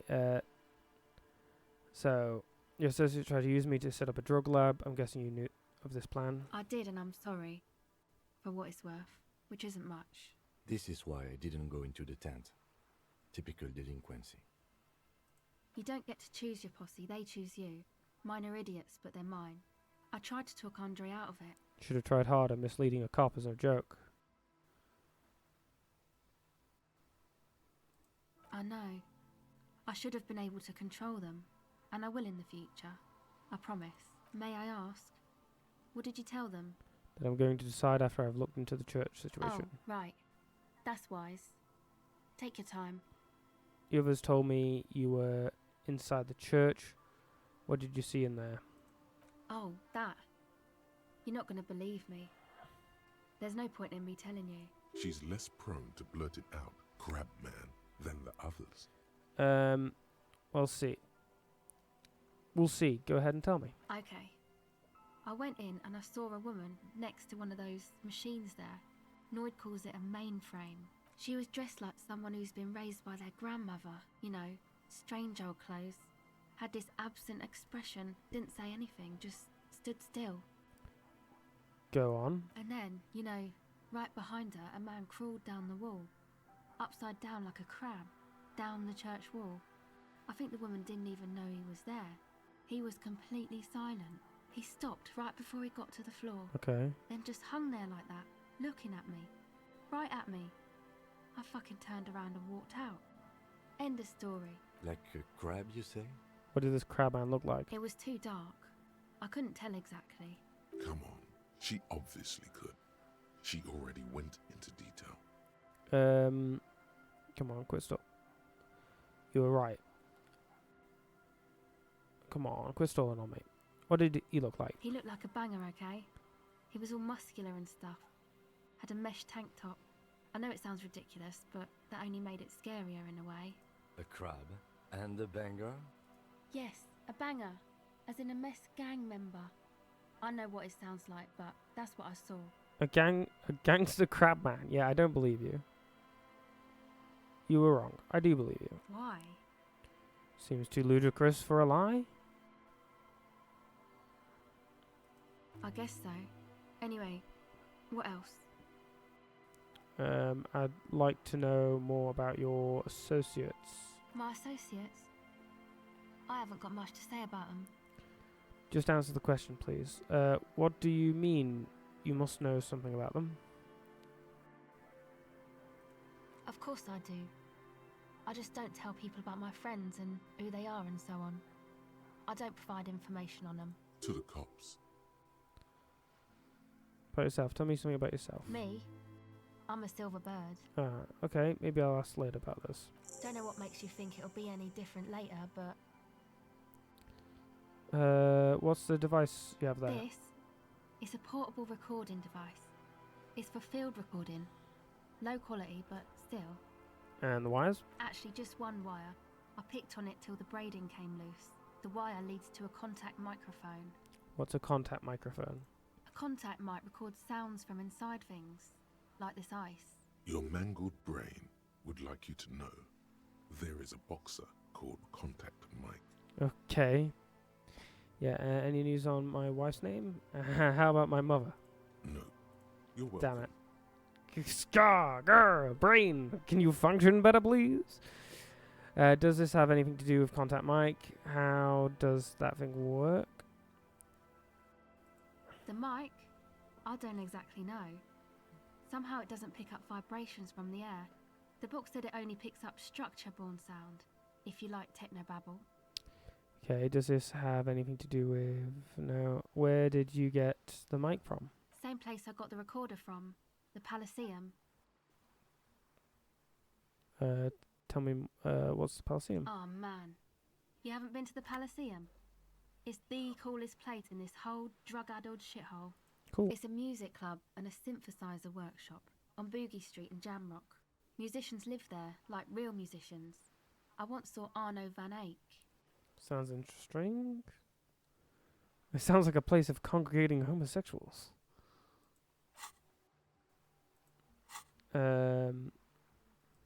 Yeah, there might be some. I don't think they look down on the homosexual underground there.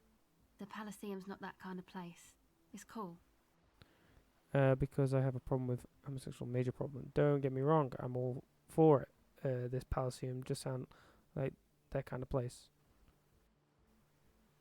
Oh no, you completely misunderstand me. I might be a homosexual myself. Oh, well, good for you. Figuring that out right now. I'm, processing it in my brain. Now, about that Arno guy you mentioned. Oh yeah. I guess even with your modern take on sexuality, you wouldn't be in the Van Eyck demographic. I get down. I don't know what that means. I grind. Is that some kind of term for the homosexual underground? I mean, I'm hip beyond my years. I'm not sure, but I have a concrete evidence that I rock in the form of a wrecked tape player and a totally trashed hostel room. That's cool. She breathes on her fingers, looks like she doesn't know what to say. You're right, time has deserted me. Sucks, man. Was there something else? About the Contact Mic, perhaps? Does this have anything to do with Contact Mic? Yeah, I record stuff with it. I mean the box of Contact Mic. No. This is a contact microphone. It's for recording inside solid objects. Contact Mic just beats people up. Contact Mic doesn't just beat people up. Contact Mic is a role model. An entire litany spews forth. Autism rant, yes. Yes, you heard right. You should try to be more like Contact Mic, a successful athlete and an inspirational figure who has overcome social, physical, and mental obstacles. Second thought, screw him, Contact Mic. He's not a champion. You are. Look at you here in front of a saggy tent, picking up your nose to a drug addict music. The world of sports is in awe of your faith and dedication. Sorry, I don't know why I said that. There was something else I wanted to know. Man, you are one weird cop. This isn't about me. This is about your lack of respect for one of boxing's greatest and for yourself. What is it with you and this Mike guy? Okay, if it floats your boat, I'll be more like Contact Mike and less like me. Self-respect is not meant to float anyone's boat but yours. I'll keep that in mind for future use. Cool. Actually, I had non-Mike questions for you. Okay. More like Contact Mike now. Gave her the hat. Get that empathy on? We might as well while I'm here. I'll probably level up empathy at some point later anyway. What's empathy looking like? Empathy. Give me a bit of empathy. I need the empathy. Give me a little bit of empathy. I like having a keyboard here. Now there was once a thing. Oh no.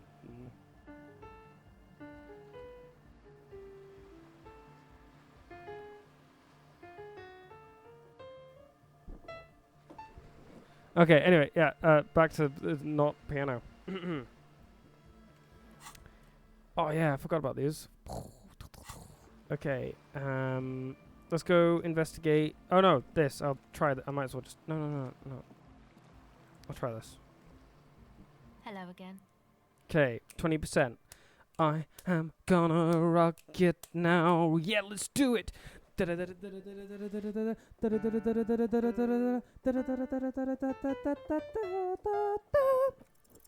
device is cold to the touch. An angular Omicron logo adorns the yellow plastic cover. Ah, damn it. Underneath, you see a reel of tape rolling. Okay, that's... You put the device Yeah, actually, that's it for now. Never mind. Okay. Give me back my cool glasses, my better glasses. Oh, I could do increased visual calculus, actually. Sure, we'll look at them instead. Now let's go into this church, because this seems like it's going to be... Seems pretty important.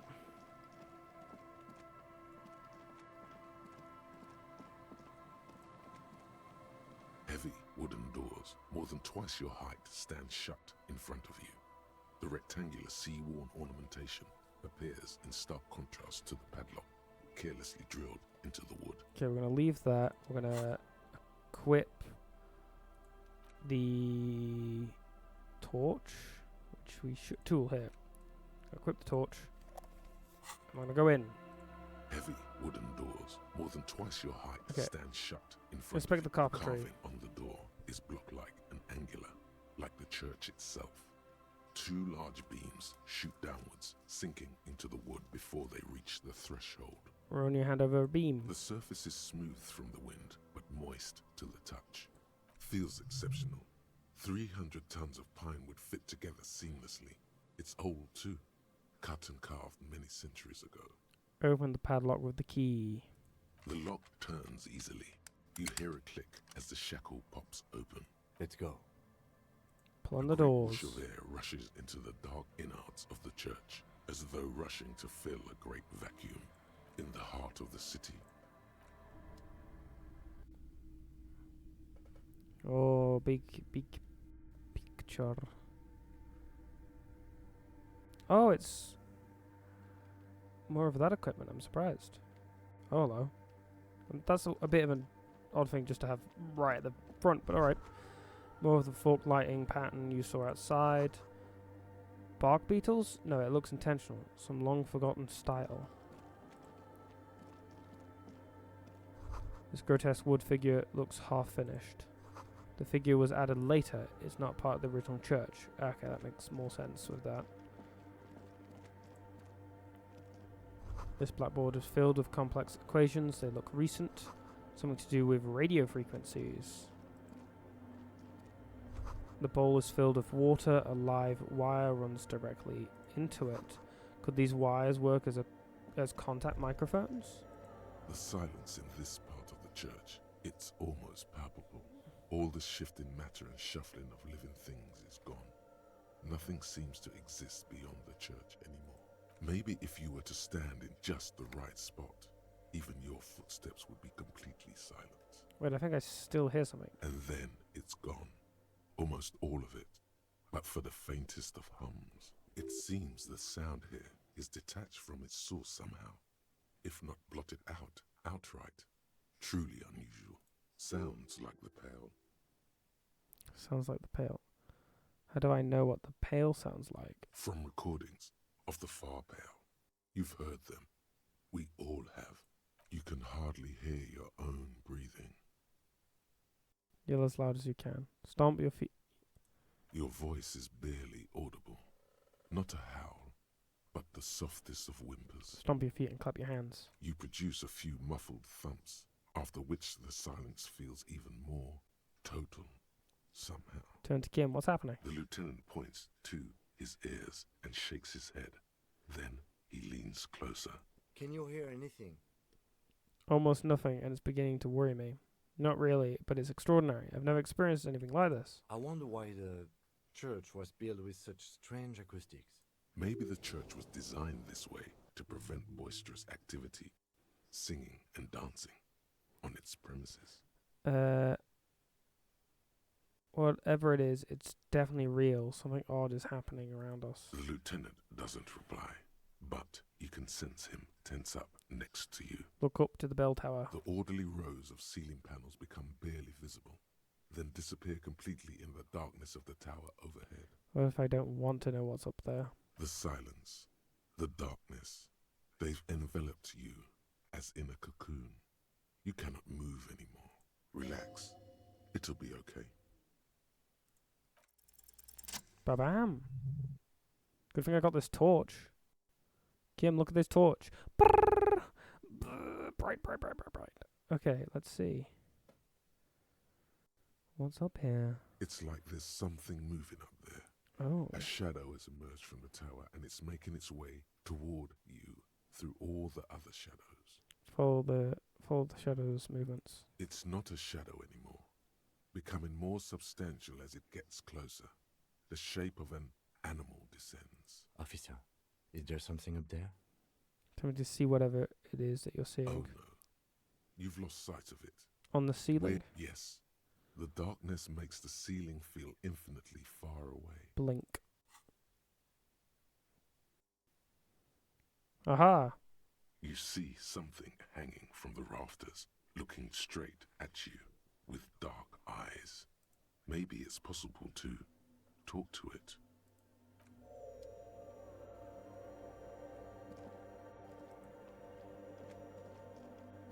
The shadow is a man made of the same stuff as the carpentry of the building. He is studying you intently. The Crab Man. Say nothing. Be quiet for now. The man leaned forward a little, fixing you with a steady, unreadable gaze, then speaks. Habitual alcohol use has made you into a scared little pussy, Holmes. But don't worry, everything's gonna be alright. You come to the right place. That accent is Villalobos, a peninsula in Mesk and a district in Jamro. There's a sizable contingent of Villalobos-speaking Mesks in Rivershaw. What are you doing here? I'm here to receive the mother's love. You can too, Holmes. And when you're ready, she will take your hand and lift you out of that despair at the bottom of that bottle. This man is obviously a habitual narcotics user. Do we really need to question him? Hey, and what was that about, the bottle again? You haven't even drank that much lately. Lay off it already. Shish. Yeah, I guess I have a bit of a problem, and it's been getting out of hand lately, but I'm a policeman. I need to talk to you about police things. I don't know anything about alcohol use. No, I'm going to be honest. Está crudo, way. I see deep inside you. Your body and your spirit are suffering greatly from overindulgence, and you don't even know it.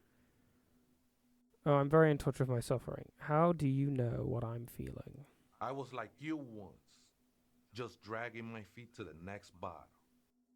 Shit was dark, Holmes. You know, actually, since we're here, you may want to pay attention to what the ceiling climber is saying. Look at these crazies. What is this shit? For some reason, I feel like you have a point.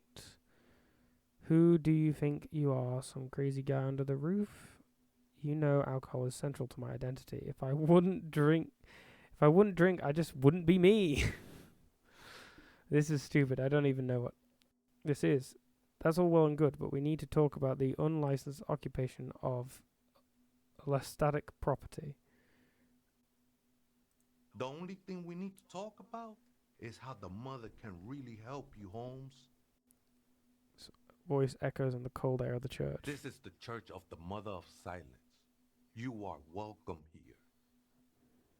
I need for you to take it away. You have no idea what the fuck he's talking about. Is he just trying to throw you off your game? Whatever it is, he's quite confident about it. Just look how gracefully he sways. 'Tis not an act, my liege. Save him perchance he hath deceived his very self. This man is a zealot. Some ravers want to turn this place into a nightclub. The ones in the tent outside, right? I see him. Think they scared of me. I trust you won't get. Turning church into a nightclub, I have to say. Do you have reason to believe? So what do you think about the nightclub that Why is? not? They wouldn't bother me none. I'm usually way up there, imbibing. Ain't no music on earth that can reach where I go. Might even be nice to have some company. Sure. Do you know what the other where the other spooker is? Point at the strange machines around you. Other spooker? Oh, esa viejita es muy estudiosa. Don't know, Holmes.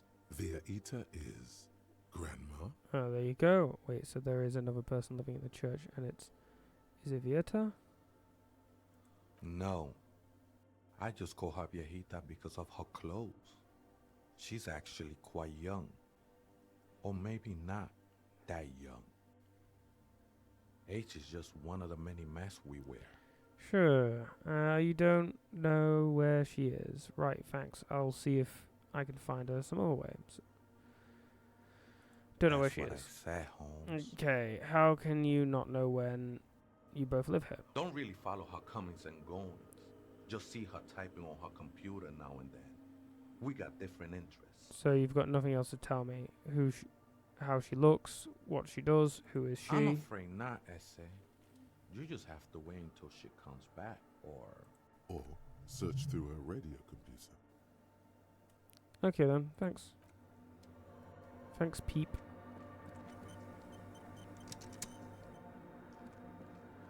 Cracked pane of glass, colourful, frost and drawn flowers obscuring the view. I don't think I actually need the torch, so I should be able to grab stuff.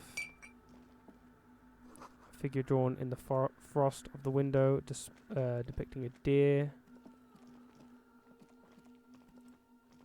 A spider spun a web around this wood-carved pillar. Some new shoes. Oh, bonus to empathy. Okay, I'll take that.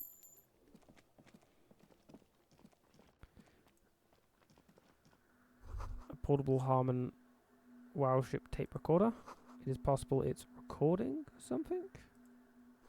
Someone's siphoning electrical current from outside into this antenna.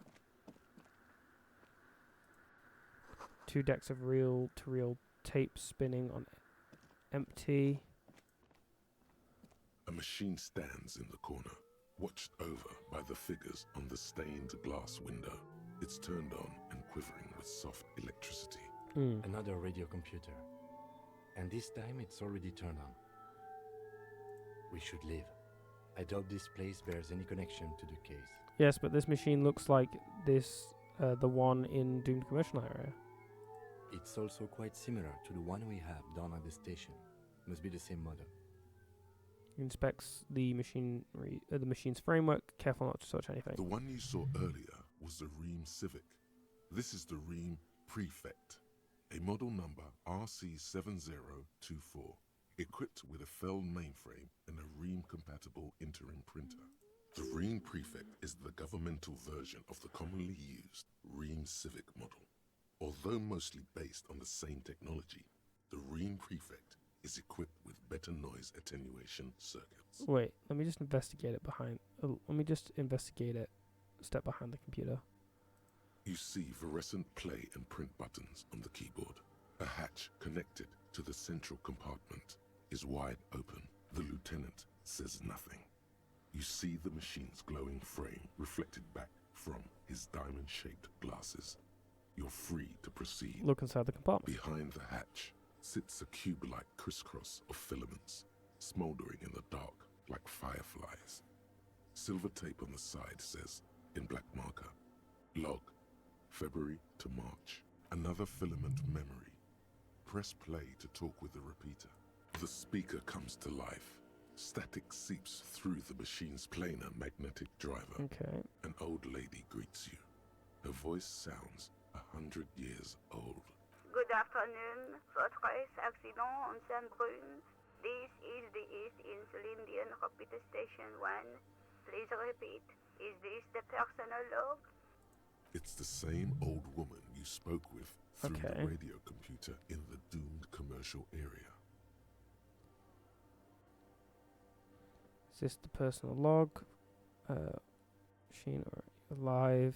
Fortress accident, like the one in the doomed commercial area. Inside the call, but the tape on the filament just said log. Good. March. Please repeat the password. Let's look around. There's no use trying to guess the answer. Maybe he knows something. This is okay. I don't know the password. Received. Fortress accident. Okay, Is there that's anything better. else I can do for you? I'm finished with this Goodbye. call. The machine's keyboard is still illuminated, revealing fluorescent play, and Press print. nothing happens. Okay. Let's go through this way first. In white, silver, and apricot faience, the young mother of humanism stands above you. A crack runs across her body. She is impossibly tall, oval-faced and sad. A dark and radiant majesty. This is her innocence, Dolores Day. Okay. Cradled in her arms are a pair of glowing lungs, clearly visible from underneath her flowing dress. Yo. Your knees touch the floor. The floorboards are hard and cold. Whisper. There you kneel among the snowdrifts, diffuse light falling on your hands from beyond the glass. Close your eyes first. Look up. Look up. The woman looks down at you kneeling. She towers among her followers, architects, laymen, courtiers. There is a sad smile on her lips, and a glint in her green-blue eye of what? Compassion? Remorse? She acknowledges the passing of someone who is still alive.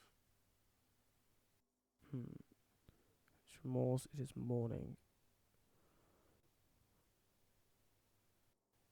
What? Compassion? Remorse? It's mourning. As that terrible word passes through your mind, the lieutenant draws an X-shaped cross from shoulder to shoulder. Do the same as you get up. Your fingertips touch your chest 4 times. Then you rise from your knees into the apricot-colored light of the window. Above you, the woman still smiles her distant smile, sundered by the crack in the glass. Reconstruct. The shards glimmer in the dark. You see little pearls of light on the edges of the crack that splits the female figure. Something was written there. Remains of broken letters line the emulsion. What it said, you do not know. This is Dolores Day. The old woman in the village was right. This must be the Delorean Church of Humanity in Martinez, or the Small Pinewood Church in some records. You knew of the place? It's a minor landmark, not easy to find. Most maps misplace it. It was built not long after Ravachol's founding, 300 or so years ago, by first-generation settlers. On the coast of an uninhabited archipelago where only animals had roamed before, in the wild reeds. What else do you know? There used to be 7 stave churches on the coast. Les Sept Sœurs, they call them. The 7 Sisters. Only one remains. The rest were burnt in the revolution or used for building materials. We should be respectful here, although the building appears to be deserted. I do not believe we'll find anything connected to the lynching here. Something else, perhaps? He looks at the machinery lying around. Respectful? Is the lieutenant a follower of DeLoreanism? How did I know this is mother of humanism? Despite the damage you've done to yourself, the title appears lodged in your hippocampus. This is her innocence, Dolores Day. The innocence of humanism, internationalism, and the welfare state. Perhaps the most famous human being ever to have lived. No amount of Commodore Red can wipe her sad smile from your brain thing. It has survived the deluge and haunts you still, and will haunt you forever, as it haunts all men. Okay. What else do I know about her? I want more. Was there something terrifying about her? Terrifying is a term too emotionally charged for your semantic memory, or what remains of it. But although she's often considered to be the greatest human being to ever live, there was something ominous about Dolores Day, constantly surrounded by her terriers. She was the most socially secluded and least self-aware of all the innocences. Some modern thinkers would consider her a war criminal for the campaigns she waged against the Mesk state. And then there were the resettlement programs, What happened? The Mesk state tried to detach itself from Innocentic rule. Parts of the world were experiencing whiplash from accelerating into secularism. Her mandatory education programs and mass resettlement of upstream Marguerite were problematic as well. Dissenters were suppressed by a military force she called the Army of Humanity. Okay. Suggesting those who fight against it are not part of humanity. Oh. She adored chess, yes, but also military war games. Dolores Day often holds a tiny tin soldier between her index finger and thumb in icons such as this. She was also blonde, the blondest woman you have ever seen, with green eyes the color of the Pacentic, mare interregnum. Little is known of her Marchese husband. It's as if he vanished from history after completing his role, which was to introduce Dolores Day to court. In conclusion, yes, there is something lonely, paranoid, and even terrifying that people seldom mention, but feel when they think of her. This subtle terror is part of her iconography. Level up. Perfect. Lieutenant Yefrater, you've stood there for over 5 minutes. Lieutenant's calm voice echoes in the cold air of the church. What are you thinking of, if I may ask? She somehow glowing lungs. Nothing, just looking around. She's beautiful. She's not human. War criminal! I don't know about that. It was a different time. A different war. Either way, this church, the coast in general, we shouldn't linger here. This isn't a good place to get lost in. We should conclude our business and move on. Okay. Kim, are you a follower of DeLoreanism? Yes, we all are. Her name, body, and rule are synonymous with humanism. The laws we enforce are DeLorean in origin. I didn't think you were spiritual. It's not spiritual, it's constitutional. The DeLorean system does not demand faith, only accordance. Okay. I'm going to level up the skill visual calculus, because I'm very short-sighted. And I'm going to equip my visual calculus glasses. Oh, I've already got that. Was anything else visual calculus? I don't think so, actually. I've already got max visual calculus. Okay, that's fine. Visual calculus. The mother of humanism stands above Let's go, you. yeah. Jigsaw of broken shards falls into place in front of you. A ghostly reconstruction of the stained glass window.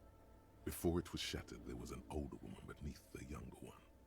And a text, a light motif below them both. What shattered this mosaic? Unknown. A motor carriage, a gunshot, someone falling into it, or maybe just hooligans looking for something to break. Who is this older woman? The escutcheon on her throne says, Irene the Navigator. She is depicted as an older woman wearing thick-rimmed eyeglasses, holding a golden rights apfel in one hand and a scepter in the other. This is the queen her Innocence Day advised. Above, she herself is whole. Small figures of wise men, common men, worshippers walk up the stairs to stand at her feet. Secret servicemen, 30 years, stand in a row guarding her. It must have taken years to produce this work in all its dizzying detail. The motto, what does it say? Below both women, in luminous black letters, Après la vie, mort. Après la mort, la vie de nouveau. And then, along the left side, Après le monde, la gré. Après le gré, le monde de nouveau. After life, death. After death, life again. After the world, the pale. After the pale, the world again. This is the great leitmotif of humanism, a summary of the effect of the discovery of this isola, the Insulindian, on human thinking. A tremendous sea change akin to finding life after death. Lieutenant, this used to say after life, after death, after the... Death, life again. After the whirl, the pale. After the pale, the world again. This exaltation is common in Dolorian sacralism. In the early years, it was even incorporated as the RCM slogan. No more, however. Why? It was deemed subservient to use a strongly moral intern-related motto. We already suspected of bootlicking. The sentence was also seen as too feminine. It was a macho thing. What is the RCM motto now? Justice, union, prudence, and force.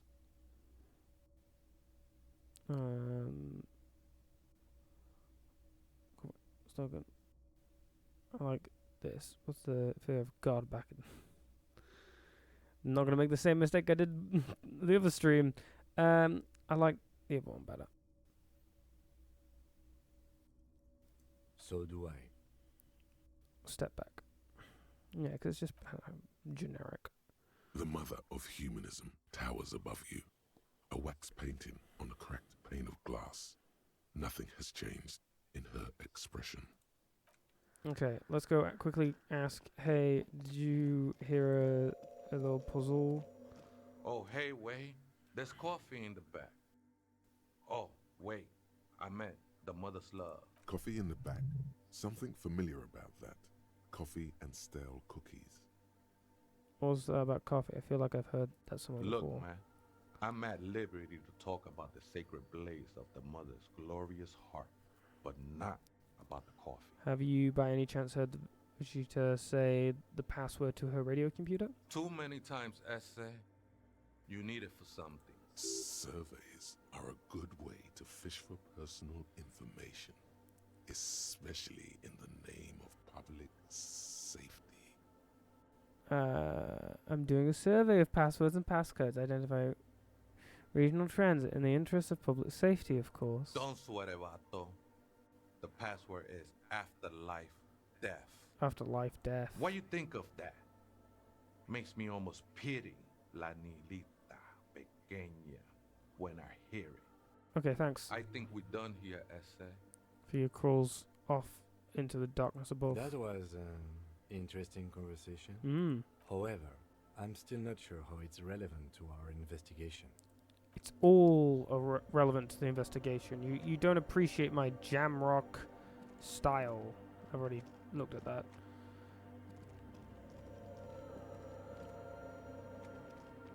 Let's go, jam rock. Oh.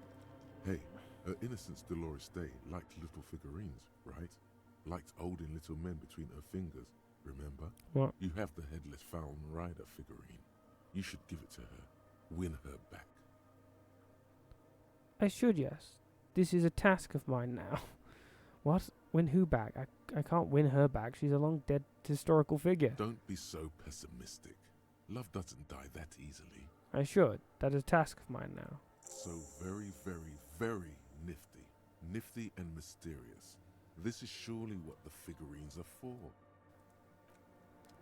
Sure. I don't... The mother of humanism stands above you. A precious and complex wax painting on a single pane of glass. A crack runs across the length of her body. Her face oval and sad. Looks like I can't give this figurine to her. Why?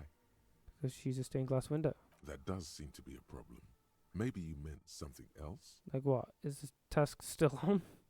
I don't know. What are we thinking of? Part of your mind has gone on to other things already. The mother of humanism towers above you. No, I want to... Why? That does seem to be a problem. Okay. The mother of humanism. Huh. Did I actually need to...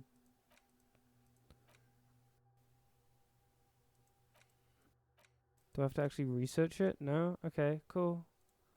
Was it a task? Offer figure... She deserves... What's fun of figuring? She deserves more. You should offer her any and all you have one day if you meet her in person. What an odd task to give yourself. But here we are. The machine's keyboard Okay, is still. press play. The speaker comes to life. Continue. Good afternoon. Hello. Saint-Brun. Let's try this again. I think I may have the right password for the personal log. Please repeat the password. Of life death. Good. I have unlocked the filament. After ending the call, please press print to access the filament. Votre accident. Is Okay. there anything else I can do? Nope. Goodbye. The Bye-bye. machine's keyboard is still illuminated. Print. The printer prints out a long text document with dated paragraphs. It looks a bit like someone's journal. Read the printout. The first entry, made on the 4th of February, 51, by an unknown author, is short and concise. Arrived at the church. The door was boarded up, so I used the crowbar to get inside. Looks like the place has been deserted. Nothing out of the ordinary, but I'll ask around. Need to figure out how to get the electricity in. The lieutenant leans closer, scouring the printout over your shoulder. Just as you finish reading, he looks up, muttering under his breath. 4th of February. That's over a month ago. Whoever set up those machines has been here for quite a while. Do you think this log might be connected to the case? I read the second entry. 6th of February, 51. Had a little chat with the local fishermen. Said I shouldn't go near that place, that the church was spooky and ridden with narcotics. It's a little spooky, all right. Still haven't figured out the electricity. What was that about narcotics? This could prove to be interesting. Wait, narcotics? Look around the derelict building. I doubt that we can find any. It's just idle fishermen's gossip to scare away the kids. Looks at the stained glass window. Nothing spooky about this place either. It's just abandoned and cold, and in an awful part of town. Then why doth the lieutenant protest against spending time here so often? 7th of February, 51. Finally got the electricity in. Next on the agenda, a new antenna.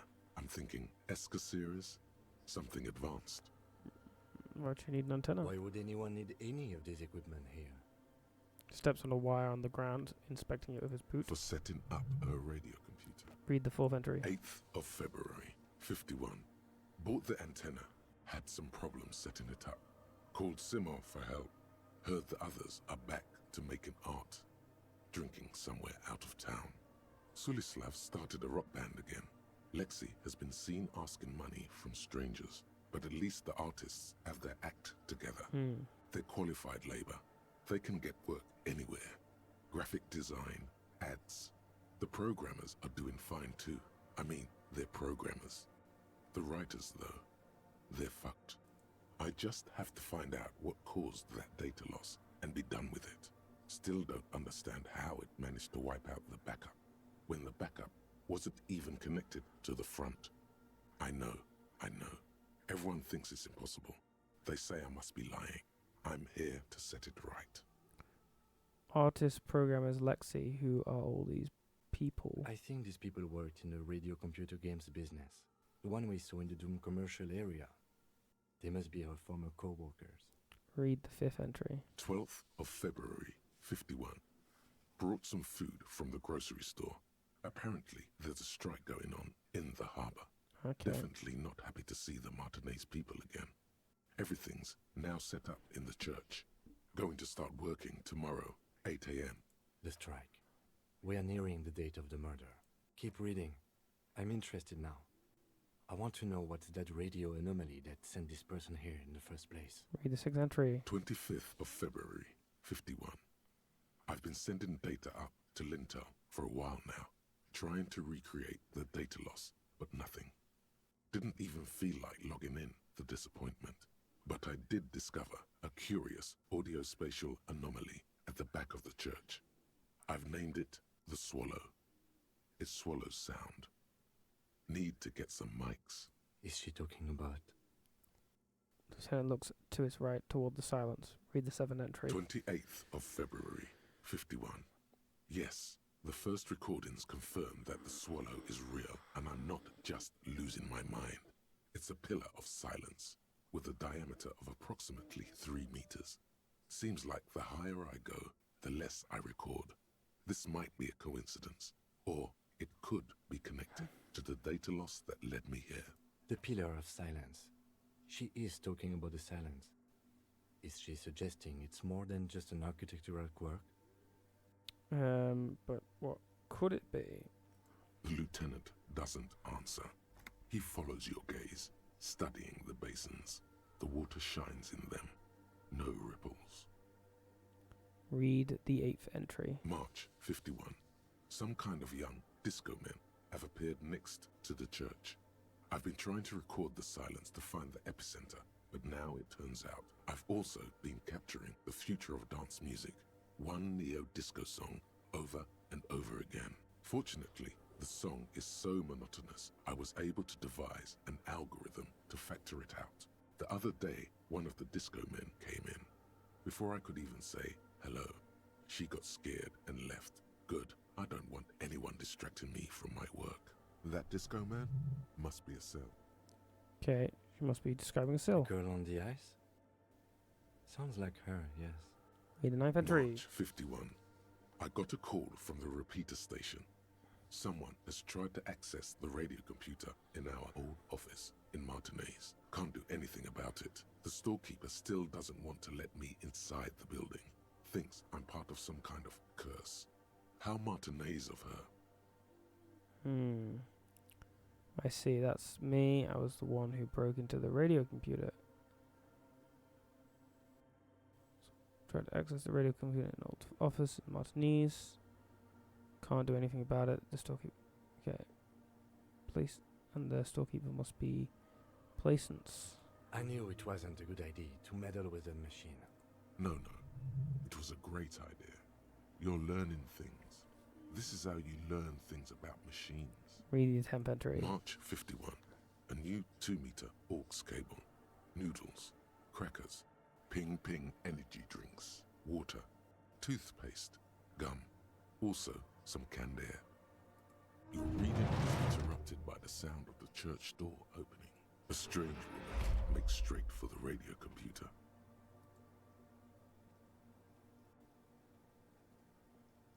Aha.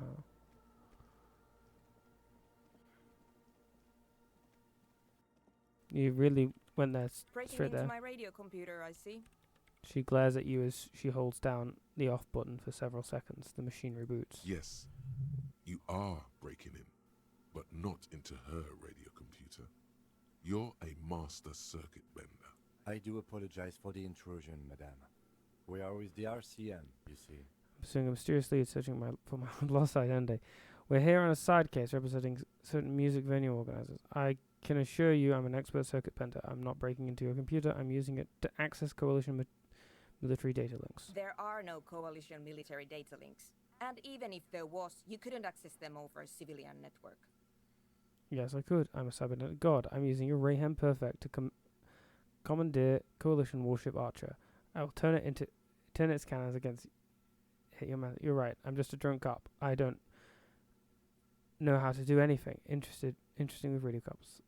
Computers. No, you're doing the first one. That's nonsense. You're just a police officer. She barely looks up from a keyboard. You hear the machine whir back to Now life. please give me some room. I need 2 seconds to see that you haven't destroyed anything. We should talk to her after she has rebooted the machine. Okay. Sure.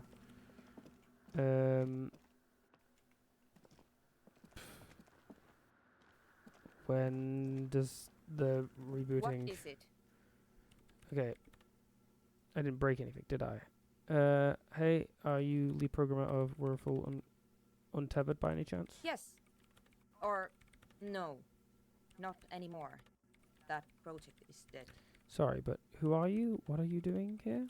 I am Soona Luukkanen-Kilde, the former lead programmer of Fortress Accident and RSA radios.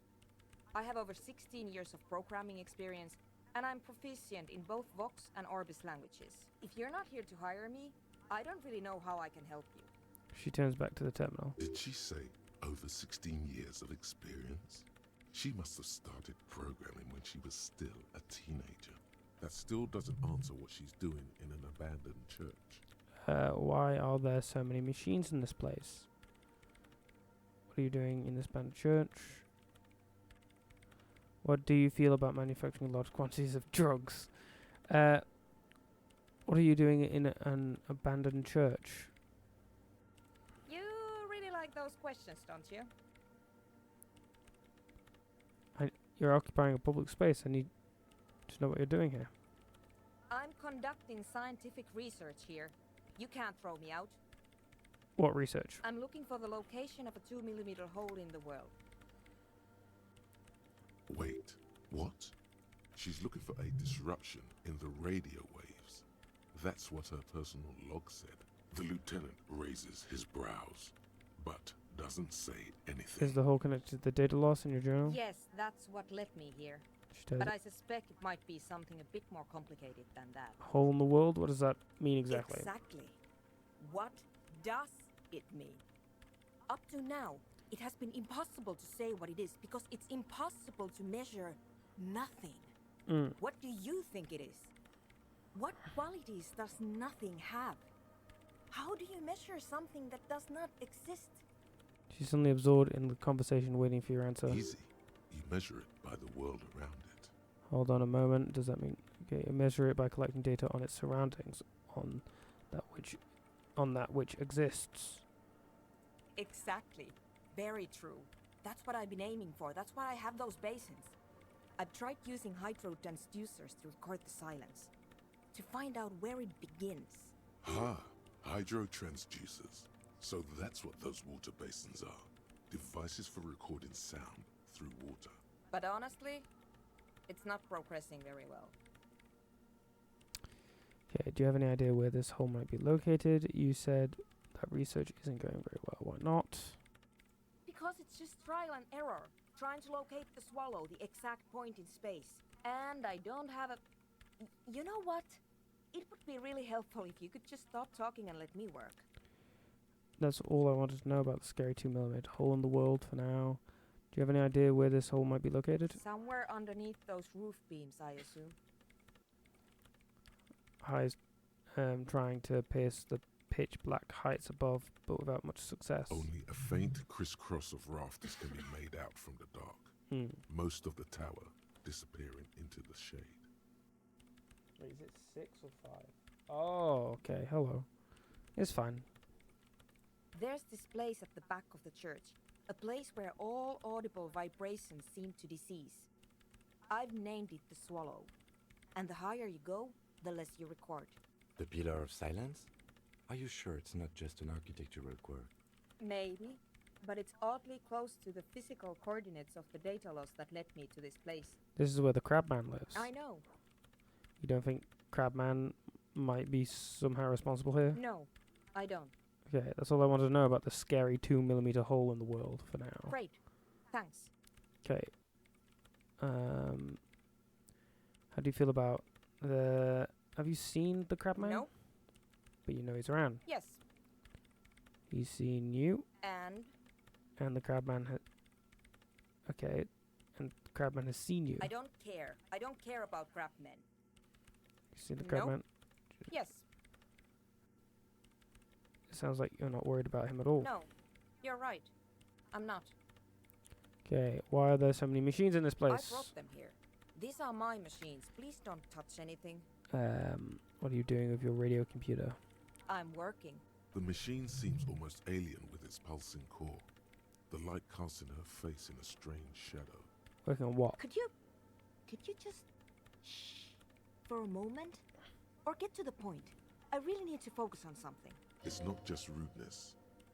It really is hard to concentrate on whatever she needs to do. And you're not helping. Why do you need an antenna? I use the AR1 as my RAIN prefix processing unit. In Payfac, that's your radio computer, right? Mm-hmm. That antenna is processing Yes. unit. You really don't know anything about radio computers, do you? No, I'm a master circuit bender. I know everything. Not really. I know a little. I don't really know much about anything in this world, to be honest. Alright. Well, all radio computers perform operations up on air.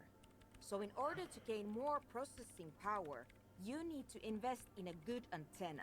Okay, wait. What's on air? On the front, the unified front of radio waves, licensed and controlled by Lintel in the East Insulindic region. It's all around us. That's what on air means. Okay. Like love. Sure, and the AR1, it is a good antenna. I guess it is. So far I've been quite satisfied with it. Martinez is an unstable region with bad coverage, and the operation has been surprisingly stable. But it's not the cheapest one on the market. so I wouldn't recommend it for your regular red tape operations. Fraser 1000 is a foolproof line for civilians. Anyway, you should do some research before you decide to buy anything. Ask around, compare the prices. There are many milieus dedicated to that sort of thing. Isn't your perfect radio computer made exclusively for government use? So you do know something about computers. You're right. Prefect is used mostly by the government peeps. And you, so why do you have it? Because I needed something good for my investigation, and Reims Civic is widely agreed to be below all standards. So I had to upgrade. Besides, owning a Reims Prefect isn't such a big deal anymore. No, actually, it is kind of a big deal. You don't see Reims Prefects in every police department, for example. How did you get your hands on it? I know a friend of a friend who used to freelance for the Coalition. I was actually aiming for the military-grade Reims Rational series, but couldn't find one. Prefect is mainly based on the same technology as Reims Civic, so it's kind of a rip-off. But it does have better compatibility with newer antenna models, so I won't complain. Oh, what about those bowls of water over there? They are connected to my Reims Prefect. Whatever you do, just please don't move them, okay?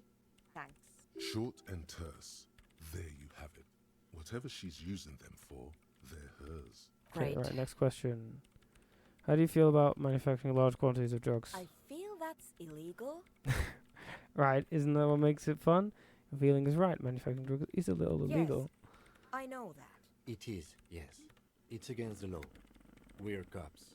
The law is important to us. Okay, cool. Right. I'll let you work in peace now.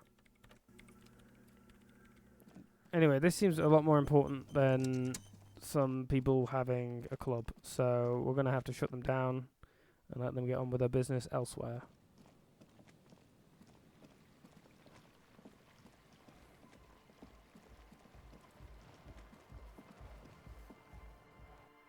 Cool. Hey. Hi again.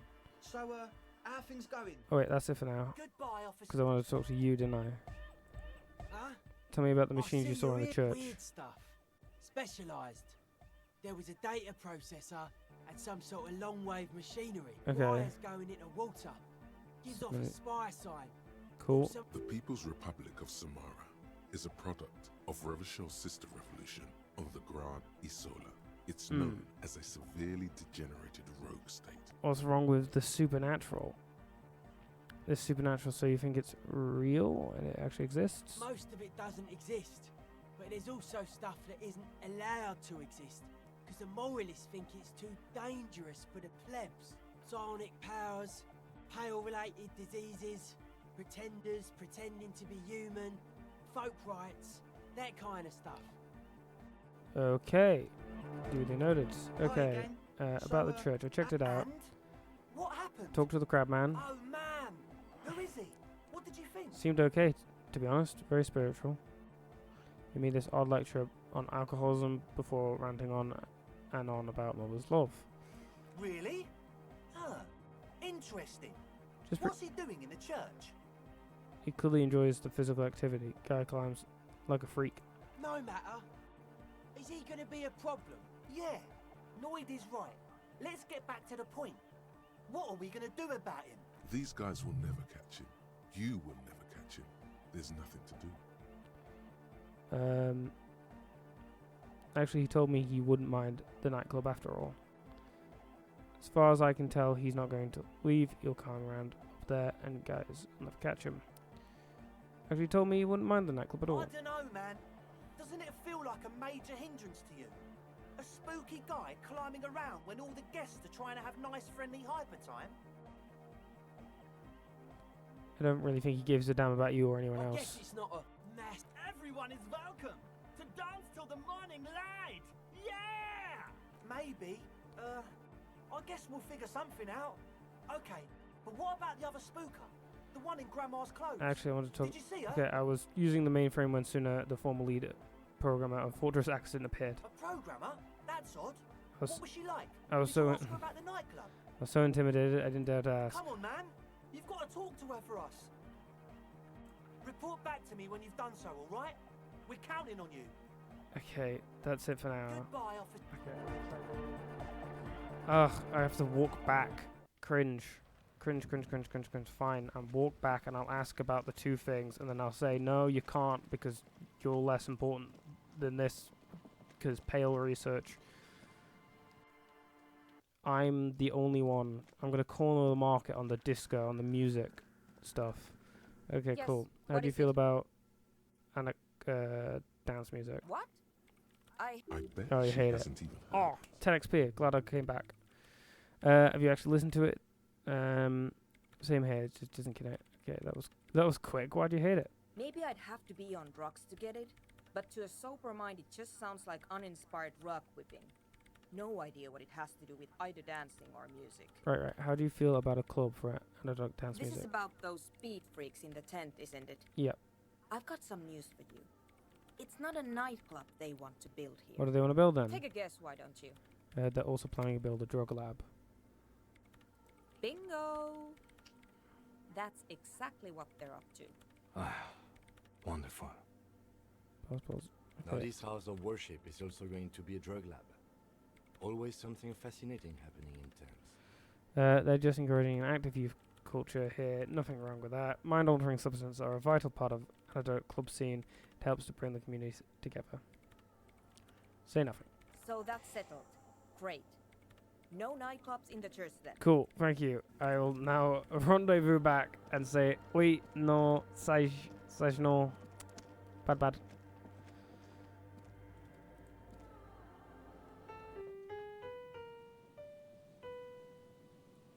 Okay, let's go.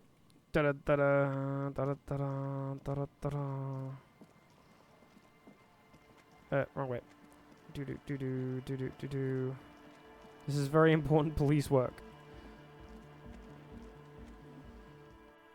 Cool. Hey, peep. Hi again. So, So, things talk go- about yes? church. Actually, I want What's the deal? sooner again. And what did she She did not say? like the idea of an anecdotic dance club. She did not like it, and the drug lab didn't really help either. What a pity. Those are my two favourite things in the world. Drugs and hypnotic music. I mean, and she doesn't like either one of them. Some people are just born retrograde. A shame. What can we do now? Do you see a way out of this jam? And into a laser-lit future of dance and unity? Unity! Dance! She made it very clear that she won't leave until her own project is finished. And you can't just evict her? I could go for another try, bring down the hammer of law. No, I won't evict her. We have to come up with a different solution. Look at you, honour man. No, Noid. He's right. Maybe we've approached it the wrong way after all. I'm sure there's a workaround. We can make a deal not to bother her. If that's okay with her, we only want to get in the church and spread the joy and ecstasy of music. The lines in the dark exist. Coexist. At least Crabman seems like an advanced being. He's hard. He'll understand. Yeah, he can do his climbing thing in the tower. And the programmer, does she like anodic dance music? She absolutely does not. Really, truly despises it. Cannot believe what she just said. It makes him pump the jam a little slower for a moment, but then he returns to the full swing of it. No worries. We'll figure it out. If coexisting fails, you can always muscle her out, right? If it's all okay with you, what do you think? Perhaps if you drop the drug lab, it might make it easier to convince her. Oh man! But the drug lab was like an integral part of getting the club going. For me, it was my favourite part. Chemistry's great. Besides, imagine all the drugs we could do if we had our own drug lab. I mean, hypnotic music is great and all, but drugs, they make you feel really good. When did you last feel really, really good? Never. I've never felt good in my entire life. No, I don't have time to feel good. I'm a very busy officer of the law. You'd absolutely love drugs. I refuse. They'll make you feel transcendent. Mm-hmm. Well, I refuse to throw her out, but I can try convincing her. Excellent. God Christ. I just want to ignore them now at this rate. Goodbye. Get a cell to talk about her associates. Sync the signs of Noid. Help ravers start a nightclub. Okay.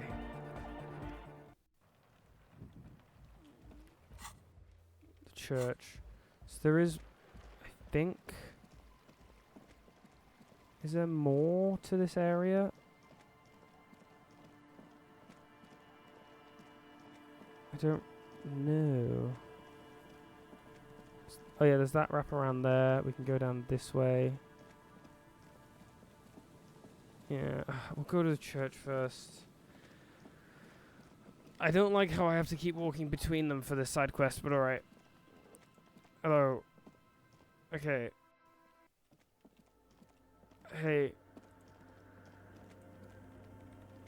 Yes, what is it? He wants to make it work. I don't want to make anything work. Hold on. You don't want to make anything work? Yes, anything. I don't want to make anything work. Discovered fortress accident. Discovered FA with dice maker. Dice maker. Right, I'll leave you in peace. And then let's equip ourselves with the. Oh, that's not suggestion. I have -1 to my suggestion. We can take that off. And do I not have anything else that increases suggestion? It's this, isn't it? Yeah, suggestion. Such a suggestionable. Yes, what is it? 83, let's do it. Easy. When her research is done, she can move out. Listen, about your research. You mentioned earlier that it's not going very well. Maybe I can help with something. What? No, I don't really need any help with the project. But if I could help you finish the project, then you wouldn't have to live in a church next to the Boom Boom anymore. Just think about it. She thinks about it. A glassy look in her eyes. A gust of wind brings more snow in from the broken gallery. It touches her hair. All right. Bring me the game's offsite copy from my old workspace, if you really want to help. It's stored on a filament memory, and I'm unable to go and fetch it myself. Okay. Is the filament you're looking for? Is this the filament you're looking for? No, that's the production schedule you stole and accessed without authorization. I don't need it. In his defense, it was simply lying in the desk drawer of an abandoned cubicle. Okay, but still. What is an... Okay. Your old workspace, do you mean the studio and fortress accident in the doomed commercial area? Yeah, that's the one. You can get in through the bookshop. You just have to do some explaining to the bookstore lady. Actually, I've already been inside the doomed commercial area. Good. Then you might know the giant ice bear fridge in the building's cellar. The filament is inside the fridge. Just go and get it. And where exactly is the off-site copy? In the giant ice bear fridge. I just told you. It has red glowing eyes. It's impossible to miss. You just need to get the off-site copy from the ice bear. But you've been to the fridge and it wasn't there. There was a note saying... Found a note from the ice bear fridge. It said the off-site copy has been moved to a safer place. Wait. A note from whom? Did it specify where they took the filament memory? It said the off-site copy had been taken to a nearby ice cream maker. The note was signed by someone named Silslaw. Zawisa. Zawisa. Of course. Our project lead, Suliswov Zawisa. God, he was always so hell-bent on keeping the copy somewhere safe. And feature creep, and the Valley of the Heads. Like it would have made a difference. The off-site copy was perfectly safe when the data loss happened. That data loss was anomalous. Cross the arms defiantly. And the heads. I won't even get into the heads. Millions of them. Go find that copy from that ice cream maker, will you? Thanks. Valley of 1,000 Heads. You like the sound of that. Getting so much XP from this. Found the ice cream maker but couldn't get it open. It's completely frozen. This is getting ridiculous. Can't you just defrost it? Or, I don't know. I don't know about the ice cream maker. Just figure something out. Why do you need it? It's a backup of my former employer's project. The radio game we were working on. It's stored on a filament memory. Just like the one inside this radio computer. Okay. She's making it extra simple for you. The backup itself is destroyed now. But I'm hoping to use what's left of it to pinpoint the exact location of the anomaly. You just have to go to my old workspace and get the filament. Okay. Hold on. If it's called an off-site copy, then why is it still on-site? Oh God, not this again. It is not on-site. It is in the basement. Perfectly safe and not connected to the front at all. Basement? Sounds like it's technically still on site. It and is. no, taking it outside the building wouldn't have protected it from the data loss. There's nothing wrong with keeping the backup in the basement. What happened was a freak accident that has nothing to do with how the backup was stored. We clear? Okay, alright. Thanks. And here's my Kvalsund multi-tool. Okay. You might need it to hack loose some ice. It opens everything. If you get me the offside copy, then you can keep the Kvalsund. The legendary Kvalsund multi-tool. Oh-hoo. This is Prybar version 2.0 for professionals like you. Okay, bam. Let me see this tool. This to open locked containers in the world. Ba ba ba bam bam. What does it say? Okay, that's the same thing. What does it look like? Oh, it is so big. It is so big.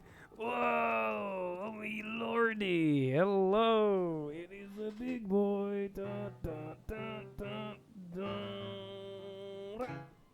That sounded like noise. Okay, let's go with the big boy. Oh, so big.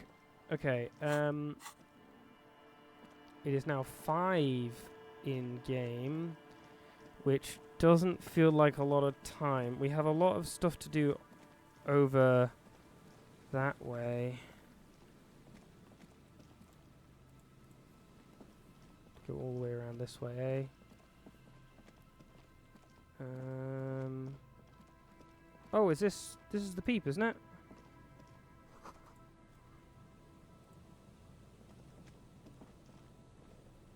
Here we go. Nice and There we easy. are. No way out, little guys. Not out of this jam. There's a cylinder on the ground in which the man is arranging some netting. It looks like some kind of trap. He notices you. Who's there? Oh, the police. Hello, officers. His self-conscious enthusiasm renders his movements ungainly. He looks like your understanding of a scientist. Is that the police? Why are the police here? Don't worry, Gary. I'll handle it. You must be Moral, the cryptozoologist. To what do I owe the pleasure? That's sarcasm. He takes no pleasure from your appearance. Lena sent me. She's really worried about you and is waiting for you to get back. Of course. 70 experience. Thank you for passing along the message. That damn water lock is broken, and we can't go all the way around the 881. The 881 is a raised motorway that separates Martinez from Jamrock. The labyrinth of streets underneath it makes it difficult to pass. Not like walking over a nice water lock. Yeah, that was me. I broke the water lock with my motor carriage, but it's fixed now. You can go back. No, this one. Oh, good. We should really be getting back. Gary could use a hot shower and a warm bed. Did he say we can go back now? Yes, Gary. We can go soon. If you see Lena, tell her I won't be long. Sir, your wife is waiting for you. I just have to do one more round. See if the phasmid has taken the bait. Then we go in. His hands are large and weather-worn, but also used to delicate, precise work. For all his passion, this man is diligent and patient. You could learn things from him. Okay, tell him about the phasmid you're looking for. Okay, I'll get going, because I am actually kind of on a schedule. What things have we got that need to be done? Man with... that's on the way. I like the idea of that. We've got some more boost to empathy now as well. I think I'll boost up empathy. I think that's also just generally a good idea to do. These soggy logs smell of ignition fluid. Still, they won't light up. These heavy military blockades are riddled with bullet holes crumbling. It's almost impossible to get a fire going this near to the ocean. Got some more money. I've got so much money. All of the money. Boy bobs in the water. The number says 11. Is that it?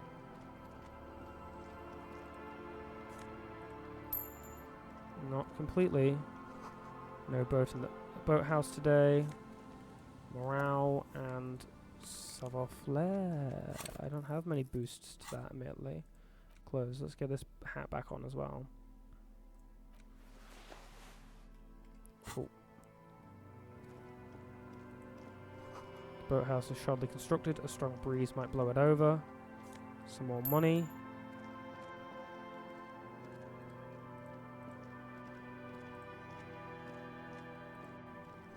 Ancient paint is peeling off the roof of this shaded bench covered in rust. The sign says Entree Interdit.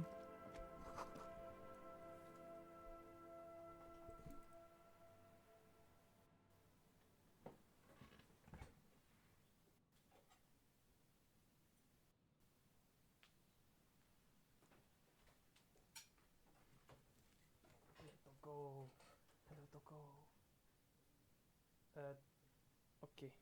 I'm babysitting Doggo for a little bit. Hello, Doggo. Look it up. Come on here. There you go. Don't bark, because I'm sure that will not be appreciated. Or maybe do little bark is fine. Say hello. A scattering of bullet holes is spread across the cracked wall, hello. reaching from one corner to the other. Look, Kim, even more bullet holes. Something definitely gone down here. Why is there so many bullet holes? Oh, it's definitely they just executed so many people. Oh, that's why. A row of ghostly shades stand facing the wall. There are many of them, a dozen at least. Their heads lowered and eyes blindfolded. It's quiet. Yikes. No sound, no movement. 10 meters away, other shades are lined up in an orderly manner. Automatic rifles primed. A gust of wind blows by. The coats of the firing squad flap slowly in the breeze. A single person stands on the side. The sun blazes high up in the sky, baking the planks, the sand, your skin. The order was carried out in the afternoon. A long time has passed since the moment of this fusillading. Rain and brine have since washed all the blood away. Not a trace remains. What is this? The abundance of bullet holes leads to two options. Either an inordinate amount of executions were performed here, or they did not use a conscience round, where only one soldier has the loaded rifle. Looks like this was a mass execution with everyone fully armed. There you go, comfy. Looks like the person standing on the side. Look at the I see. Look at the people against the wall. A host of men, probably in everyday clothes, ragged from the conflict and covered in dust. They were not sitting, a common practice for executions in some nations, as demonstrated by the height level of the bullet holes. Okay. They stand, facing the wall. It's impossible to discern any details about their personality or background. Hold on, let me evict Doggo, because Doggo wouldn't want to stay in here, because I'm not going to be giving her attention anyway.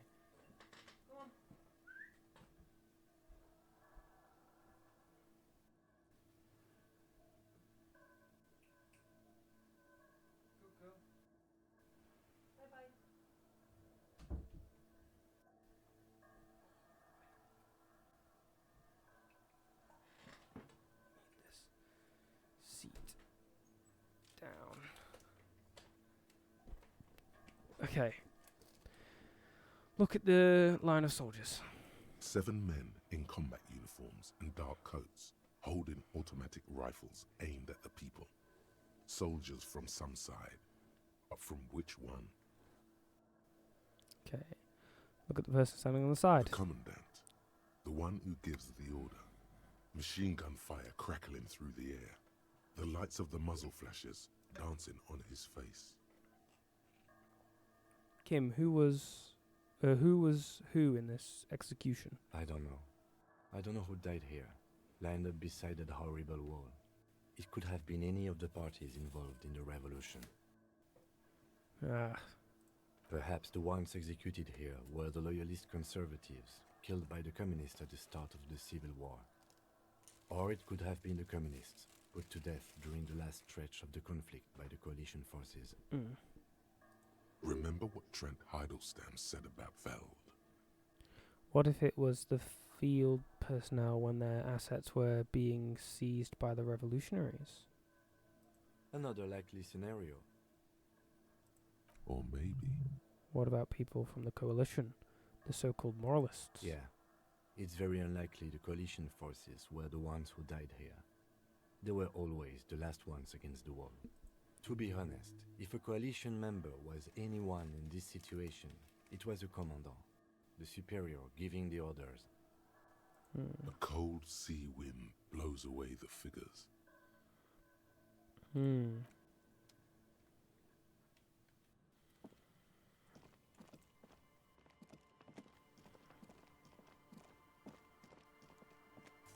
Take all. Take all.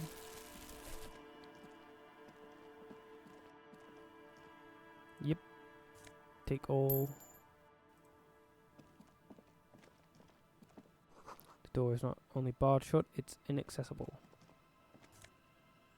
What is this? Oh, I don't know why it's popped up down there. +2 logic, -1 perception. Wait, is this a hat? It is. Ba-ba-bam. It will also switch back to have the code be conceptualization, because that's quite important. And as much as I do like the other hat, it's just quite visually invasive. Okay,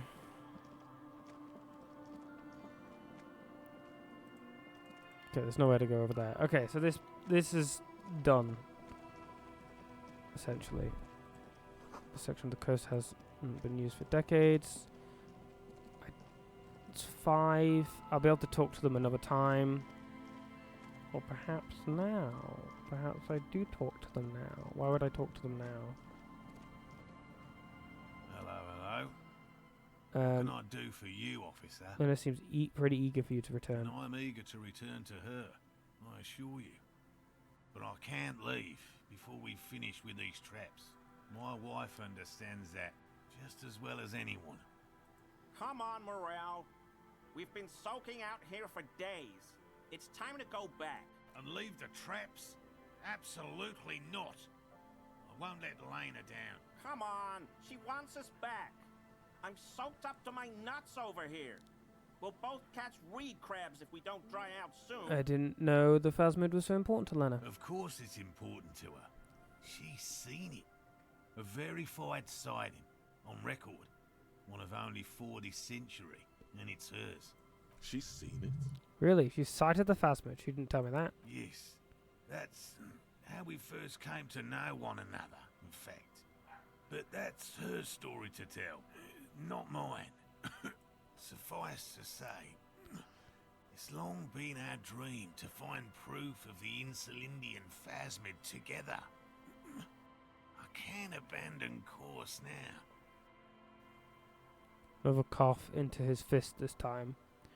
Maybe you should go back to the Whirling Inn, warm up, get back to check traps later.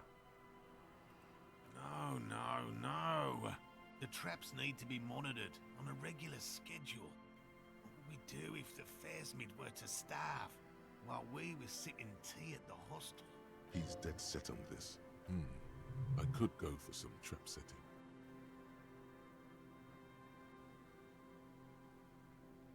What if we check the traps for you?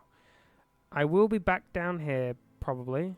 I didn't expect you to take such an interest in our work here, officer. Cryptozoology and detective work are very similar. Yes, indeed.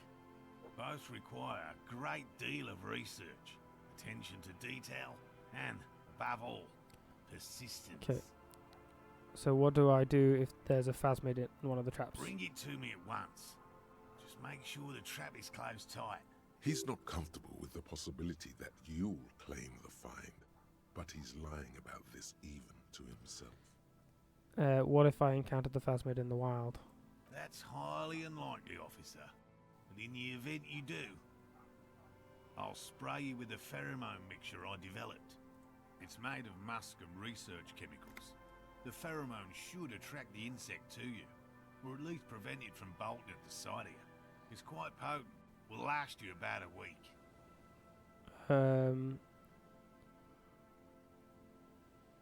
I don't want this laid on me. Wise choice. With an odd smelling spray and gives you a satisfied I nod. hope you're not buying this. It dispenses it without letting you touch the canister, so it would be precious like holy water. It is precious. A single dose cost me 50 real to develop. Not that I expect you to understand self-financing one's own research.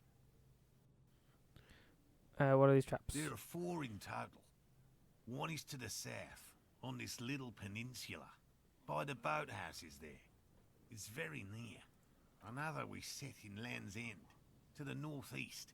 It's behind a small sand dune there, on your way to the old radio tower, after the church. The third is set near the canal, where you crossed, by a concrete slab. A big thicket of reeds going up the slope, and among them,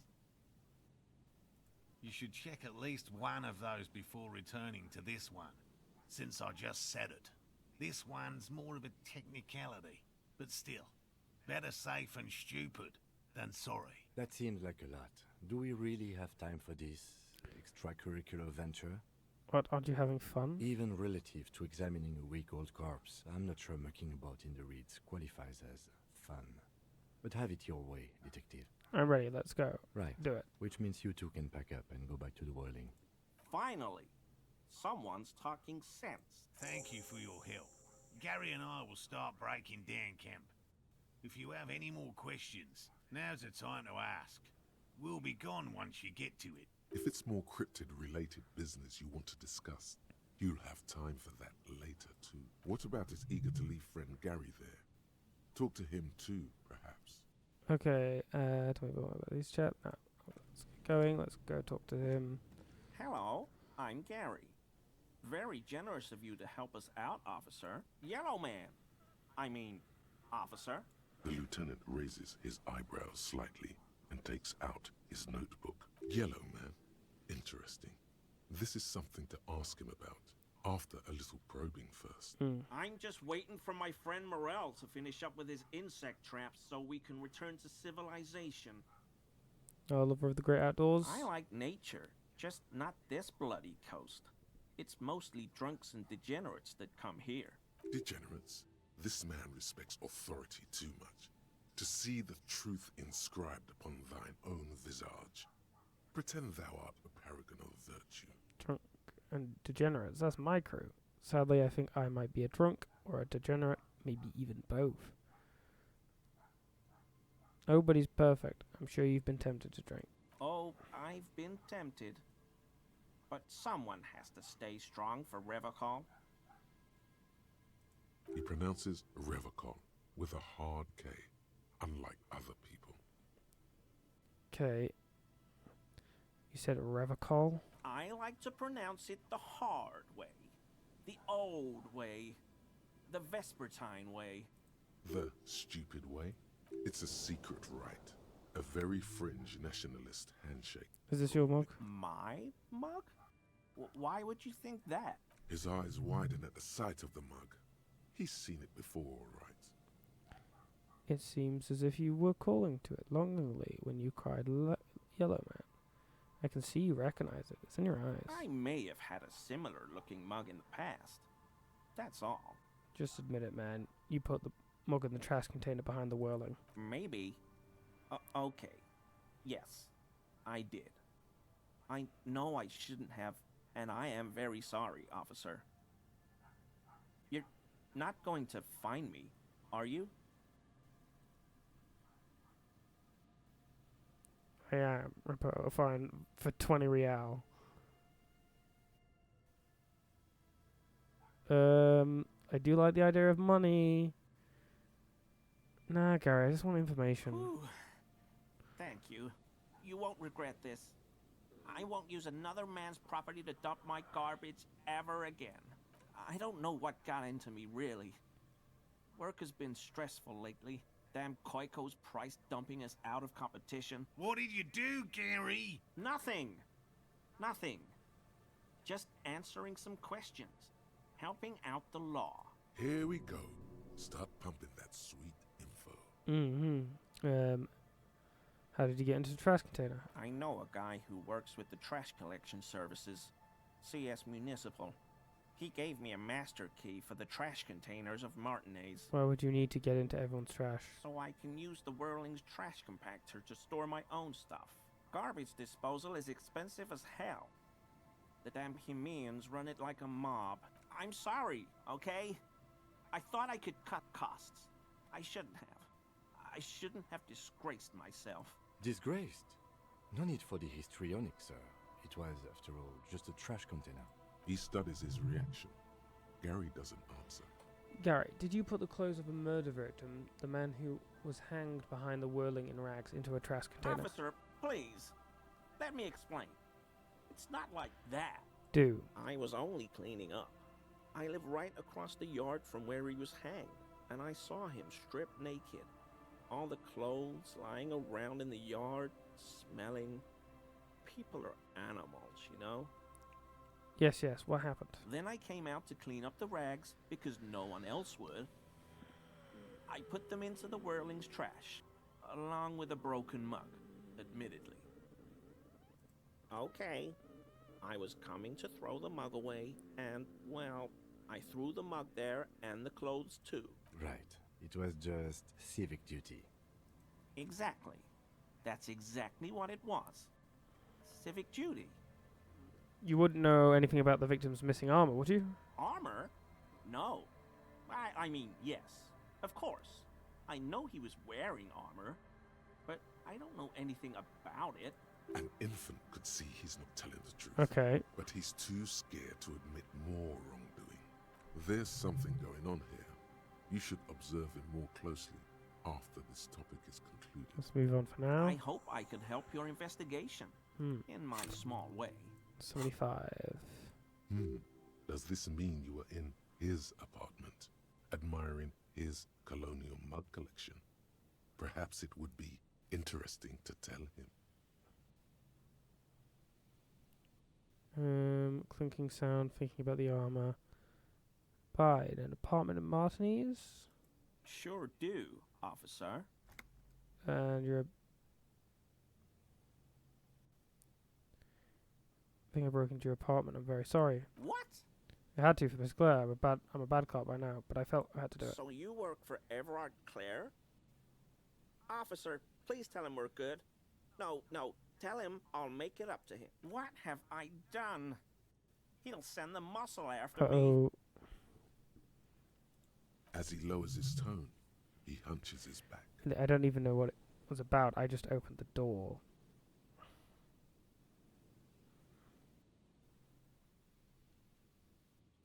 This is nod grimly. Yeah, I don't... I was probably talking too loud in the Whirling the other night. About some theories. Stupid. Shouldn't have run my mouth loud like that. I won't do it again. If there's anything I can do to assist you, or the Union, just ask, okay? I'll try to help if I can. This scared him proper. He's positively melting from fear. Has to prop himself up with a lot of anger to keep it together. The weather vane has turned. He cannot be unturned. He clearly liked his squirming. He may even have changed his mind about the whole door opening operation. Well, I mean, I feel like that was already immediate when he had stereotypic stuff of a bunch of races, so... Cool. I think I'm just going to try this. That shirt looks very uncomfortable on him. Look at the buttons, barely keeping that thing together, as if something is ready to rip out from underneath. Something worn underneath it? Yes, like a piece of ceramic armor, for example. One that makes a clicking sound when the plates meet each other, resembling pearls or marbles. stolen from the corpse in the yard near where he lives. I see you're a connoisseur of high-quality combat gear. I knew you'd figure it out, officer. I'm sorry I didn't tell you at once. I was ashamed of what I did. And I didn't want you to know. Thin layer of interlocking plates covers his gaunt torso. Falsehood, sire. He's gearing up to admit the truth.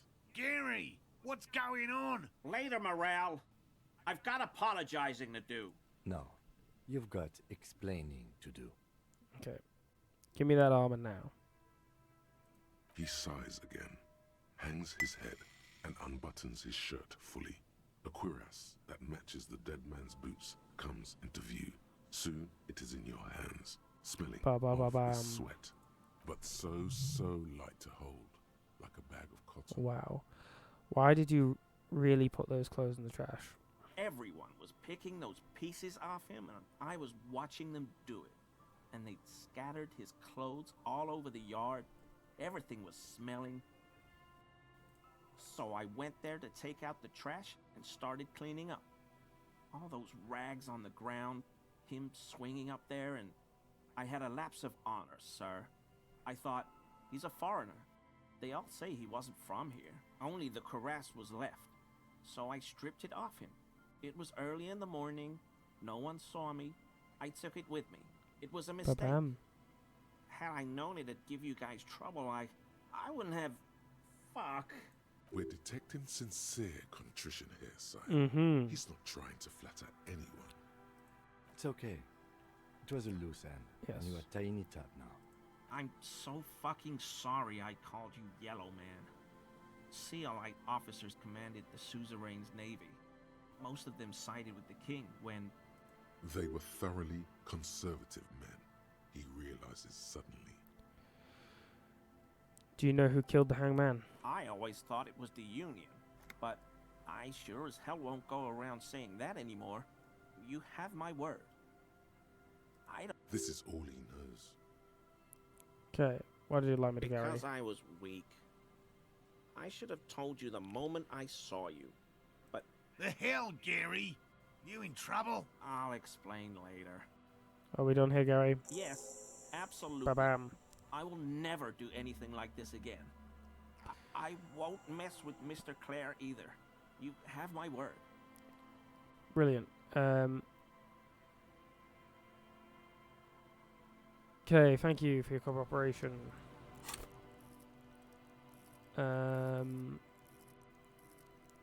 Cool. Notebook. Inspect the traps. Help Suna with a project, which I will do. But we've got man with sunglasses to do, so I'll level up. Where is it? Spirit. To fix that up. Cool. So check traps, eh? Tasks. Check the traps. Check the trap in the Land's End, far northeast of the Feld building.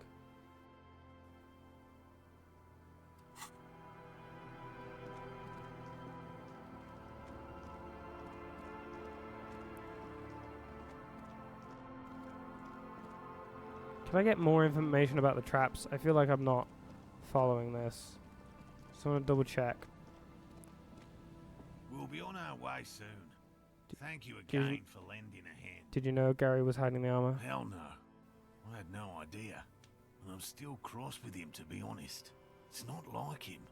He's got his quirks, but dishonesty, disloyalty are not one of them. Thanks. Alright.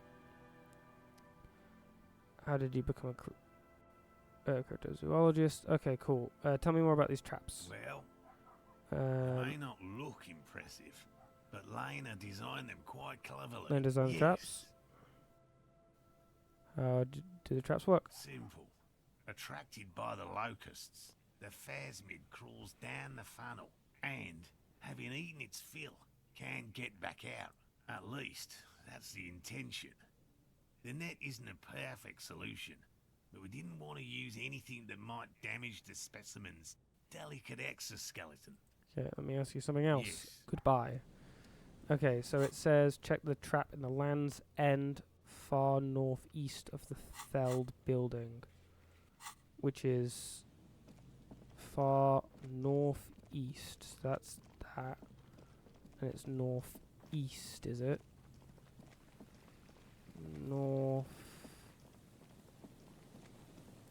east. North. It's not going to be up there. Northeast. Feel like we haven't been up here. North east. This barrel has been recently discarded. It smells fuel. An old door, worn by elements, guards the depot. The wind has blown a sand dune in front of it. The door hasn't been opened in a long while. What is this thing? You see a handle. What is this thing anyway? It's military. A service depot of some sort.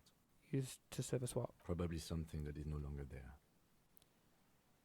Interfacing 7. I have such high interfacing. But no. Rusty gears, used to turn the whole machine. Chain trails off into the ocean, who knows where.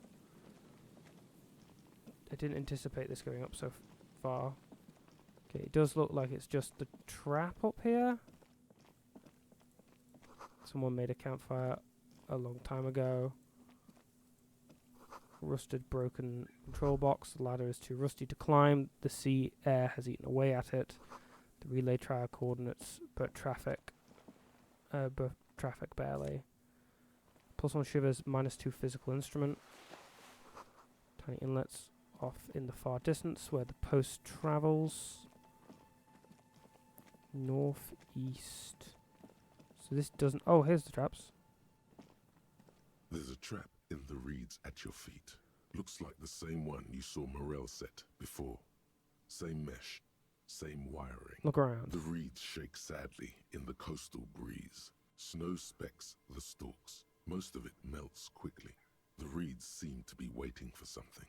The wind picks up here, near the cape's end, surrounding the narrow strip of land from 3 cardinal directions. It's cold for this time of year. Reach for the trap. Locusts are crawling around in the trap, confused but uneaten. You see no carnivorous reed phasmid gorging on them. Big surprise. Anyway, 1 down, 3 to go. Okay.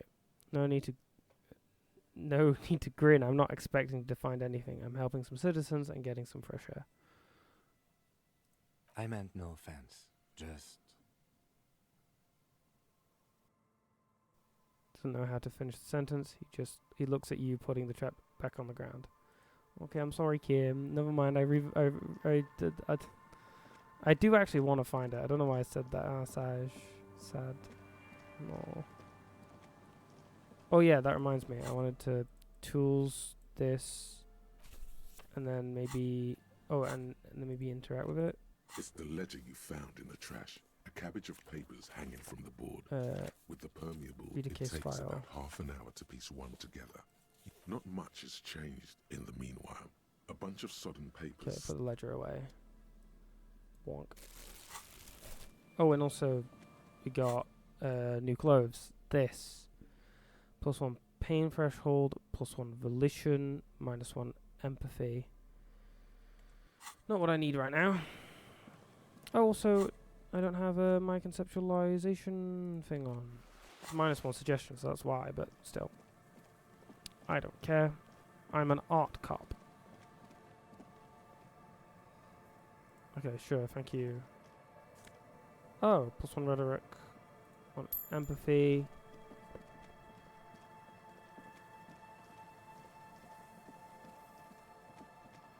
No point trying that. Not yet.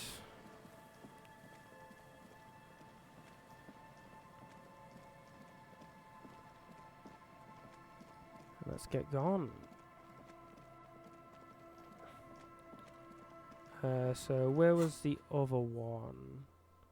Tasks. Check the trap. Morale just set up in the cryptozoologist camp. Wait, are we just talking like right where I was? Ugh, fucking, oh god. Fine, I will go back. Where even are they? They're up this way, aren't they?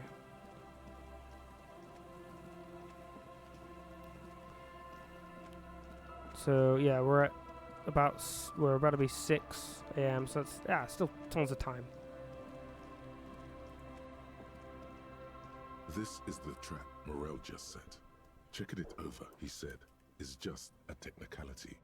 But the reeds by the abandoned campsite sway and tremble while the snow falls all around. The later it gets, the colder.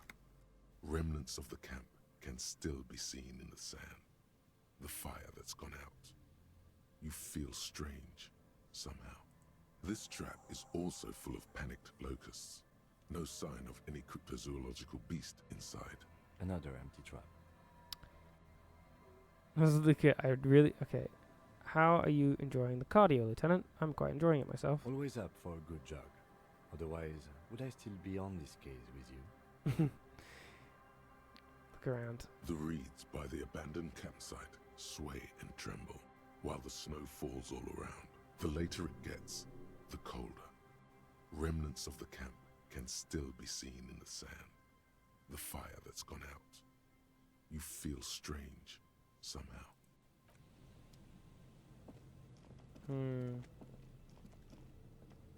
Alright.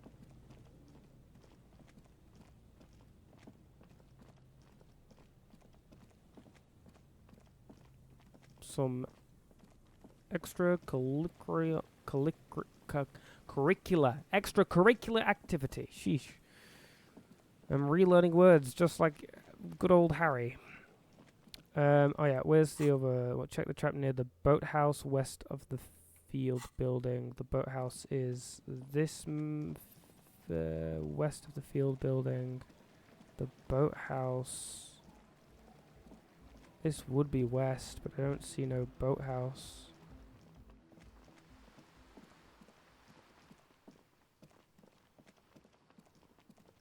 No.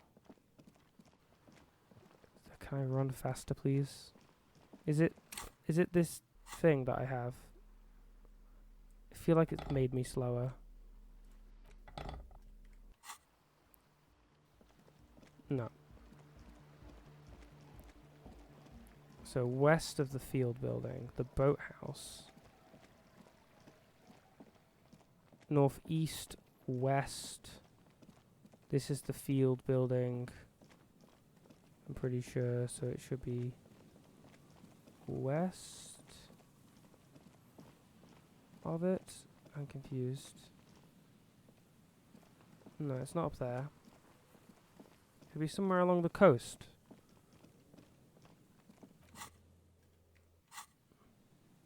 Is there a field building here? No. Oh wait, I can just TP? Does that take time off me? I don't think so. I wish I knew that sooner. This is the boathouse, isn't it? Are there not traps around here? It must be more up this way, maybe. Hold on. Let me go back to the church. Just to also check if the time changes. Nope. Okay, duly noted. Sheesh. This is the church. This is the Fell building, so never eat shredded wheat. West.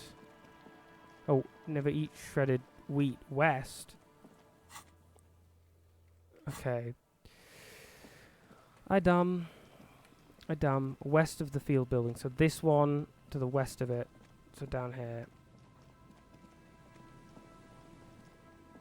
Sheesh. Yeah, there's a little boathouse trap there. This trap's not too hard to spot once you know what to look for.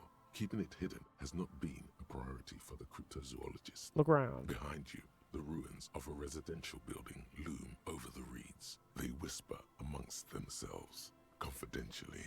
Snowflakes cling to their shivering stems. Reach for the trap. Nothing but locusts in this trap as well. Definitely no cryptozoological monstrosity. Okay. Empty as all of them. One more of these and we're done.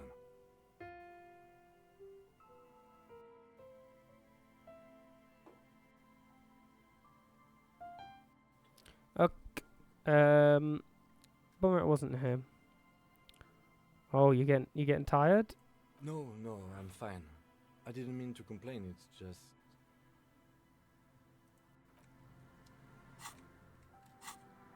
No key. Checking near the canal you cross southeast of the village. Gotcha. So you might as well just... What? Do I have to go to the church first to be able to then travel to other place?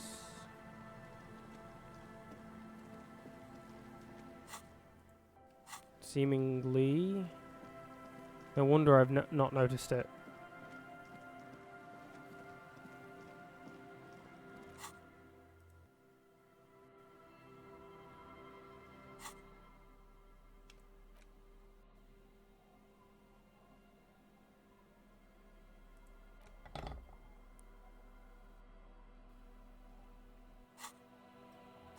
Okay, so south east of the village.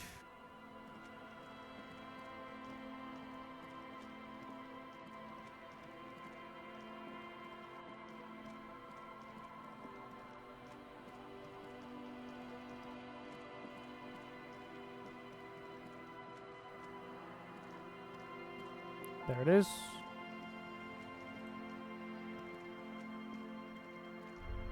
It takes you a moment, but finally you spot the last of Morel's traps. This one's partially obscured by the reeds. Look around. The reeds bend forlornly toward the sand. Some tufts have been crushed. Snow covers the broken stalks like a shroud. In the east, the city centre hums to you. The constant, distant song. Louder on this part of the coast. Nearer somehow. And there's that cold again. Always the cold. Reach for the trap. The trap feels light and silent as you pick it up. Something is different here. Look closer. No locust. Uh-huh. No phasmid either. But still. Look closer still. Well, debate worked on something. This doesn't mean it was a reed monster, though. Unless you see one in there. I just see an empty trap. What if it was the phasmid? What if it ate them and got out? Right. Anyway, that's for the cryptozoologists to figure out now. We are not cryptozoologists. We are cops. The Look reeds around. bend forlornly toward the sand. Some tufts have been crushed. Snow covers the broken stalks like a shroud. In the east, the city centre hums to you. The constant, distant song. Okay. Yes, I will report You've back. checked all the traps now. There's nothing else to... Yep. Last trap was empty. Return to morale. Or moral? I don't really know the pronunciation. But yes, we'll head back. I think we might want to go to in this place to sell some stuff. Nah, hold out. Am I limited on the amount of clothes I can have? Oh, it does not like it. I feel like... Wait. Yeah, no. It's just the amount. It's just the clothes you have. Okay. I'm not short for cash right now, so I'm chilling. Let's go talk to this people. Inside, you see a set of steering levers, a radio microphone, a pull-out toolbox, and the soft glow of the fuel preheater gauge. Pick up the radio again. This is Precinct 57. Any How may I assist you? I need a report, dead body on the Martinez boardwalk. One moment. Can you please describe the body? Age, sex, cause of death? Fell through a hole in the boardwalk and hit his head against the metal bench. We suspect he might have been inebriated when he fell. There were bottles all around him, and traces of vomit on his shirt. Any signs of violence? No, seems like it was an accident. No field autopsy necessary. What about his belongings? Did you examine his clothes? He was wearing boots, trousers, and an old leather jacket with a bright blue lining. I found a library card from his pockets. Any information on the library card? It's from Central General Public Library. It belongs to someone named Billy Majin. Good. You have a lead. Do you and Lieutenant Kitsuragi want to take the case, or should I assign it to someone else? We're taking the case. I have assigned the case to Lieutenant Kitsuragi. Please follow up on this library lead to identify the man. We'll send someone to take the body to the morgue. That's all for now. Thank you for reporting in. Connect me to the I'm public afraid library. that's closed. It says here that the library is open from 10 a.m. to 6 p.m. Ah. We should try again during business hours. Anything else, detective? Okay. That's it. 57th, over and out. In the cabin, you see a set of steering levers, a radio on a hook, a pull-out toolbox, and the soft glow of the... Cool. All set.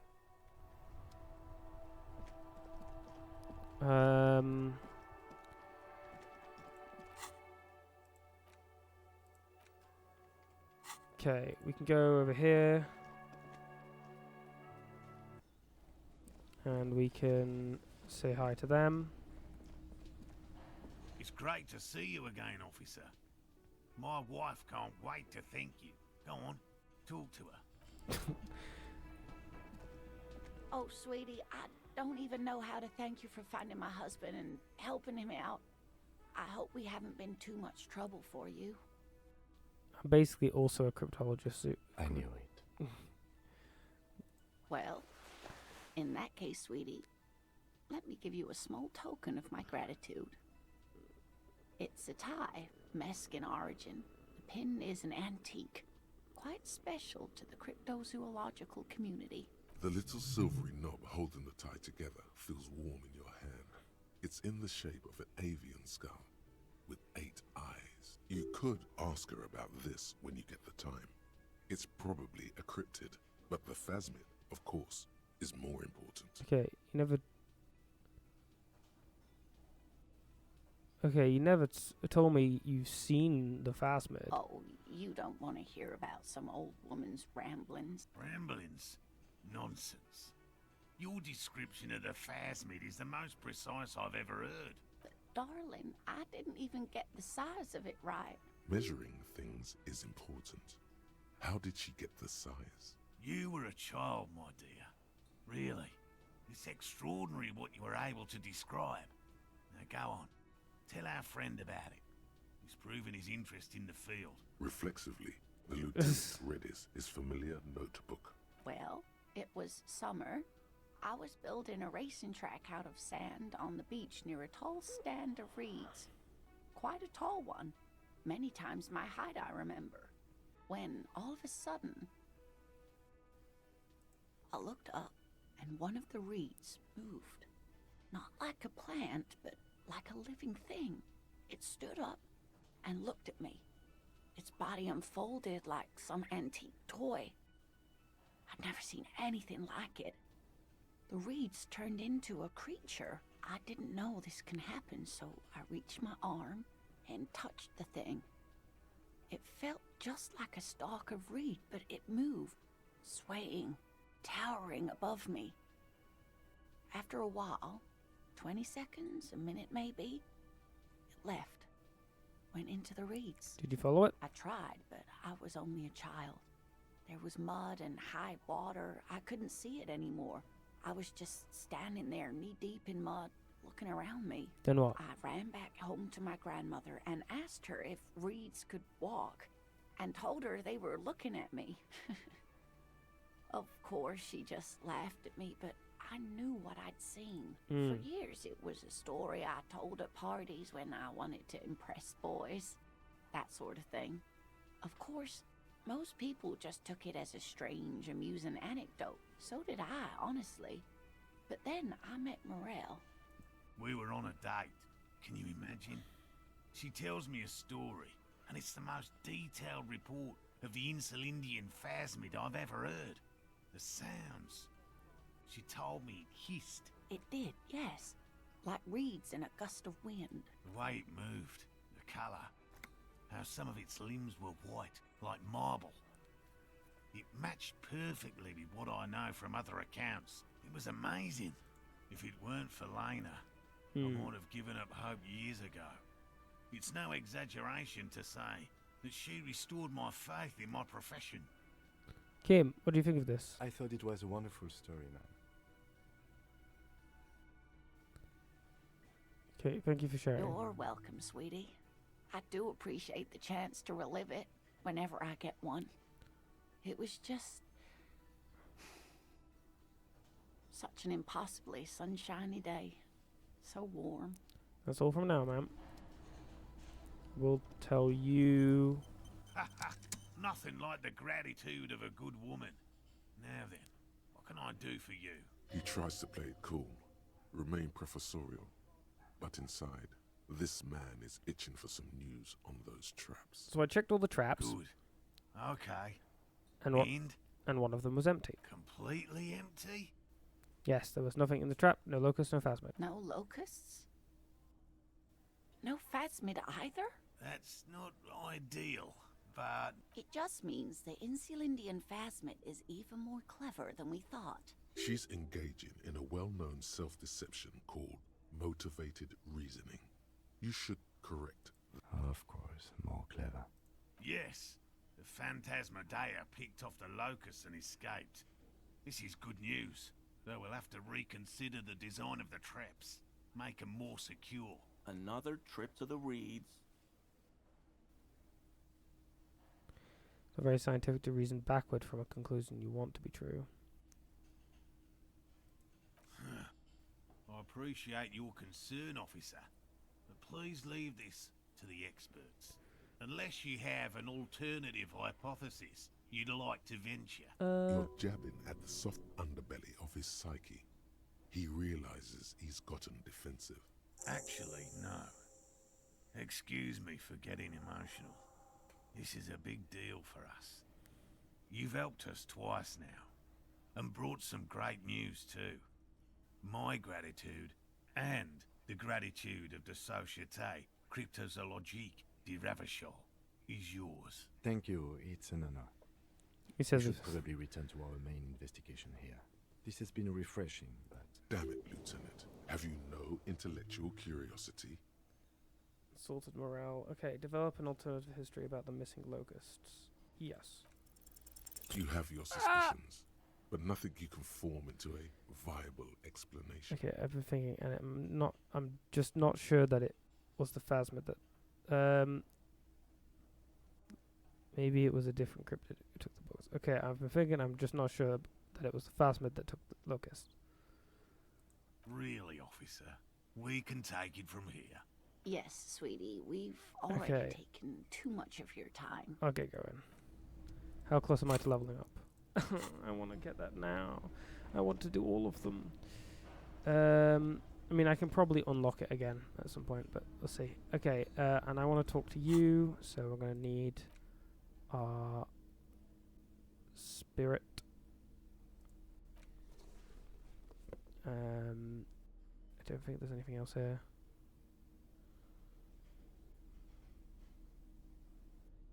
And Empire and Volition.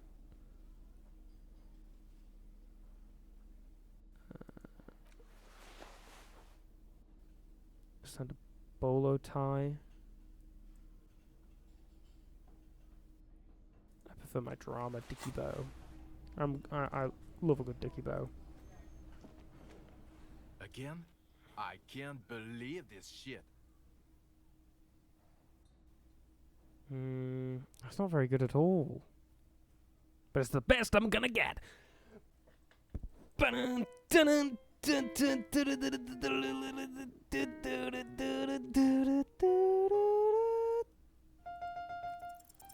something that binds you to him.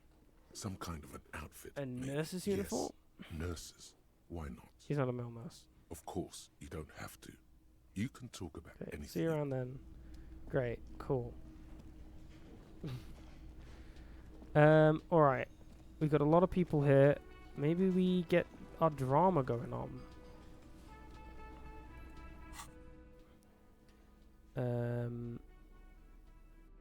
Let's see. Drama. Empathy. We got the mesh suit there. This. What else is drama related? That's all. Got +3, -1, neat office shades. Get rid of that add in some Sava Flare.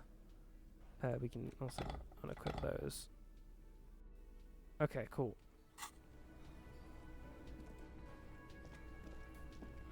The stage is all set up for your performance. Feels silent. Yes. You can hear the pellets creak under your feet.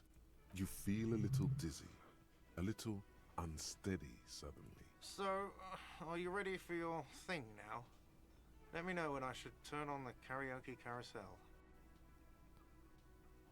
Look, yeah, I'm going to sing karaoke. I can see that. The lieutenant steps away. Okay. 83. I don't even think I need to quick save before this. Maybe I should quick save, but I'm not gonna, because I am a musical person. Yeah, that's gonna do it for us. The Yeah. air is thick with anticipation. Mm, The tape clicks into the carousel, and then the music starts. Yeah, let's get this going. Let's get this doing.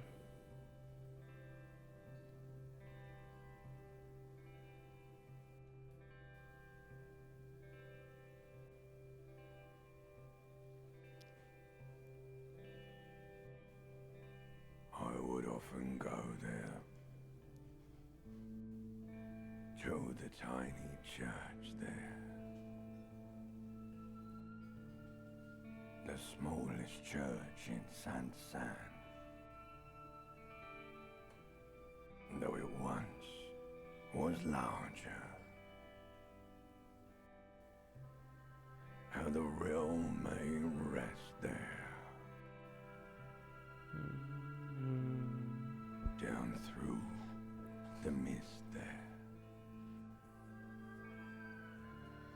toward the Seven Sisters,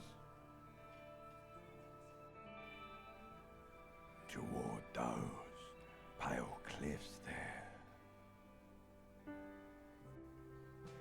I would often stay there,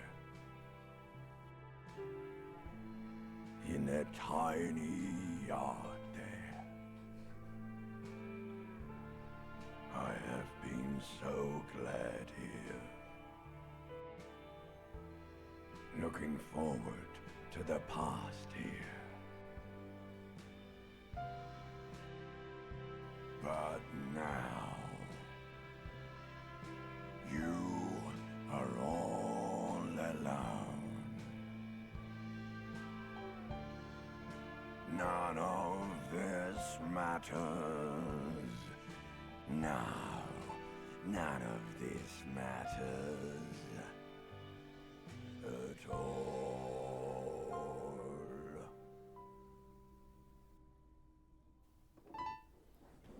Ba ba ba ba bam. Plus 30. I'd often go there to the tiny church there, the smallest church in St. Cern's, though it once was larger. How the real may rest there, down through the mist there, toward the Seven Sisters, toward those pale cliffs there. I would often stay there, in the tiny yard there. I have been so glad here, looking forward to the past here. But now you are alone, none of this matters at all. Not bad. Rather lonely applause echoes through the mostly empty cafeteria. It's God, not bad, he tells you with an approving nod. Yes, not bad at all. Lieutenant joins in. You feel your hands shake as awareness of your body returns to you. Thank you, ancient reptilian brain. Thank you. I don't need big crowds. I just need my friends.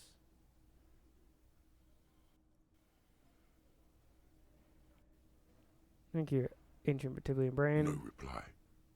There is silence now in the deep where the voice came from. It has receded into you, to return only in dreams and nightmares. Thank you. I don't need big crowds. I just need my friends. Okay, yes. I'm going to unplug the microphone, so you can get off the stage now. Brill.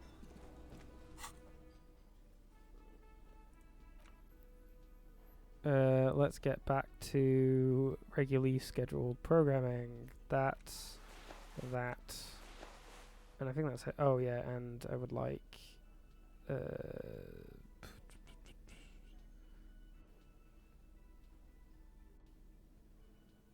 do I have glasses that increase perception? I don't I think all of my glasses decrease perception. Yeah, what was I doing? I was adding something to me. Oh yeah, this. There we go. And also there was clothes. Yeah, the glasses. This. Ah, smallest church in Saint-Saëns, right? Cafeteria waiter is waiting for you to acknowledge that he recognized the song. Told you I'd rock that. It was all right. Subdued. I might start letting people up there again. Now, what can I do for you? Doesn't sound like he thinks you rocked it. About my bill for Got tonight. the 20 real? Yep. Good. You got the room for the night, but remember, you'll need another 20 real tomorrow. Okay. God, I saw another thing at the whirling. Another thing. No, that's about it. Yes. Wait. Another thing. Great. Is there? No, there isn't. Yes. Okay, goodbye. Okay, cool. What did you think about my performance? Hi again, Gendarme. You don't register Bye-bye, that I did Gendarme. do a performance. Okay, that's fine. Did you register that I did a performance? Oh, hello, sweetie. No. So nice to see you again. I could try this. I mean, it's basically guaranteed. There's really no point in manipulating anyone. You're chummy. Just go on and ask. Hey, Lena, I'd really like to hear about some of those juicy cryptids you studied. Could you tell me about a couple? Oh, I'd be delighted. Is this bird a cryptid? Point to the tie she gave you. This has been education. Are there any invisible cryptids? Is that a cryptid on this pen and you gave me? Yes. It's the kind green ape. Half war story. Half undiscovered species in the genus Homo. War story? Yes, it was reported by soldiers in South Safra during the war. The kind green ape would visit bunkers during the night, healing wounded soldiers with its saliva. Okay. Oh, this is nearly done. And there was something about an undiscovered subspecies of man? Indeed, there is. It's our closest relative among the cryptids. Same taxonomic family, different genus. Which is to say, the kind green ape is a species with which we share a common ancestor, and that evolved parallel to our own. Just like your partners. I'm pretty sure Kim is the same species as us. To suggest otherwise is stupid. The lieutenant looks at you, pleasantly surprised. Oh, no, I didn't mean to imply that Saolites are inferior to us in many ways. You are superior. For example, your earwax doesn't have a foul odor like ours does. A tremendous evolutionary advantage, I'm sure. But perhaps we've had enough speculative biology for today? Sure. Of course, dear. That's all for now, man. Brilliant. Did you register that I played music? I've got nothing to say to you. Why are you... Okay, maybe we'll talk later. Okay, I'm gonna go open up the ice cream thing and grab that out and pass it back, I guess. Do I have anything else on the agenda?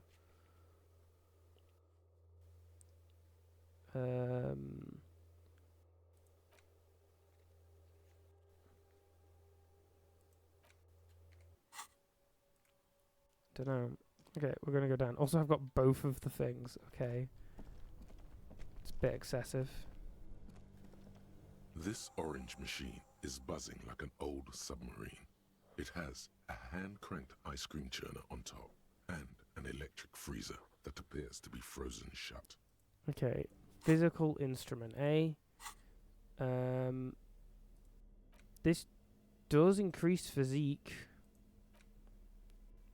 Best not. Okay, that's increased physical instrument. Yep. And then we got the thing. This orange machine is buzzing like an old submarine. It has a hand-cranked ice cream churner on top. I think an electric freezer that appears to be frozen shut. I think this is just going to work out. Ice squeaks beneath your Kavalzun multi-tool, but your fingers slip away from the tool. The lid shuts as tightly as before. Unplugging the ice cream maker will allow it to defrost. Okay. Only the black cable is plugged into the breaker box, while the red unplug the black something cable. close to you. Very smart. Opening the lid should be much easier after the ice cream maker has defrosted. When will that happen, though? This orange machine is here dead we go. still. It has a hand-cranked ice cream churner and an electric freezer. 42 is still not Ice that around great. it, slowly melting. Dismiss. Okay, let's go for it. Ice squeaks beneath your Kavalzun multi-tool, and it's already unplugged. There's not much else to do other than wait for it to defrost or bulk up and get stronger. Alright, fair enough. Alright, let's go and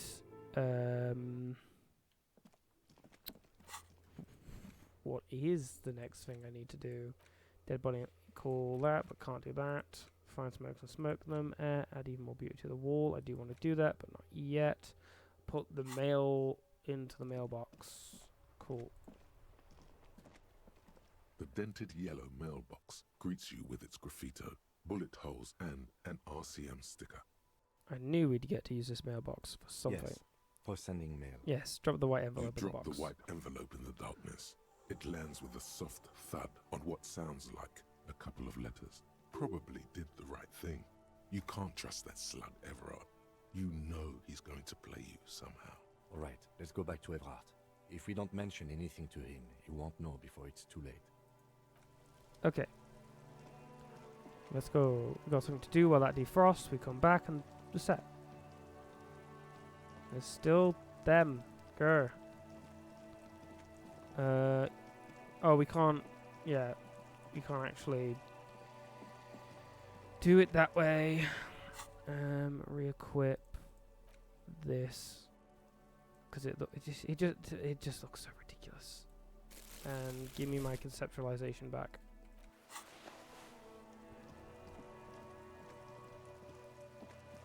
Oh, we should go this way, actually.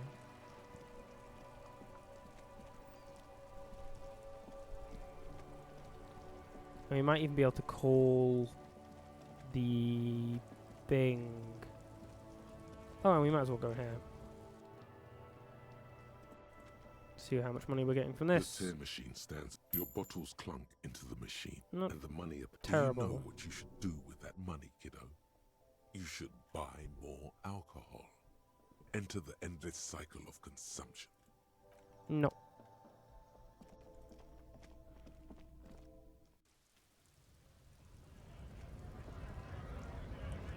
Best I don't.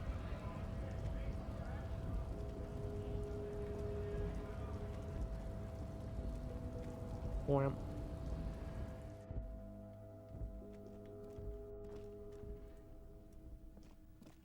The payphone hangs mutely. Never mind.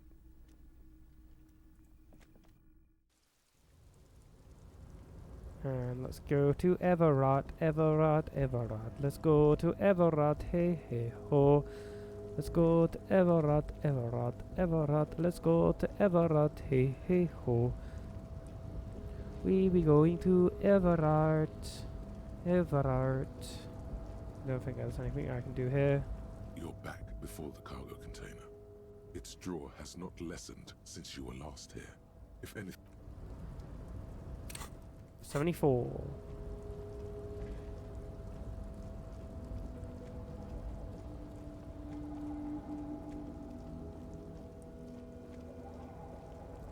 You back to singing? Oh, hey, mister. I knew you'd be back to talk with old Leo here. Yes, I did. Yes, I did. It's like Lady Larice said when she opened a bathhouse in the basement of my apartment building. They can only get so far before they're aching to get back. And lots of folk really did keep coming back. Some questions for No you. trouble at all, mister. Goodbye. I do love you, but no.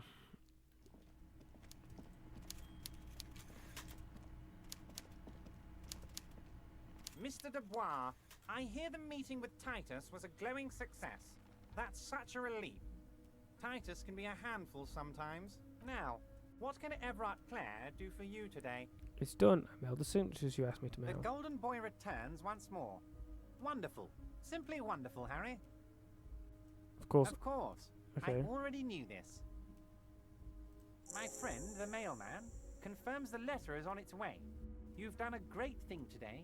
You've given the children of Martinez a future and proven to be a true man of the left. I can finally trust you now. You're in my inner circle. You too, Mr. Kitsuragi. We can talk about anything. The strike, the murder, your lost gun, nothing is off the table. See, forging that signature really paid off. Well done, sire. By guile and deceit, you're in. You don't know his full plan. Perhaps he expected trickery. Perhaps the signatures weren't important. The point is, do not think you're ahead of him. Okay.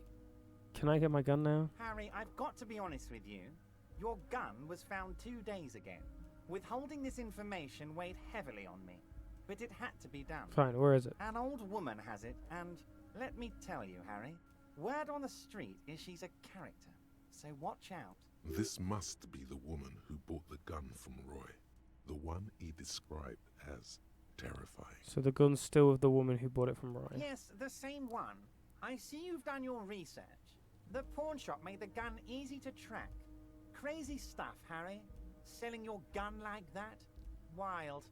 Anyway, the neighbors of this old woman contacted my men because they trust me and the Debardeurs Union. Apparently, she was waving it around at the entrance to her building. She was waving it around at people? As I said, she's a character. I didn't have time for details. It sounds like she's unstable, but don't worry. No one got hurt. We might be looking at someone with a medical history here. Watch out. Who is this old woman? Unfortunately, I don't know anymore. You're gonna have to go in blind, Harry. But she's an old lady. How dangerous can she possibly be? Oh, and she calls herself the Pigs. I, for one, find it refreshing. Finally, someone calls themselves a pig. Smile flickers in the corner of his mouth. Can you set up a meeting? I already have. Tonight, starting 10 o'clock, near the old fish market on the coast. The one on the boardwalk, a little past the fishing village. Be careful, Harry. I would never set you up for anything dangerous, but you did ask for this. Now, back to the fun stuff. More fun stuff. Seems like we already have fun stuff to do. Did you order the hangman killed? The signature I got, I know. Okay, did you order the hangman killed? I did not, Harry. Although I am very, very glad he's dead. What did you gain from him being dead? Why, a war, of course. And what do you have to gain from a war? Victory, Mr. Kitsuragi. I have victory to gain. We are going to start a war with the Wild Pines group and win before they even realize there is a war. Have you ever heard what 2 giant Ceres hornets can do to an entire colony of bees? I have. It's a great story, Harry. Did you also know how the bee colony kills the giant hornet? They swarm and blanket it entirely until it suffers a massive heat stroke and dies. Harry, we outnumber them 1,500 to 1. And that's just Martinez. With all the unions in Revachol, and with public opinion on our side, we can hold off 2 men, or 15 men, or even 50 men. The more they send, the worse it's going to look for them. They made a huge mistake hiring those guys. No one likes foreign mercenaries. The leftists hate them, the fascists hate them, even the moralists think they're in bad taste. How is this connected to the strike? Harry, there is no strike, only war. Class war. Or, in business terms, a dawn raid. Or wait, is that when you still pay them something? Because we won't do that. We're not going to give nothing. We're going to take Terminal B away from them. The roads, the gates, the containers, that big crane, even the damn coffee maker. We're going to take all of it for the people, and fuck Wild Pines. Okay. So that's why you haven't let Joyce in? Yes. It's also why I let that midget Gaumont go. He's too nice. I can't put him through this. Plus, he knows how to get in here. That woman can't tell her tits from her asshole. She has no chance. Okay, why are you telling me your plans? Because we're friends, Harry. Besides, it doesn't matter now. You can go tell her if you want. It won't change the course of events. We have a significant head start. It's already happening. Looks at the swordfish clock and nods. Oh no. Okay, how many of your guys are there in the unit? How are you going to fund your new independent harbour? Oh, you mean what sort of goods are going to be flowing through? How am I going to replace all the contacts we'll lose once the poo-poo hits the fan? The clients will ditch us. Harry, we've thought of everything. Clients would take a well-known multinational conglomerate over a local mobster any day. You can't possibly hope to continue like you have. Clients will leave en masse.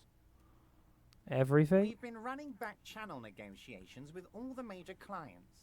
I think the company will be unpleasantly surprised to see how many of them stay loyal to Martinez and to the new competitive contracts we can offer. With renewed zeal sparked by communal ownership, the men will be shipping those containers double time.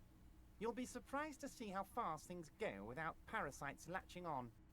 We'll have our hands free to pursue bold, exotic new revenue streams. What kind of bold, new, exotic revenue streams are we talking about? Haven't you seen the crates outside, Harry? There's all sorts of fun stuff inside them. I mean, heck, this one has you and the lieutenant, me, and my novelty swordfish clock. Did he just deflate slightly? Was there something he wanted you to ask about? Maybe you should come back if you learn something relevant and ask again. You should definitely come back here and ask again if you learn more about the Union's dealings. There's something he's not telling you. How many of you guys are there in the Union? 2,372. Plus yours truly, of course.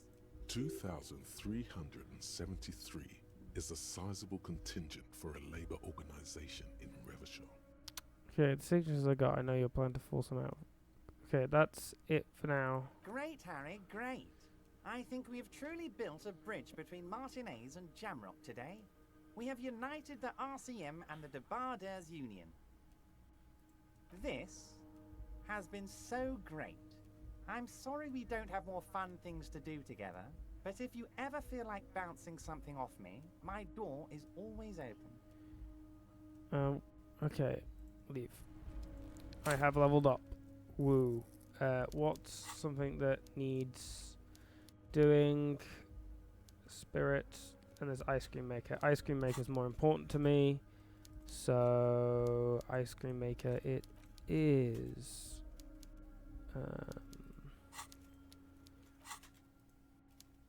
Where's physical instrument? Oh, I've already leveled it up once. That's fine. Level up again.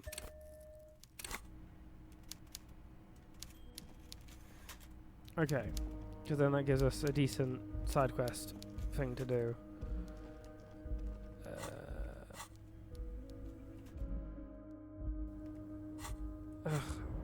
Why is this not a place on the map that I can immediately teleport from? Kringe.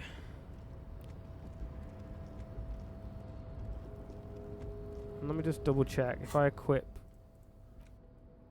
this tool, it doesn't then allow me to do anything with this, does it? Before the cargo container.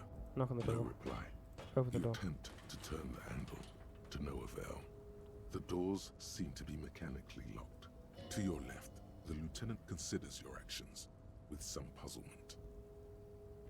I'm not going to be able to do that with the door, not for a while.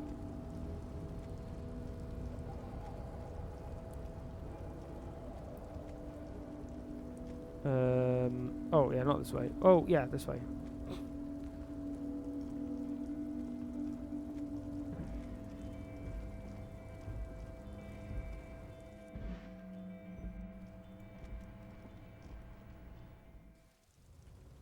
I suppose we could talk to this person.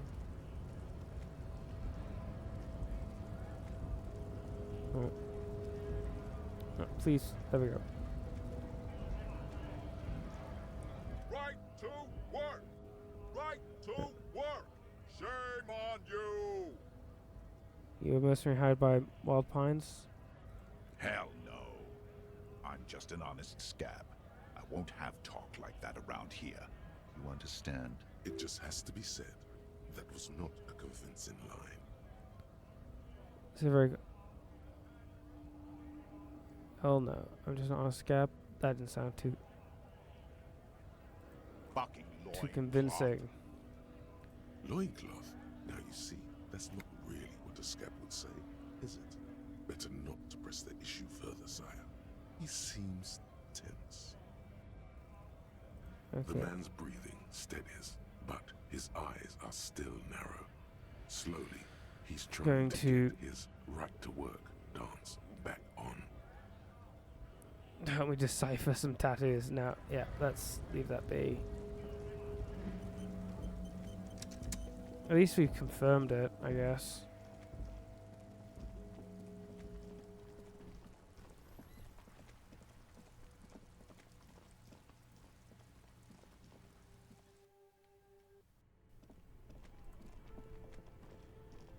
This orange machine is dead still.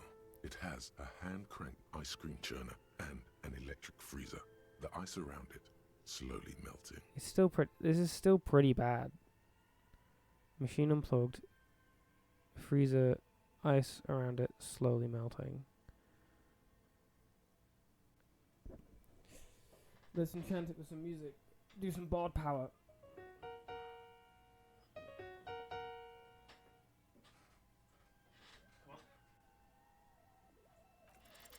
Ice groans and howls under the strain of your giant Kavalzund multi-tool until the lid cracks open. Darkness lies inside, but you can faintly make out an object, intricate and foreign, left there for a sub-zero beauty sleep, a filament memory with the words off-site copy written on its side. Woo!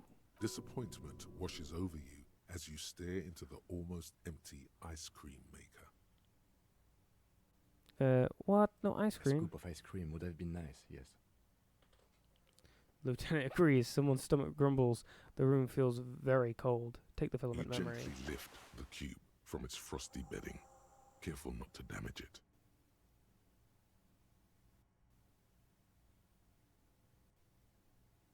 I can't damage anything. No possibility of We damaging. should take it back to Miss Lukanen killed as soon as possible. I'm not sure how well unused filaments tolerate room temperatures.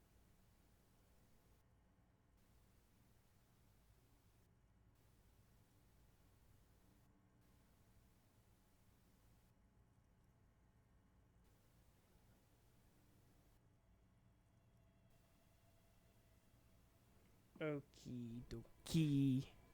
Yes, but aren't you curious to know what's on the precious filament? There's a radio computer upstairs. I do want to know what's on the filament, and presumably if one has one password, they'll have the same password multiple times, maybe.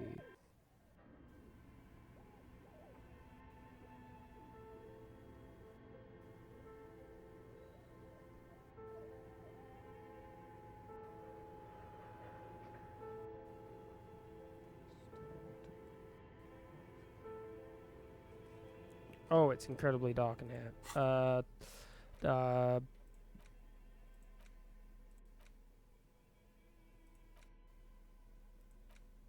Bonk. Bonk.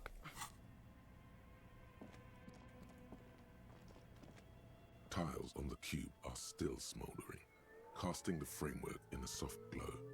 Fluorescent play and print keys shine on the keyboard. The product. Like a smooth draw, the schedule. filament slides into place. On the keyboard, the play key starts blinking. Press play The again. speaker comes to life. Static seat. Yep. Good evening, Fortress Exit. Hello. Please repeat. Is this Try the to- production schedule? Yes. Good. Please repeat the password. Afterlife, death. Good. I've unlocked the production schedule. After ending the call, please press print to access the filament. Really? She just used the same password? Lieutenant seems almost disappointed to discover that. Fortress accident. Is there anything else? That's Thank it. you.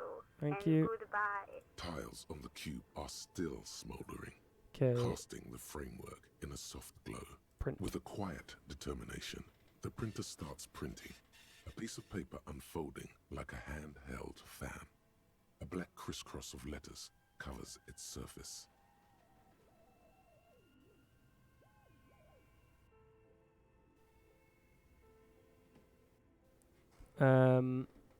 Read the printout. It's a project report written by the lead producer, Andrew Andy Schott, about Whirl Untethered, a radio game developed by Studio Fortress Accident. Yes.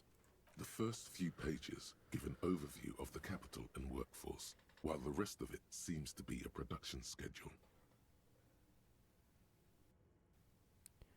Read about capital. I want to know about money. Read about workforce. Who worked there? How long?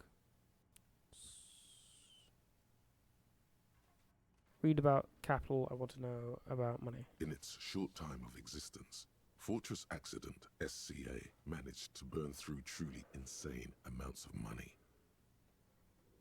The first tranche of seed financing brought in 150,000 Riyal, but then came the delays.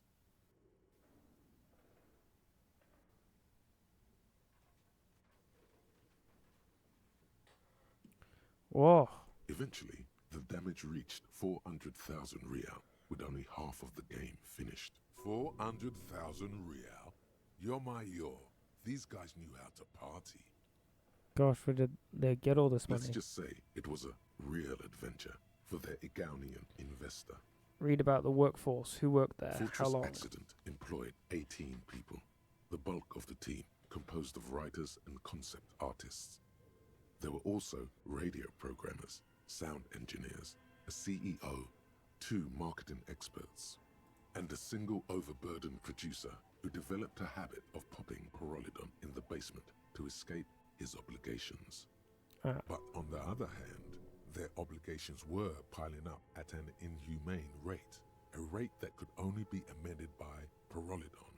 Why did Fortress Accident have so many concept artists? Wait, why did a radio game need so many artists? It didn't. Didn't need so many concept artists? No, definitely not. A few more producers could have come in handy though, especially when dealing with writers, some of whom routinely skip to work because of mental health issues and extremely unprofessional sleep schedules. One of them even managed to steal some valuable company property before skipping town for good. Okay, tear off the printout and throw it away. Skim through the production schedule, whatever it is. The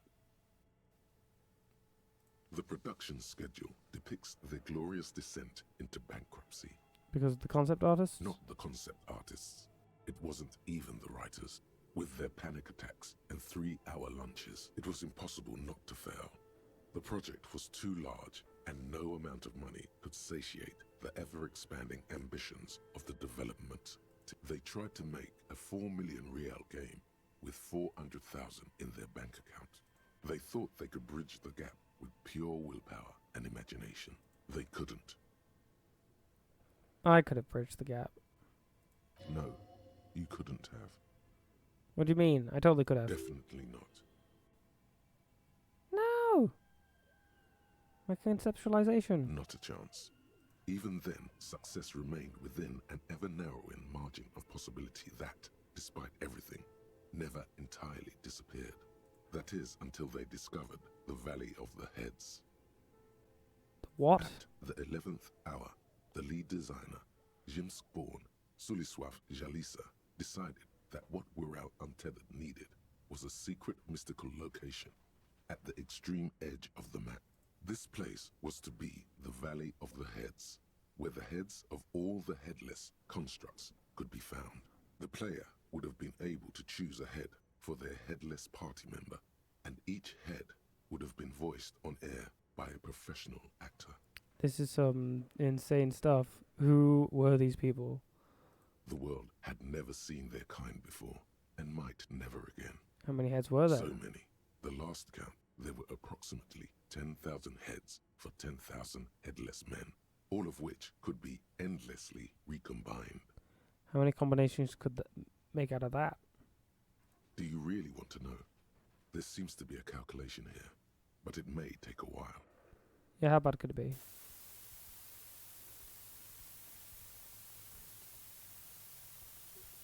And scroll down. Okay, scroll down again. Keep going.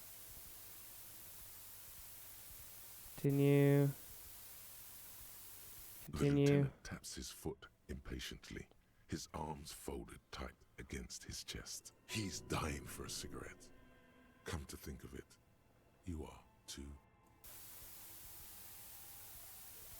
What have I done?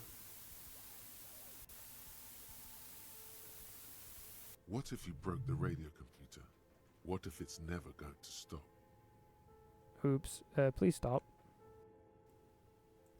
Okay, so that's what And did that's them in. it. Well, yeah, that and the catastrophic data loss.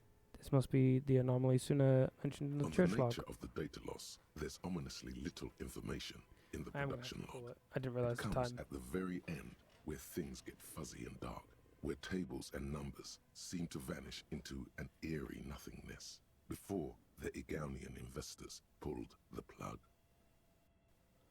What is clear is that one day, an unidentified numeric anomaly occurred on the East Insulindian Lintel front, just as the Wirral Untethered project was being compiled that day.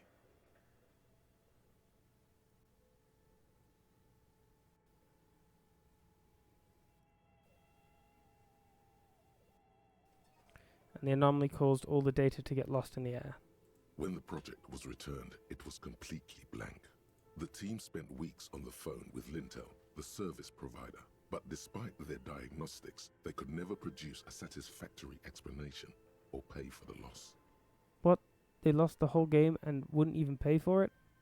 Wasn't there a copy of the game, a backup? Mysteriously enough, it seems that the off-site copy happened to be on-site when the catastrophic data loss occurred. It was the lead programmer's responsibility to oversee weekly maintenance of the off-site copy and, well, keep it off-site. An explanatory note from the lead programmer has been attached. What does it say? S. Lukanen Kilda, the lead programmer of Fortress Accident. The off-site copy was on-site because there was no off-site anymore. Not for me, not after 8 months of crunch. I didn't have a home anymore, so I started keeping it in the basement in the ice bear refrigerator near where I went to sleep. It was perfectly safe there. The temperature conditions were optimal. Doesn't sound very convincing. Her former colleagues would agree with you. She's right, actually. Nothing wrong with keeping this type of filament memory in a fridge. Is there anything else from this lead programmer? The production schedule ends with a few random notes that seem to be added sometime Read later. the notes at the 4 end. months later, by an unknown author. I am the only one left, and it's gotten rather damp here. A few other businesses have gone under, too. Slipstream switched to making skis, and the hairdressers just left, cursing Martinez. They're right, though. Something's seriously wrong with this place. Martinez, all of it. Still haven't got an answer from Lintel about what happened. All I could get were the physical coordinates of the error on the East Insulindian front on that day. Since the computation happened on air, I reckoned it had to coincide with an actually existing location. I have compared the coordinates to a map of Revachol West. Turns out it's only 800 meters from here. The address is Saint-Brun 1147. I am going there to look this thing in the eye. Saint-Brun 1147? That's what the street sign next to the church said. Okay, tear off the printout and throw it away. Tiles on the cube are still smoldering. Okay. Casting the framework, Remove the production filament schedule. slides out of its glowing nest. Leave. I'm gonna save game. Save. And call it here. Thank you for everyone who has spent any second watching this. Your time is welcome and appreciated. I am going to slump into a corner unconscious. Okay, bye.